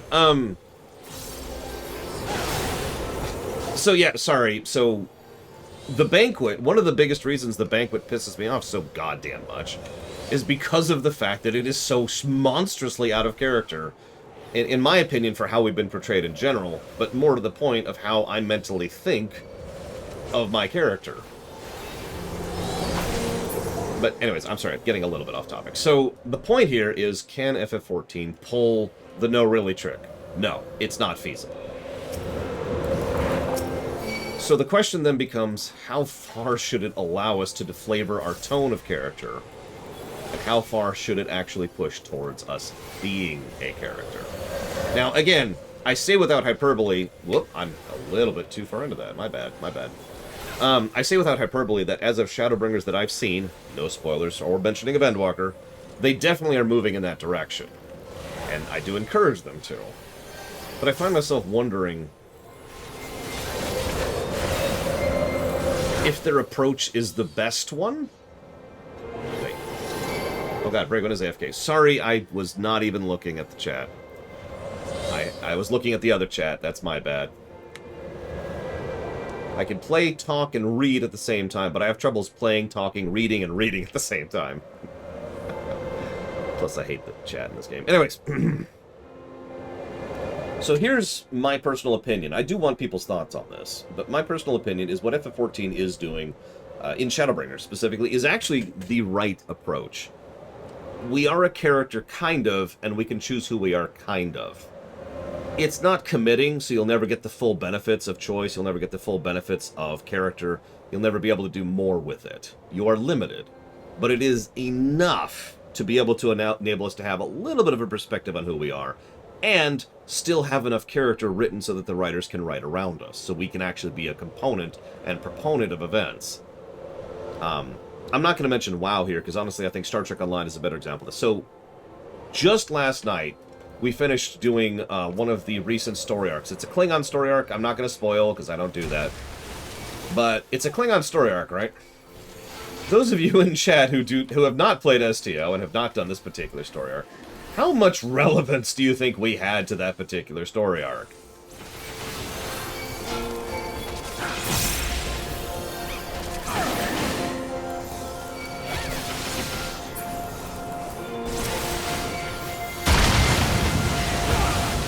Let me really hammer this point in. I'm going to speak in vagary... Oh, okay, hang on. Real quick. For those of you who don't know this fight, I'm going to be facing him in weird directions because he needs to blow out his snow thing onto the... What's your carbuncle doing? Oh, God! Okay. He needs to be facing the ads so he can freeze them. Did you see Carbuncle just bounce up there? Like, yep, I'm coming. I got him. Anyways, yeah, that breath attack right there. I'm going to face him in certain directions, so be aware of that. Because we need to freeze them once they have been turned into snow. When he does his big hit, which we definitely need to do in minimum eye level synced, we will be... someone has to hit them in order to try and knock them into him so that he can be interrupted in his cast. That's actually kind of it for mechanics, although there's a lot of trash in this frickin' fight. A lot of trash. Oh my god, no, don't hit him into the stove now. Don't do it now, don't do it now. It'll be obvious. He'll be hitting the entire arena. Oh my god. Oh yeah, by the way, you notice how that guy is aggroed to me, despite the fact that he is not... This is probably white. He just does whatever, so focus fire... Yeah, that. Okay. I don't even have a cooldown for that. In the face! Okay. Just gonna eat that. Nothing I can do about it. Oh yeah, everyone kills the... Like I said, I get this a lot in my 50, 60, 70 queue, and so I'm kind of used to this fight.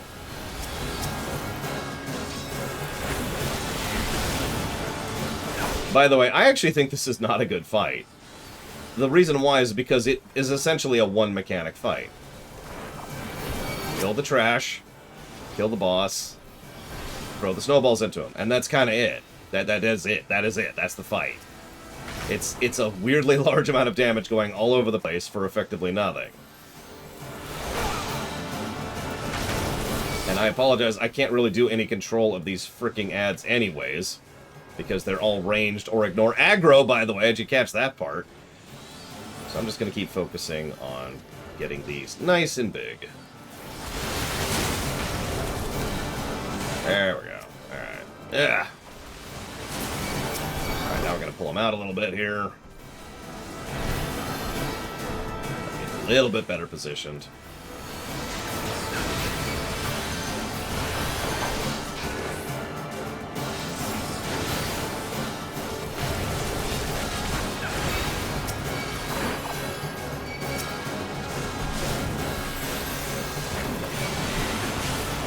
Also, this boss song sucks. While I'm on the subject.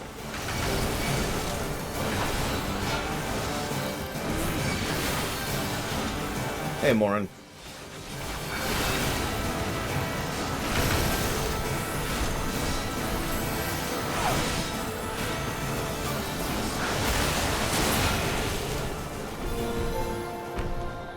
Yeah, that fight sucks. It's not even a fun fight. It's just... We have an idea for a gimmick. Oh, it didn't work, and they never do it again. Where the hell was I? Alright, so... FF14 goes halfway into both, so they can't ever have the full benefits of both, but at least they can have some benefits. Right, I was talking about Star Trek Online and the frickin' Klingon story arc. This is so goddamn stupid. I want you to imagine playing a video game for a moment, okay? And you are... You know what, let me just try to phrase this in FF14 terms. Let's say you're the Warrior of Light. Okay? You're cool, right? Cool. Now let's say you go into a story arc. When did 1.0 come out again? Because that will answer your question for how long I've been playing this game. But let's say you have a story arc where you meet Bob. And Bob's like, ah, the Warrior of Light, excellent. There you go. I've been playing for 12 years off and on. So you, Bob, you must help me. And I'm like, yeah, sure, okay. I will go help you. I am not a fan of Team Fortress 2. However, if someone added it to the list, I would probably try and fail at reviewing it.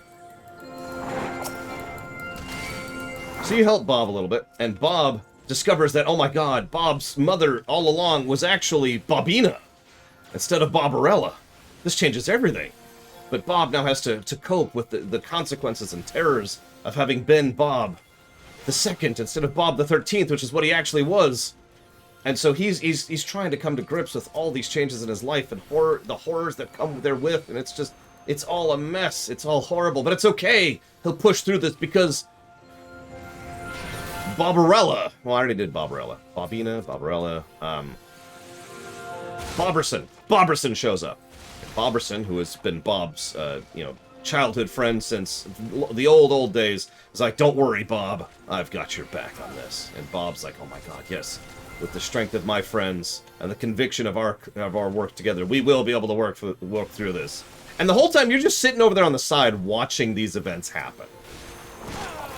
Now, this is why I don't like the STO method. This is why I don't particularly enjoy what they when we are not a character. In fact, if you're paying attention to the review document, I don't blame you if you don't. I think it's like a 15-page document at this point. I actually straight up gave a negative to the Beast Tribe quest in particular because we were not a character in the Beast Tribe quest. We were an observer, watching their story happen. And honestly, that just irritates the crap out of me, even ignoring the fact that I honestly think it was badly written.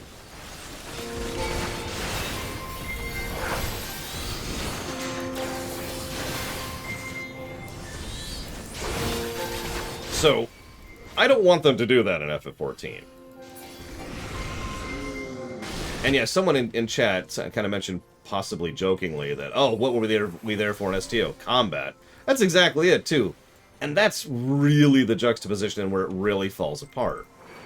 Imagine for a moment that Bob was like, yes, with my friends at my side, no one will be able to stop me, and I will defeat the ancient Daub, who is the ancient enemy of my clan.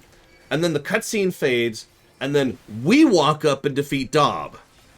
And then the cutscene starts, and then Bob's like, yes, I have defeated Daub. And that irritates the piss out of me.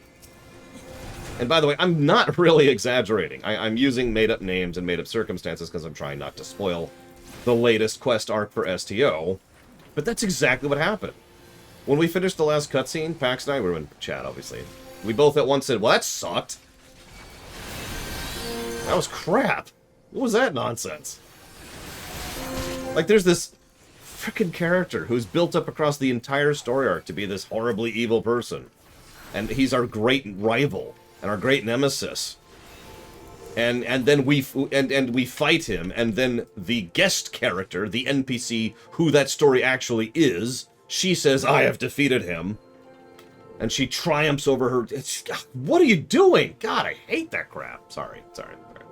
Point being, I don't want 14 to go that direction with it. That would actually push me out of the game. Okay, so he's going to drop icicles. I believe the first two, you just stay away from when they explode.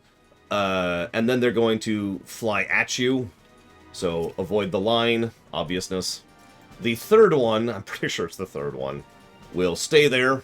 And you will need to use that to line of sight Fenrir himself, because Fenrir is going to do a big nuke cast, and as with most things at minimum eye level, it's going to hurt like hell. And that's kind of it. That's the whole fight. By the way, I'm probably going to give this dungeon a negative, because this dungeon, if you're not paying attention, kind of sucks.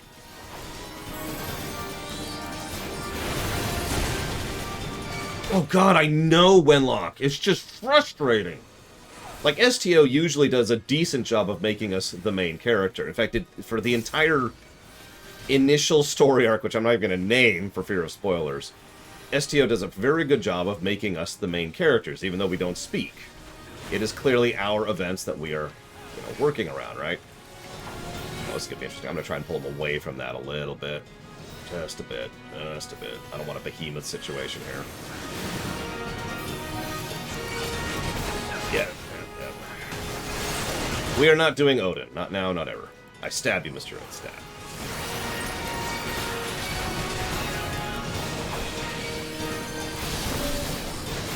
So this should be the one, I think. Yep. No, this is it. I was right. It's actually the 6th, not the 3rd. My bad. Yeah, that attack right there hurts like hell. Even when doing this in a roulette. Yeah, so to go back to the thing, FF14 does actually do that periodically. In some cases, it does it because it's a badly written quest arc, but it did it for Hildebrand, and it did work for Hildebrand because Hildebrand's a frickin' parody. It's kind of the point of Hildebrand, is to do its own little side thing there.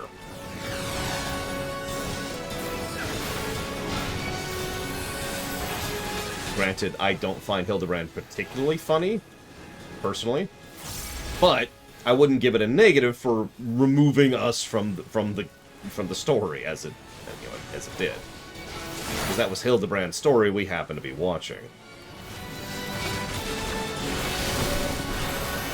So this should be, yep, this is the big one. Run! Oh god! I was hitting the wrong button. That's why. By the way, that's it. That's the whole mechanic. You notice how this dungeon has worse mechanics than previous dungeons have had? Although I'm not sure when the other 50 plus, post 50, excuse me, dungeons we've been doing came out. So I'm not sure when this dungeon came out relative to the better dungeons we've already done.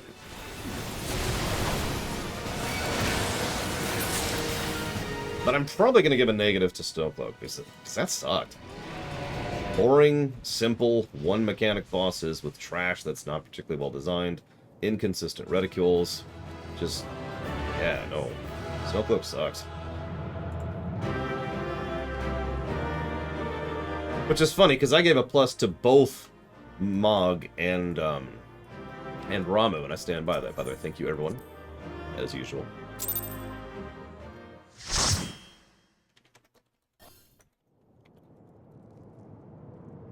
The tales do not do you justice, warrior of light.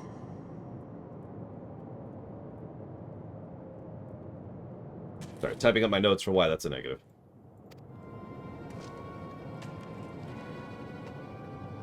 Yes, I know who you are, and you know who I am. Well, yeah, I've played this game before. I mean, who are you? I was given the name Izel, but I earned the name Iceheart. Good night, Mr. Red. See you around, Linearuth. Yeah, we're getting into the end game here of ARR. This endless cycle of hatred, of bloodshed, of sorrow. You would see it continue, O noble warrior of light. I mean, no. Is that not why we fight? To end the fighting? I would not. I will not. I will bring an end to this war between dragon and man, no matter the cost. I'm sorry, this is a good time to mention this. I've seen this so many times. It always amuses me how low the frame rate are of shadows in this game. Or, sorry, not shadows, reflections. It's really distracting on scenes like this, where you can see pretty much all of our character in the reflection, and they're just like 10, 15 frames per second. In time, you will come to understand that what we do for the greater good. For Eorzea, for Hydaelyn.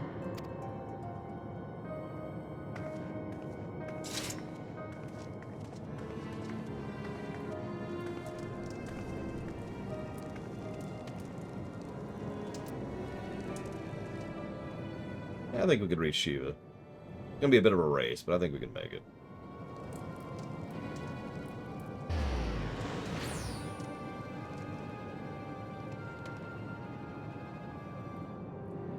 It doesn't show up often, Bella, but everywhere where there's reflections, it's just like, oh, God!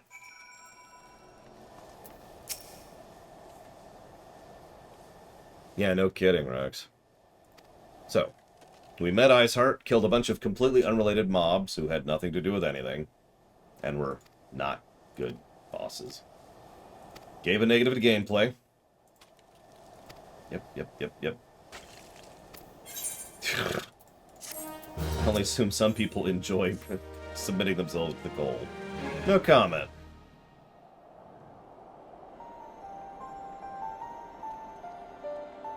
Meanwhile, Minfilia is wearing a much better outfit. I hate to sound like a prude, because I don't mean it as a prude thing earlier. Her outfit sucked. It doesn't matter that it was showing off her skin. That is a much better outfit for her. Hell, I wish I had that cloak. So, she lay with a dragon, the gravest of all sins. But this is a holy act, the blessed union of man and dragon. How could such a thing even be possible is quite another question. Suffice to say, I doubt we'll find a more useful answer in the archives of Ishgard. You said that Iceheart took a moment to plead her case, do you not? Agreed, Lords of Snow. Viewed without prejudice, most would agree that bringing an end to an endless war serves a greater good. I think Sir Aymeric might take issue with her methods. Yeah. I do not care if stragglers manage to escape. Until the sappers confirm the tunnel is safe, my men are not to search it.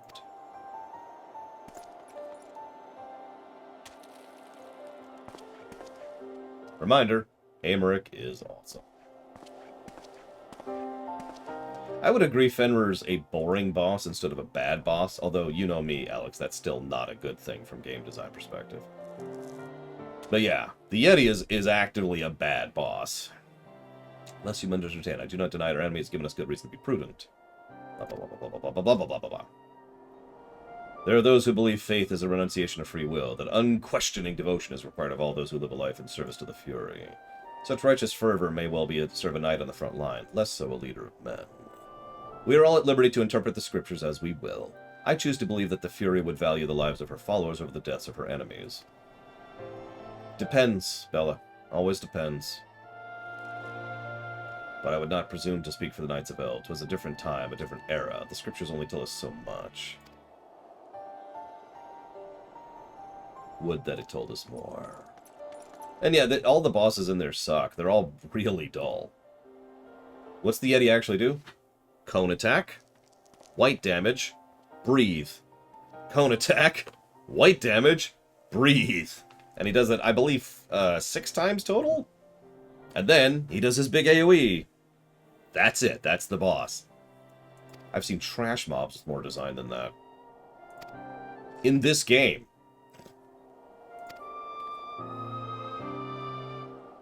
Shiva was a real living, breathing woman, of that there could be no doubt. In this respect, she differs from every other figure we have summoned, each of whom was worshipped as a god. The exception being good King Mulamog, the 12th. Shiva was different. What are the heretics? They are a tribe of outcasts at war with a mighty nation who yearn for the resurrection of one who embodies their beliefs. If that's not placing your faith in a higher power, what is? Crystals and conviction, they both have in abundance. Oh, also, I'm pretty sure this is before Greg.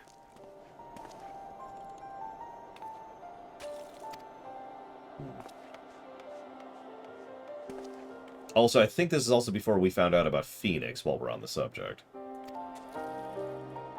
I'm not sure about the exact timing. Without the means to teleport as she did, we have no choice to search for an alternate route, another tunnel. Colleagues may assist us. I pray that you're right. We will find her, no matter the cost. It's funny because there's only one dungeon in this in ARR I mentally think of as really good, which is funny because I'm curious how it's going to rate. And it's the only dungeon we haven't done yet in ARR. The last one.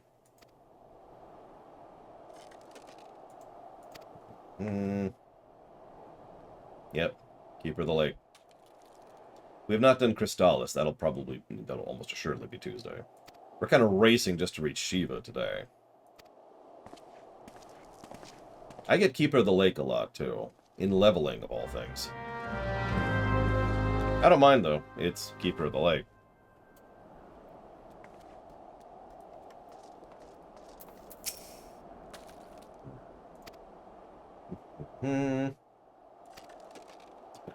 Summer from Ul'dah, the crunch of snow under hand can be disconcerting. By the way, that person was saying they need to join the hunt as quickly as possible. Not because they want to help, not because they have a sense of duty, but because they will only get paid if they get results. I want you to keep that in mind.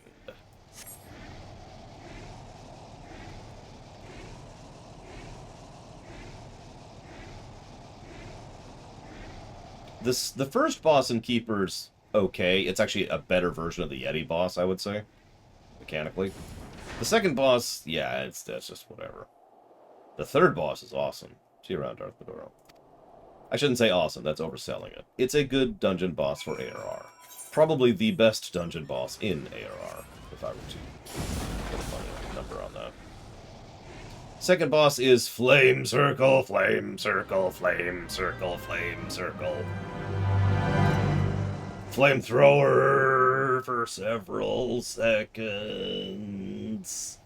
And then Flame Circle, Flame... And that's it. Those two mechanics are that boss. That's it.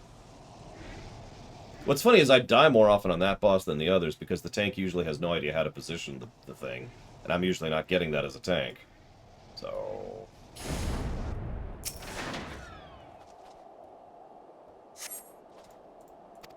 yeah, let's go ahead and presume we're going to make it to Shiva. So let's start grouping up now. Who wants in for Shiva? I know Rax has reserved a spot, so to speak.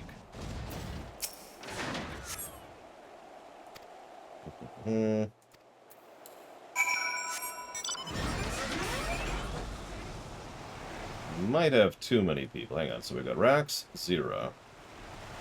You're already there. Nace wants in. And Gigaput. Actually, that's 8 right there. Doors closed. Chuckle. Unless someone wants to volunteer a spot. At which point, well, we're going to have to do the number guessing game. So, let's do this. Rax, I will consider your slot reserved because I owe you. I draw some. This person's dead. You okay? Oh, how embarrassing. I was so intent on following, I almost failed to notice they doubled back. Almost, mind you. One tried to sneak up on me and got a knife in his gut for the troubles. Ah, Uldanians. Withdraw in groups of 3 or less to the observatorium. Give the signal and wait. The merchant will be watching. Be late and left for dead. Speaks for itself, doesn't it? Yeah, no kidding. You should restrict your search to the wilderness. I will need a moment's rest to recover from these wounds. Yeah, sure. Alright, hang on.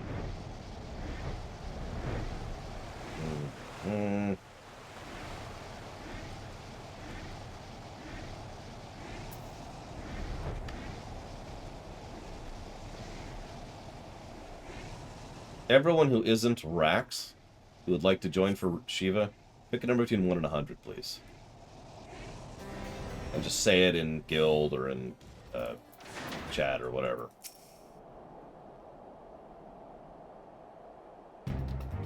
I am through listening to your excuses. We leave now. Oh, the woods are crawling with the blue coats, and the knights are searching every wagon that passes through the gates. How long? Depends on how fast I go, but within 50 minutes. Now, no need for that. I'm Ilberd, and I'm incredibly evil. You can tell, because I'm voiced by Richard Epcar. Our land ever thirsts for the blood of the fallen, and by your deeds it is drunk deep. No, I've done no wrong. None but meet in secret with heretics. Deny it all you will, we shall have the truth from you. Inquisitors are not the only ones skilled in the art of interrogation. Damn it all. That's that little dramatic, but okay.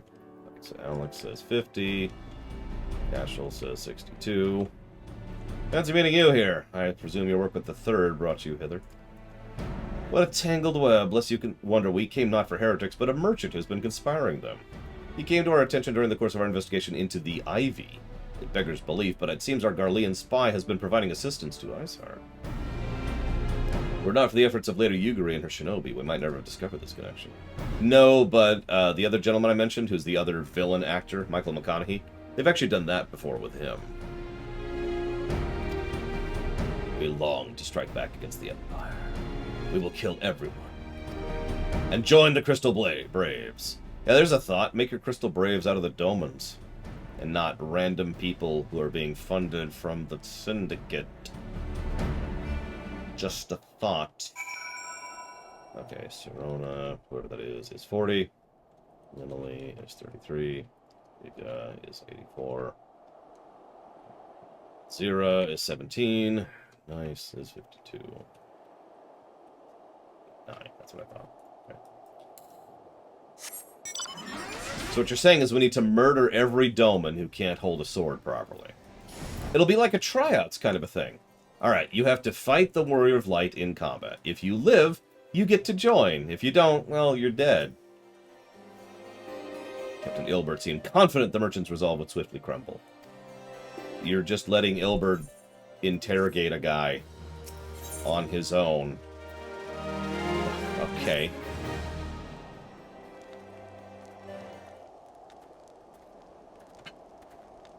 That's a lot of trust you put in that man, Alfie.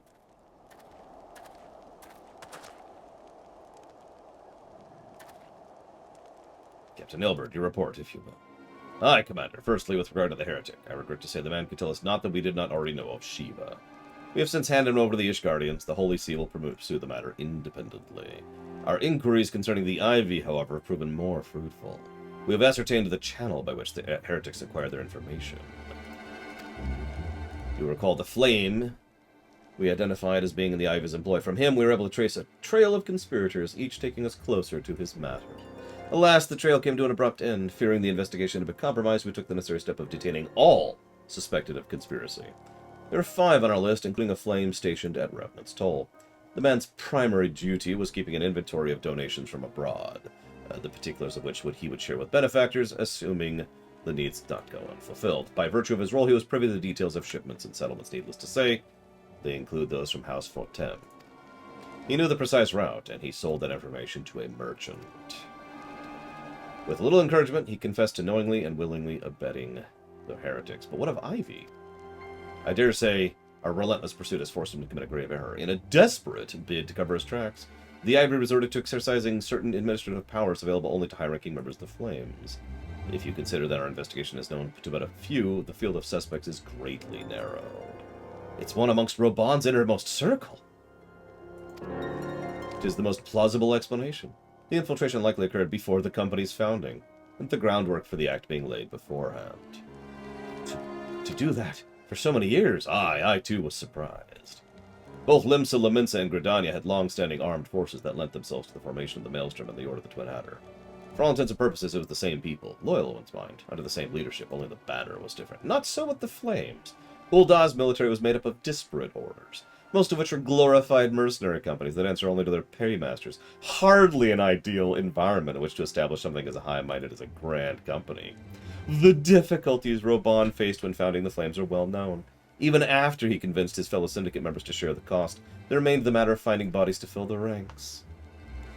And given the pressing nature of the Imperial threat, that meant recruiting every passing sellsword. It would have been child's play to infiltrate the company. Okay, pause. This is straight up lies. I'm amazed Alphino is just eating this up. We've actually already discussed this, because this has come up more than once in the story. I wouldn't blame a player for not realizing this, but this has actually been mentioned in the narrative prior to now. Robon personally vets every member of the Flame. Personally. That's why they're the elite. That's why they're so damn good. That's why they're all so loyal to him. That's why they're probably the best military force in this section of the countryside, including the Ishgardians. So, Ilberd is just feeding us this line. Now, when I first played this, when Ilberd was saying all this, I was like...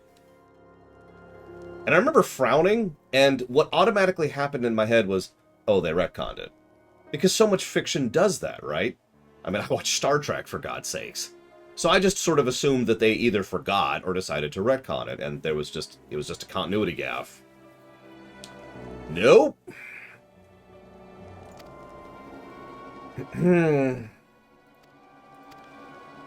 Even as we speak, Dome and allies are shadowing high-ranking Flames. Any one of them could be the Ivy. Continue your investigation. Have the 2nd attend to the unrest, 3rd and 4th can join. Blah, blah, blah. It is interesting that Alphino just buys into this, but it makes sense.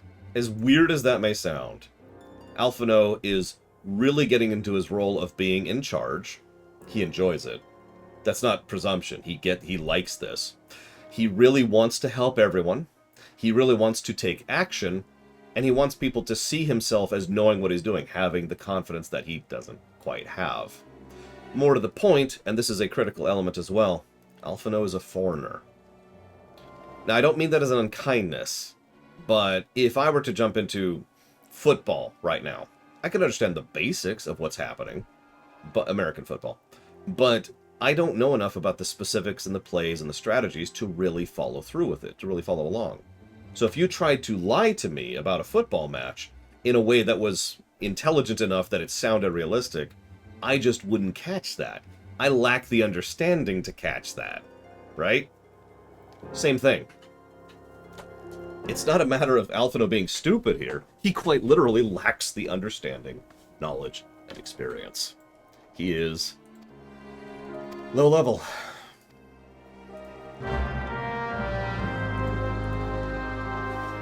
Thank you, Guinevere.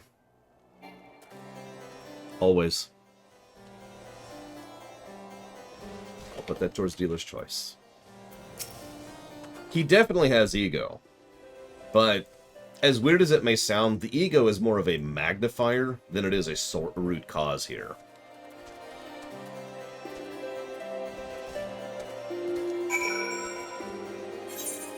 Is that all the guesses? Okay, cool. I'll go and invite Rax really quick here. Okay. I always hate how it does that. Like, it takes a second to actually load.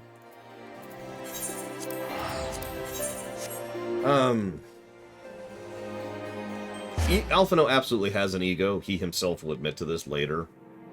But remember that that ego is just someone... I don't know how else to put it. It's a magnifier. It makes his other decisions worse. At the core of his ideal here is the desire to try and really get out and do something. He is, in his own words, disgusted by Eorzea and all the problems here. And he wants to do something about that. And he's doing things. It's working. Ego grows a little bit. It's working. The Crystal Braves have helped with this whole situation with Ishgard. We're getting our first cooperation with Ishgard in years. Ego grows a bit. Change has come to the Garlean Empire, and we must discuss... Oh, right! I forgot that this cutscene was here. The rumors are true, then? The War of Succession is ended? So yeah, you remember that I've said a while ago that the only reason the Garlemalds haven't just stomped over Eorzea is because the entire empire was embroiled in a succession crisis? Well... It is. A new emperor reigns in Garlemald. That. Who? I mean, it almost doesn't matter. The fact that the succession crisis is over is bad for everyone else. The birth and all too rapid expansion of the Garlean Empire is commonly attributed to the strategic brilliance of Solus Zosgalvis, yet he did not rule alone. Several members of the royal household also distinguished themselves during his reign. Nevertheless, it was the eldest son who stood to inherit the throne, until his most untimely passing. I thought us fortunate when I learned that the Emperor had died without naming a successor. Oh, this is the first time we see Emperor Jackass there.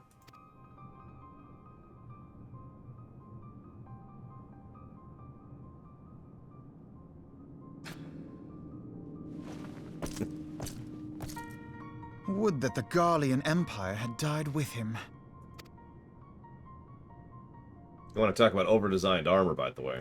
Wait until you see his son. But seriously, that armor's ridiculous.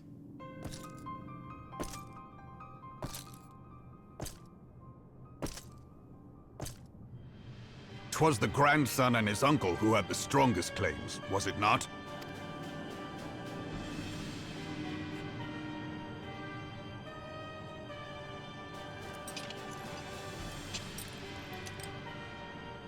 Indeed. It's got to be so uncomfortable. Claims count for little without the power to assert them. High Legatus Varus Ye Galvus is a respected military leader. Not so his uncle.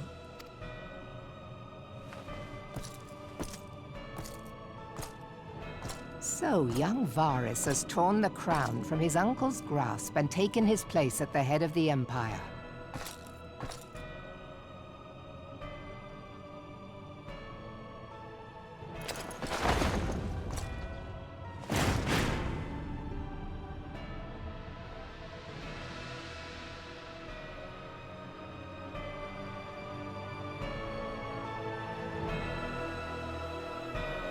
Yeah, I was gonna say, Varus is at least 30. Which I guess is kind of young. Given the troubled nature of his succession, the new emperor will require time to seal his grip on power. Yet have no doubt but that he shall, for there are none left with strength enough to oppose him. So once again, credit to good writing. They realized that they needed Garlemald to not simply win, so they gave him a succession crisis. But even when the crisis is over, that's not how that works. Anybody who's studied history knows that once the succession crisis is over and someone takes over, what's the first thing they do? What's the very first thing? Solidify their power against all the other pretenders.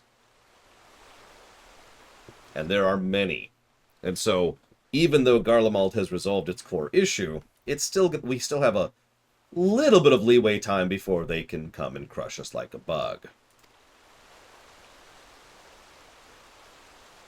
Since the success of Operation Archon, the remnants of the 14th Legion and the forces occupying Alamigo have done naught but fortify their positions.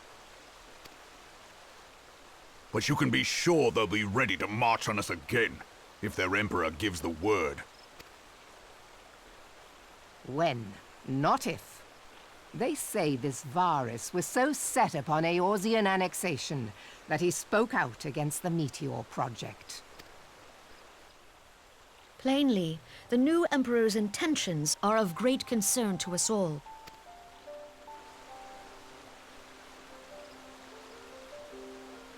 I propose that we set aside the Cartno dispute for the present, and discuss what measures the Alliance might take to prepare for a resumption of hostilities with Garlemald.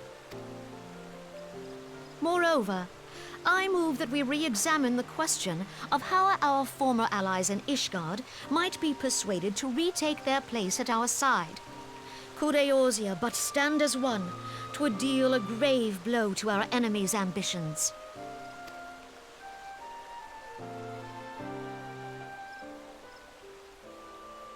You are correct, Alex. Apparently most of the game occurs over the space of about a year.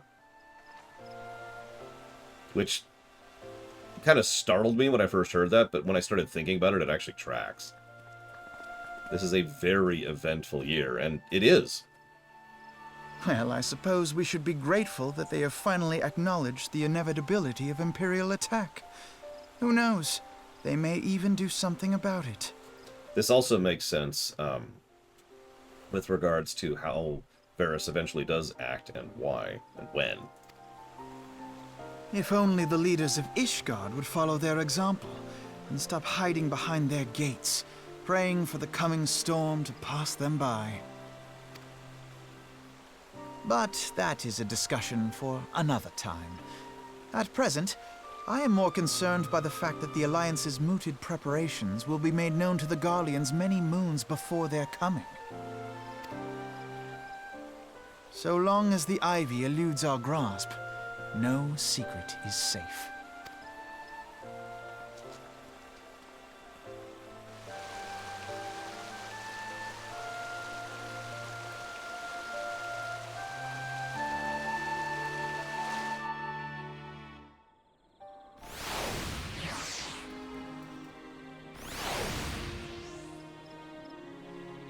Suppose I should consolidate my group. Speaking of which, I must consolidate my own power.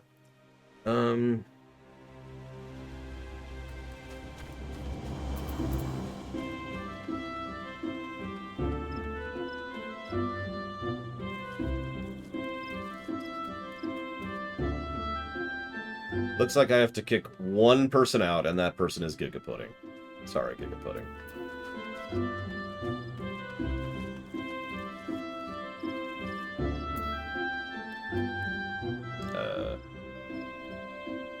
So Cashel isn't even on.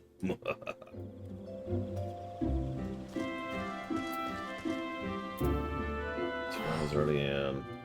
Linnelly's not in. Zira's not in.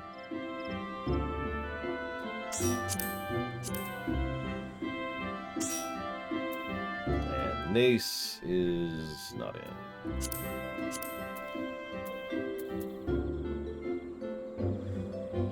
Wait.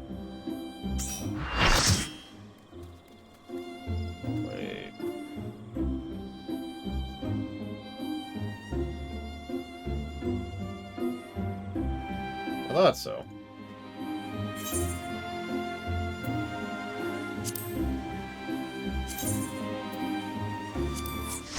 There we go.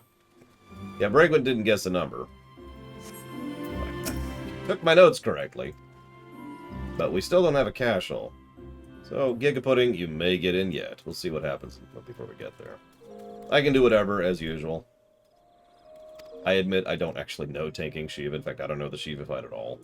Except for the fact that you have to, in the sword phase, you have to group up for a meteor strike. And you have to go close for some attack, and you have to go far from another attack, which I think is staff. And that's all I know.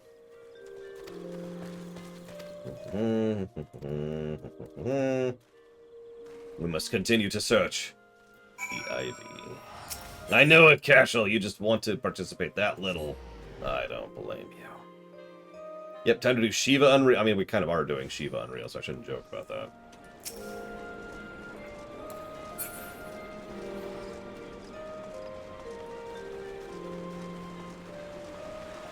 I mean, I know the EX of most of the primal fights in AR are better than the normal fights, as I've demonstrated several times. 3 quests to Shiva.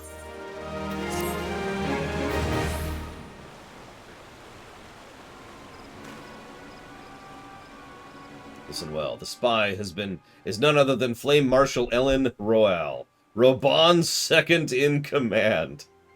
Oh, bull frickety crap. Oh my god. Why do we buy this? It's no small secret they did not favor foreigners. Yet the monitress did not raise a murmur of protest when she was appointed to the post. Passing strange, is it not? Could it be the Ivy holds power over the monitarists? Da-da-da. Yeah, no, she's actually the Ivy. Which, by the way, is actually really dumb, but I don't want to get into that. I'll just give it a story negative and move on. This whole section kind of sucks, narratively, in my opinion. And it leads into something I hate even more, but we'll get there later. Blah, blah, blah, blah, blah, blah, blah.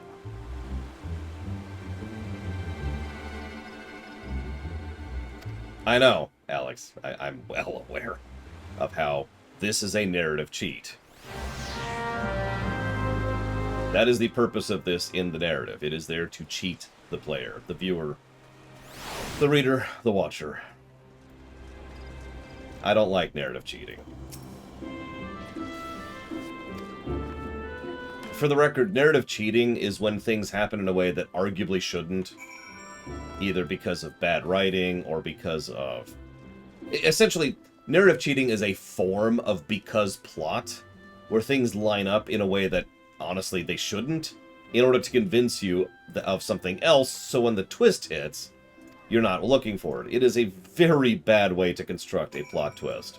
It is arguably one of the worst ways to construct a plot twist.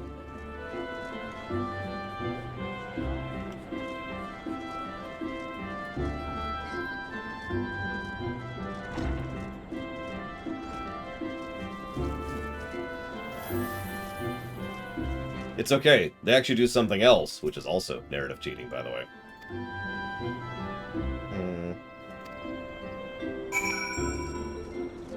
Which is even worse. So actually, now that I'm thinking about it, we're up to 2 negatives for Ilbert already. Would that Mr. Red was here to see these beautiful negatives blossom forth in the heart of Ilbert, and his Richard Ipcarian self. Ipcarian? Where could she have gone? The roost! No! I knew it! Her evilness is pure evil.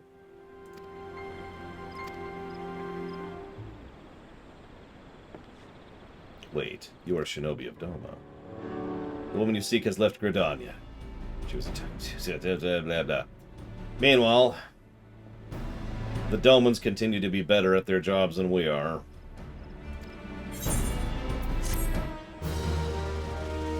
I love this. We're actively chasing the Ivy.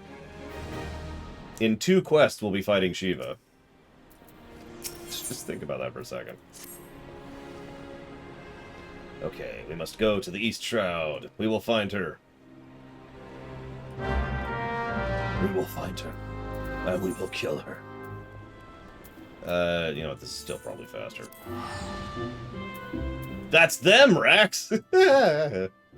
Oh, yeah, where's my story negatives? I need to start writing this stuff up.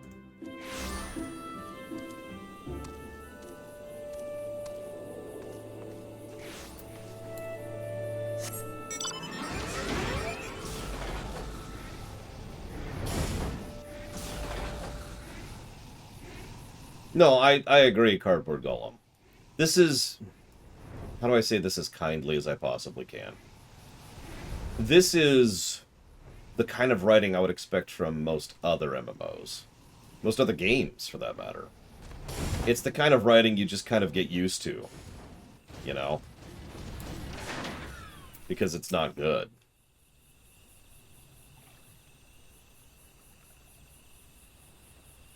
There's something I like to call consequence storytelling. It is a form of referring to good writing, where writing keeps track of itself and follows through on logical consequence. This section is pretty much the opposite of consequence storytelling. Yep.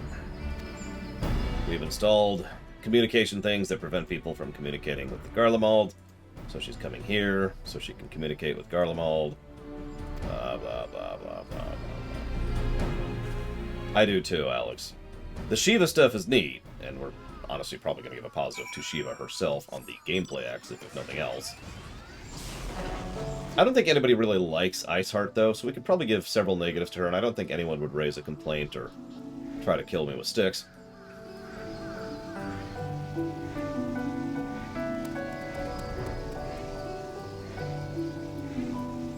God, this fog. Look at this. Whoop. It was so foggy I missed the quest.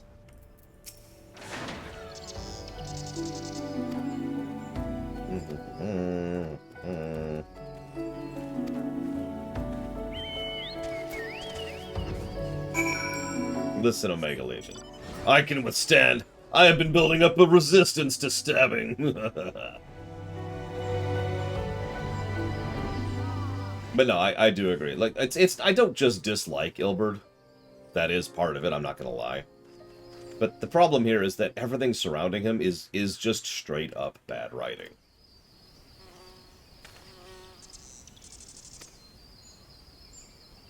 And it's doubly irritating because of, I can't think of the term. It's my own term. Continued presence or something like that. It refers to when a character is bad or good, and you just keep seeing them. And thus it is either even more bad or even good. Anyways, oh my god, she was Ivy.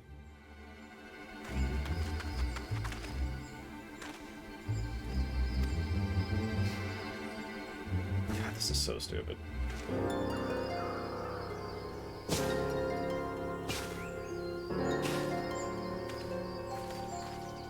I'm sorry, why are any of these people necessary to capture one bureaucrat? I'm here. You're unarmed, my lady, and scarcely guard for battle, but if you wish to fight, you're welcome to try.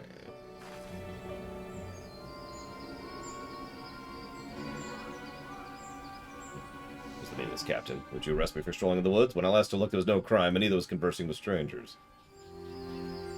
You would feign ignorance, then. Very well. If you do think of something to say, there'll be plenty of time to say it later. Now come quietly, I'll make you wish you had. God, they're trying so hard! You know what, I think this is of great contrast. You know what this is, and why this pisses me off so much? They're trying to make Ilberd into the character that Aymeric is. You notice that, right?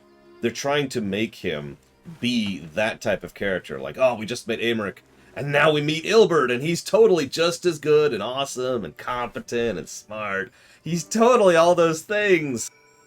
And yet, even when I was playing this for the first time, thank God I have that perspective here, instead of just the poison of the future. Even, yeah, they way overdo it.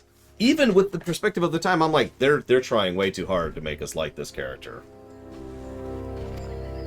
They're really leaning into this way too hard.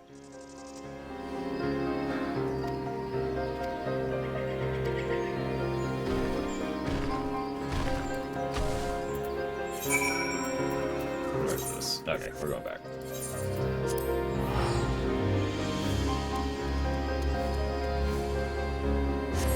And notice how much screen time he's had, too. I've skipped by a lot of his dialogue, but he's even been voiced. I mean, for God's sakes, they brought in Richard Epcar to voice Ilberd. They knew what they were doing. That's an interesting sword. It's a red mage sword, too. What is that? Well, I would inspect them, but that would be insanity. So instead, I'm going to give up on it forever.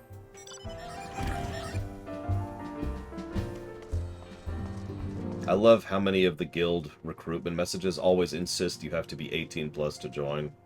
Maybe I'm old and cynical and bitter, but every time I see that I think, what are you doing in your guild?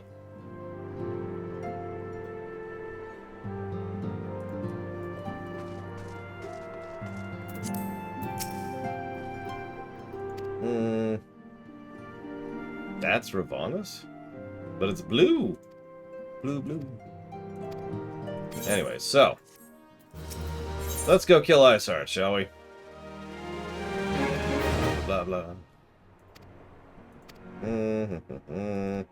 We think we figured out where the Aetheryte is going. Orion J has come up with a plan. Let's do it.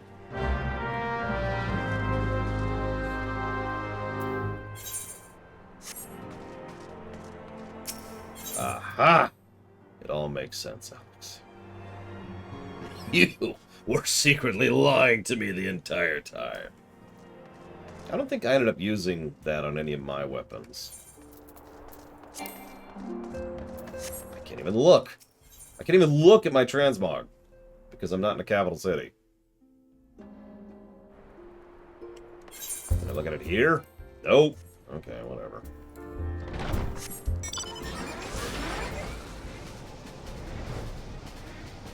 TBD. I hate to ask this, but what am I doing in this group? Cashel on yet? Oh, there's Cashel. As usual, I can do whatever. I am ambivalent.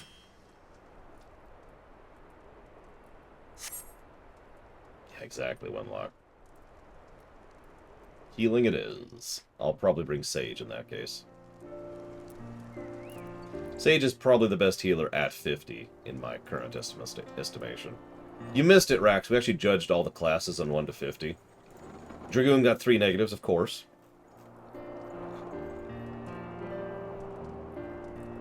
Which ones did we give negatives to?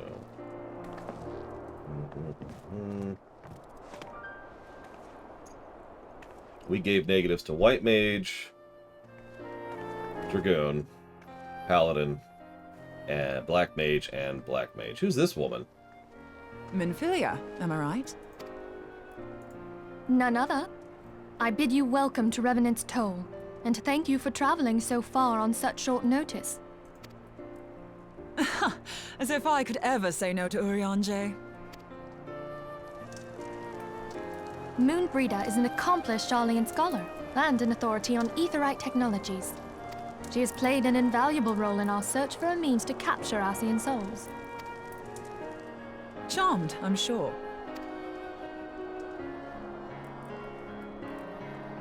Let's see, we gave pluses to Monk, Warrior, Scholar, Summoner, and Ninja, looks like. It's my girlfriend, but she's... Wait. Oh my god, she is as tall as I am. Actually, she's like an inch shorter. I must have her!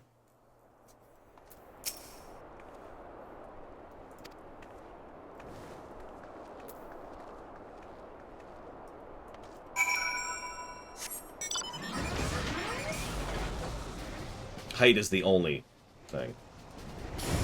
Yeah, oh, Christian man. What the? That's a new message. Oh, I see what happened. That's actually good. That's good design, believe it or not. There we go.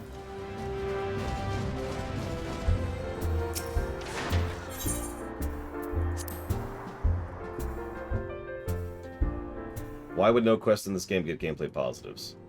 Because most of the quests in this game suck from a gameplay perspective. That's kind of by design. I'm honestly not sure what they could do to make quests interesting in this game. It's not like they have the flexibility of some of the other MMOs like Guild Wars 2 or WoW to be able to do literally whatever they want to with quests. You know, you can't have zooming around on a flying vehicle shooting out dragons out of the sky in FF14's quests, you know. You can't sneak around trying to place traps and lure people into them and so forth and so on. It's just, the mechanics don't support it. So for the most part... Gods, it's been ages! So for the most part, the gameplay side of things are just going to be passable. You go to a spot, you do a thing, you go back. Oh, longer, sister. A joyous reunion indeed. Well, of course it is. Moon and I are like twin sisters. Save in appearance and aptitude.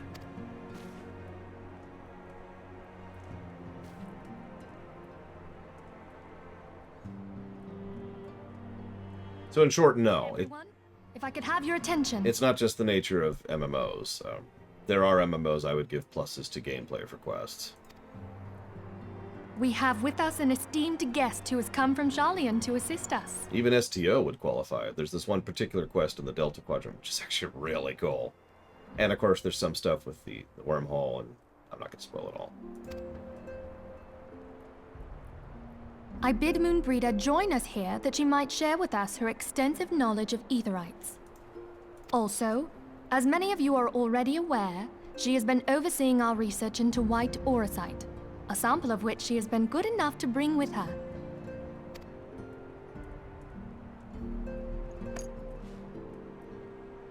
Well, I had to come, didn't I? You'd have to be bloody daft to turn your nose up at a chance like this. Where better to conduct my final tests than a land so steeped in ether you can taste it? Hey look, a plot item that'll never be relevant, I'm sure. The years hath done little to dampen thy youthful spirits. And nothing at all to reform thy youthful manner.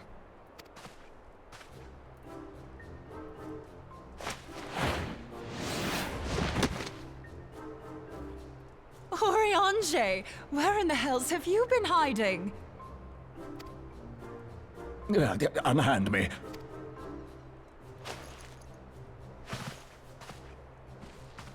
I come all this way, and that's what you have to say to me. I much preferred when you were pleading with me to drop everything and hurry to your side. What was it you said? None save thee can satisfy this need. Go on.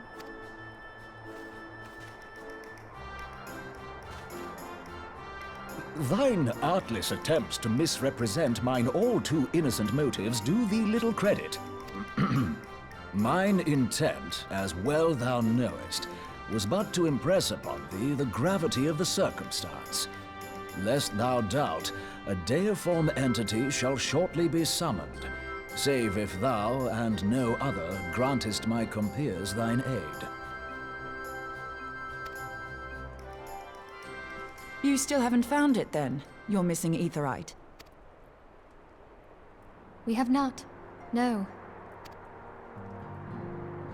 We know that Iceheart teleported to an Aetherite not far from the first. Yet even after careful analysis, we could not locate the second beacon. We now suspect that the heretics destroyed the second Aetherite to impede our pursuit. Our allies continue to scour Snowcloak for Iceheart's sanctuary, but we have no guarantee that they will find it. Yet it must be found, for even now Iceheart prepares to call upon Saint Shiva. I'm sorry, but if the Aetherite's been destroyed, then that's that. Although, you're absolutely sure she used the first Aetherite, are you? She didn't just use teleportation magics? One of our own bore witness to her escape. I can say with absolute certainty that Iceheart used the Aetherite.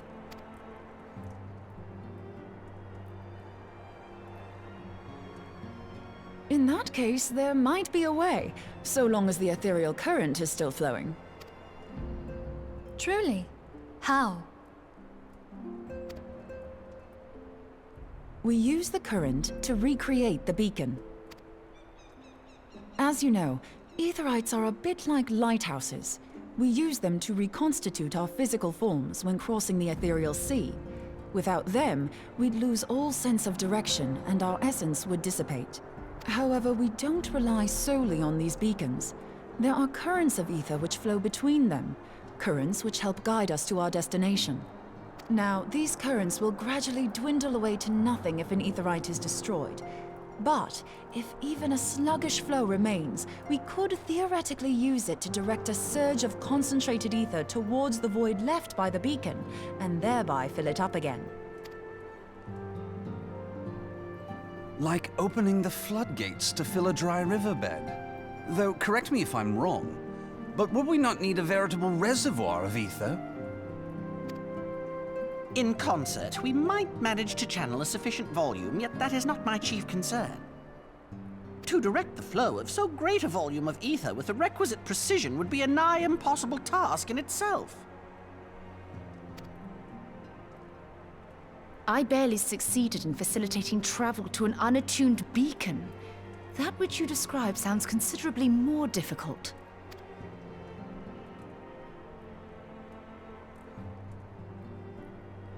And dangerous. Every person who has attempted to teleport in this fashion has died in the process. They, however, did not have white aura sight at their disposal. I can use it to channel all the ether you can give me into the aetherite. However, white aura sight cannot retain ether for an extended period of time, so we would need to infuse it immediately beforehand. Just so you know, I'd confidently give this plan better than even odds of success. And if the worst comes to worst, your people won't suffer. Though it risk the lives of our best and brightest, we have not the time to seek other options. If the ethereal current still flows, we shall carry out Moonbreeder's plan. Hang on, I gotta get ready That's to ban Let's Alex roll here. the dice.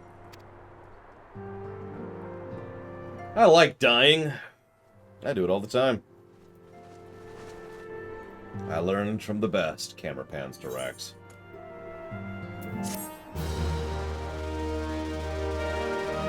So a really quick, rough refresher here. She's gonna pull out a sword. While she's in sword mode, we want to be close. She's going to have a meteor strike, which we need to share the damage in. And she's going to do a knockback, or excuse me, she's going to do damage to everyone who's not close to her. When she's in staff form, she's going to be hitting damage to everyone near her, and also some nice big AoEs. Apparently this is an extreme form.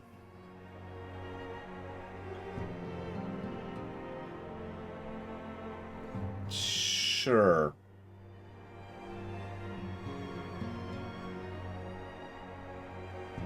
Is any of this in normal? Because this is not the extreme. Here, let me click the extreme page to see what happens in extreme. In extreme form, there's this sword form. Whatever. No, it's cool. I don't care. I am not in a mood to care right now. Let's go. Blah, blah, blah. Let's go. Let's go. Let's go. Let's go. Ah, damn it.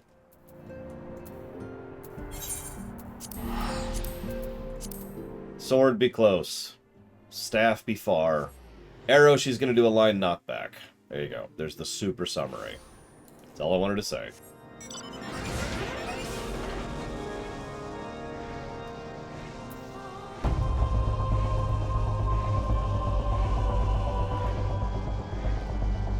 All of that is coming from the wiki, by the way. I barely remember this fight.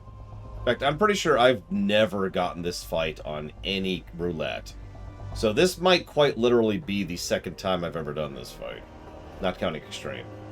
So second time I've ever done this exact fight.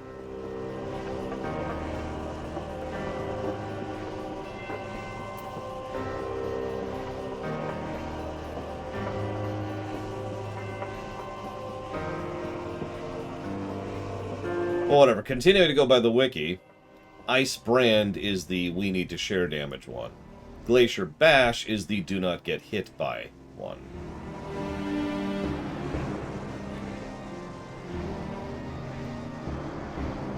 If you want to watch the cast bars. Alright, who's ready to die horribly? Or show up naked, because this is the Terminator. Oh god, that'd be a thing. We're here! Oh god.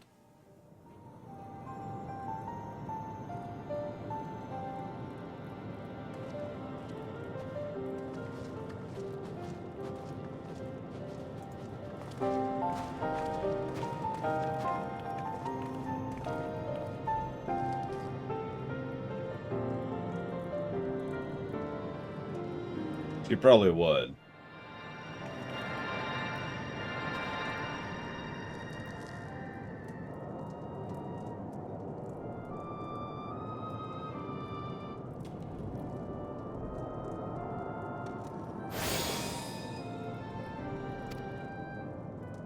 Oh yeah, I need to be healing for this, don't I? I'll swap in just a second. Does she even have, like, the big Phase 2 thing in normal? Or art, or... You know what I mean? This version?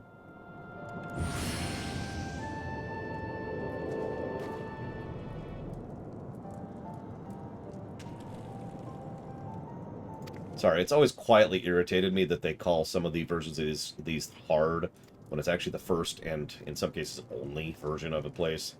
Whatever.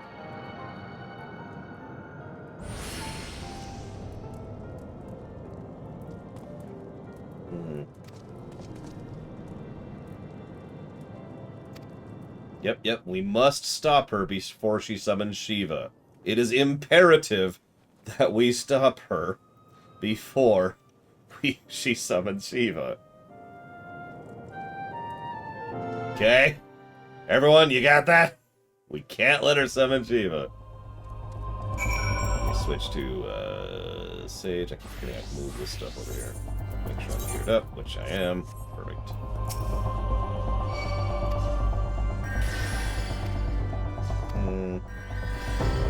Yeah, okay. What does Amarok have to say here? Ishgard faces an unprecedented threat, yet in our hour of need it is not her knights who stand poised to defend her. Lore Runner, the warrior of light, savior of Eorzea, your deeds this day shall not be forgotten. Where others would flee, you choose to remain. Where others would falter, you rise to the challenge. Where others would use their gifts for selfish ends, you wield yours in service to greater cause. May Halone bless you with good fortune and see you home.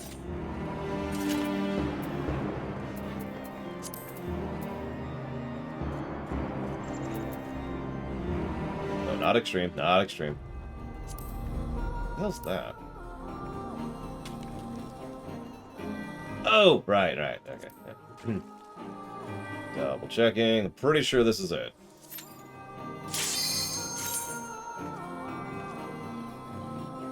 Who will be main tanking?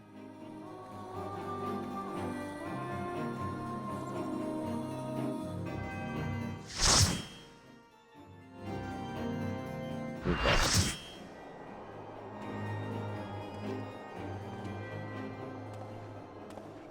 Interesting statues in the background. You should never have come here, warrior of light. I labor only to forge a lasting peace. A peace you would deny us out of ignorance and blind faith. No matter. If it is our fate to be at odds, then it is mine to strike you down. You, ma'am, are welcome to try.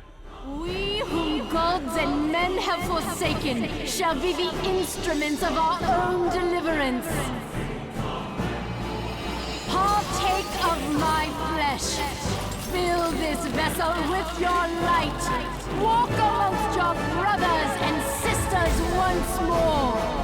Oh, Saint Shiva, still the hatred within our hearts and bless us with eternal grace.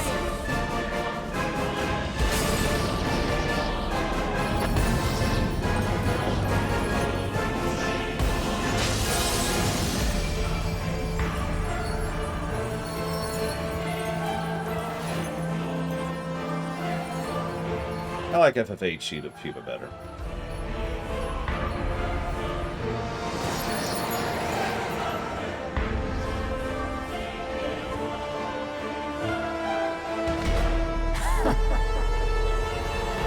It's the hair. The hair just ruins it.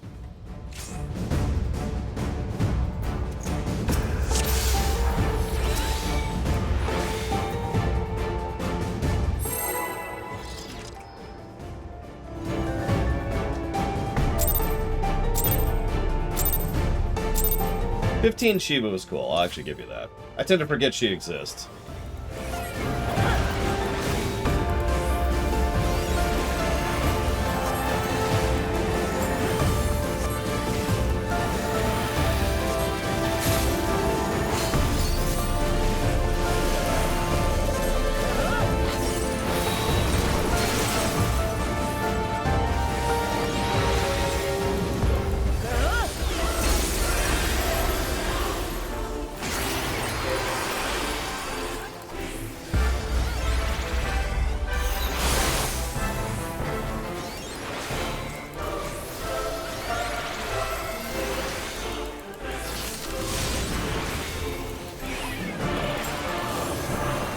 We don't talk about 13.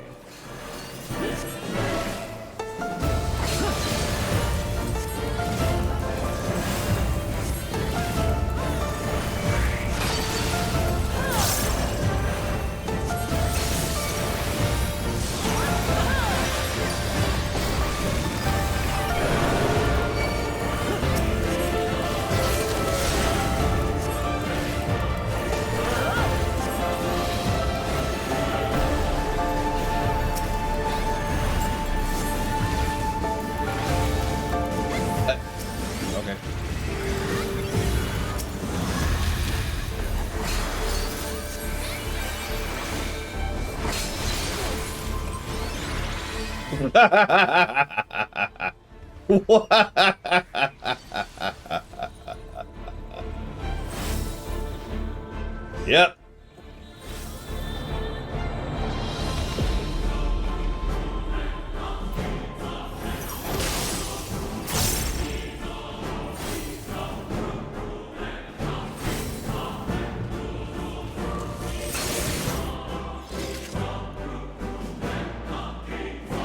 I mean, the tank was down. That's why she was facing the group there.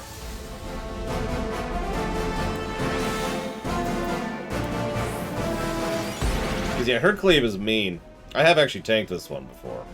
In fact, I did this the last time.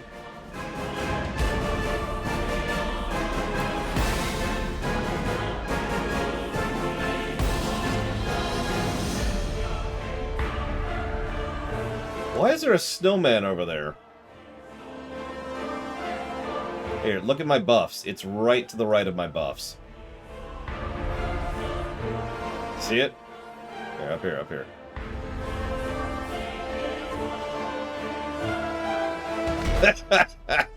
I've never seen that before.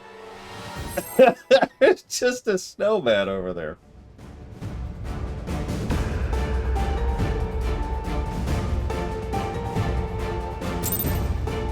He's like, yes, kill them all, Shiva.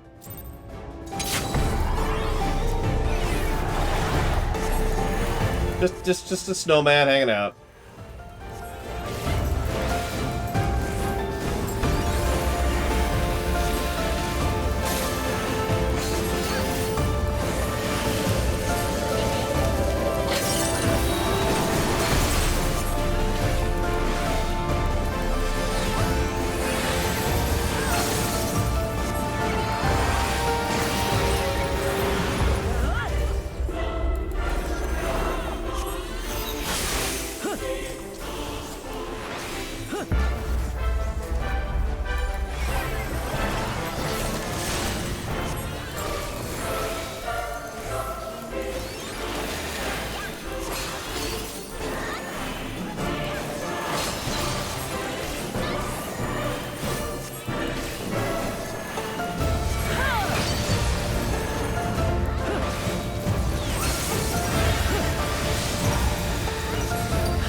going with Valvedrix.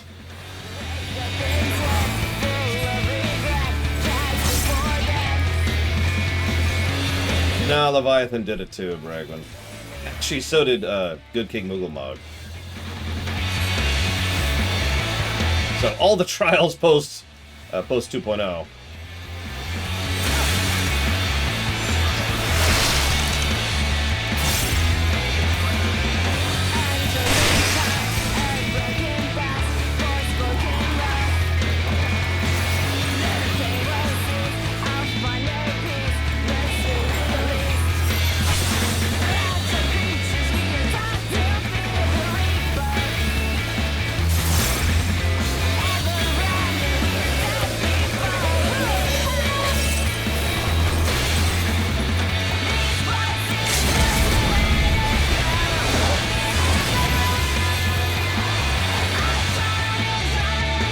GG.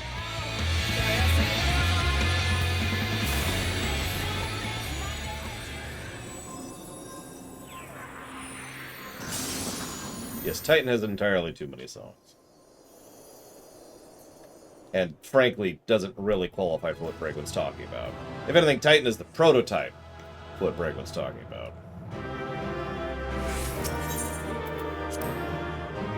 You know, I don't know if FF11 did this kind of thing.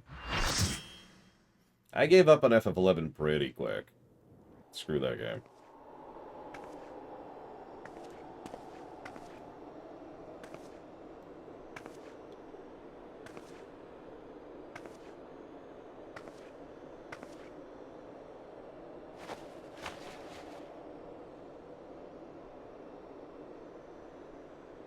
Fool. Blind, bloody fool.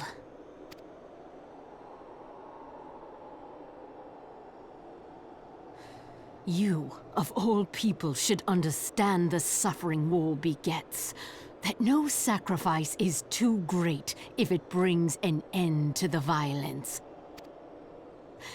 Mine is the righteous cause.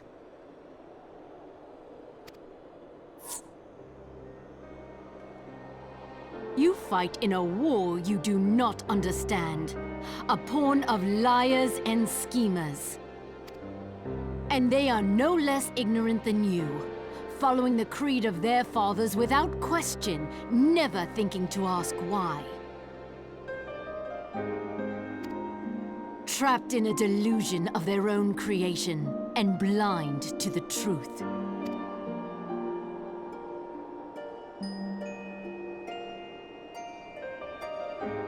Warrior of Light, redemption is not beyond us.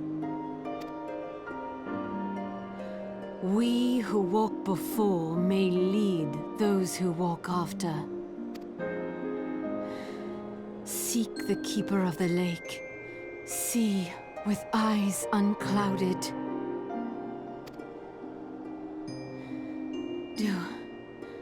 Do not squander Mother's gift.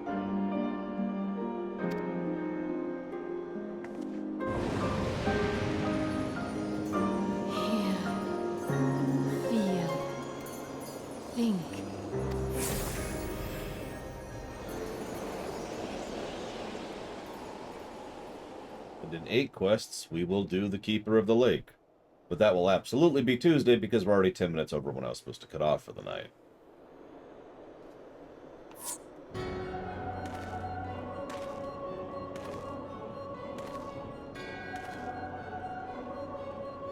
And so the vessel withdraws, a predictable outcome. Nevertheless, La Habrea will be pleased. How unfortunate.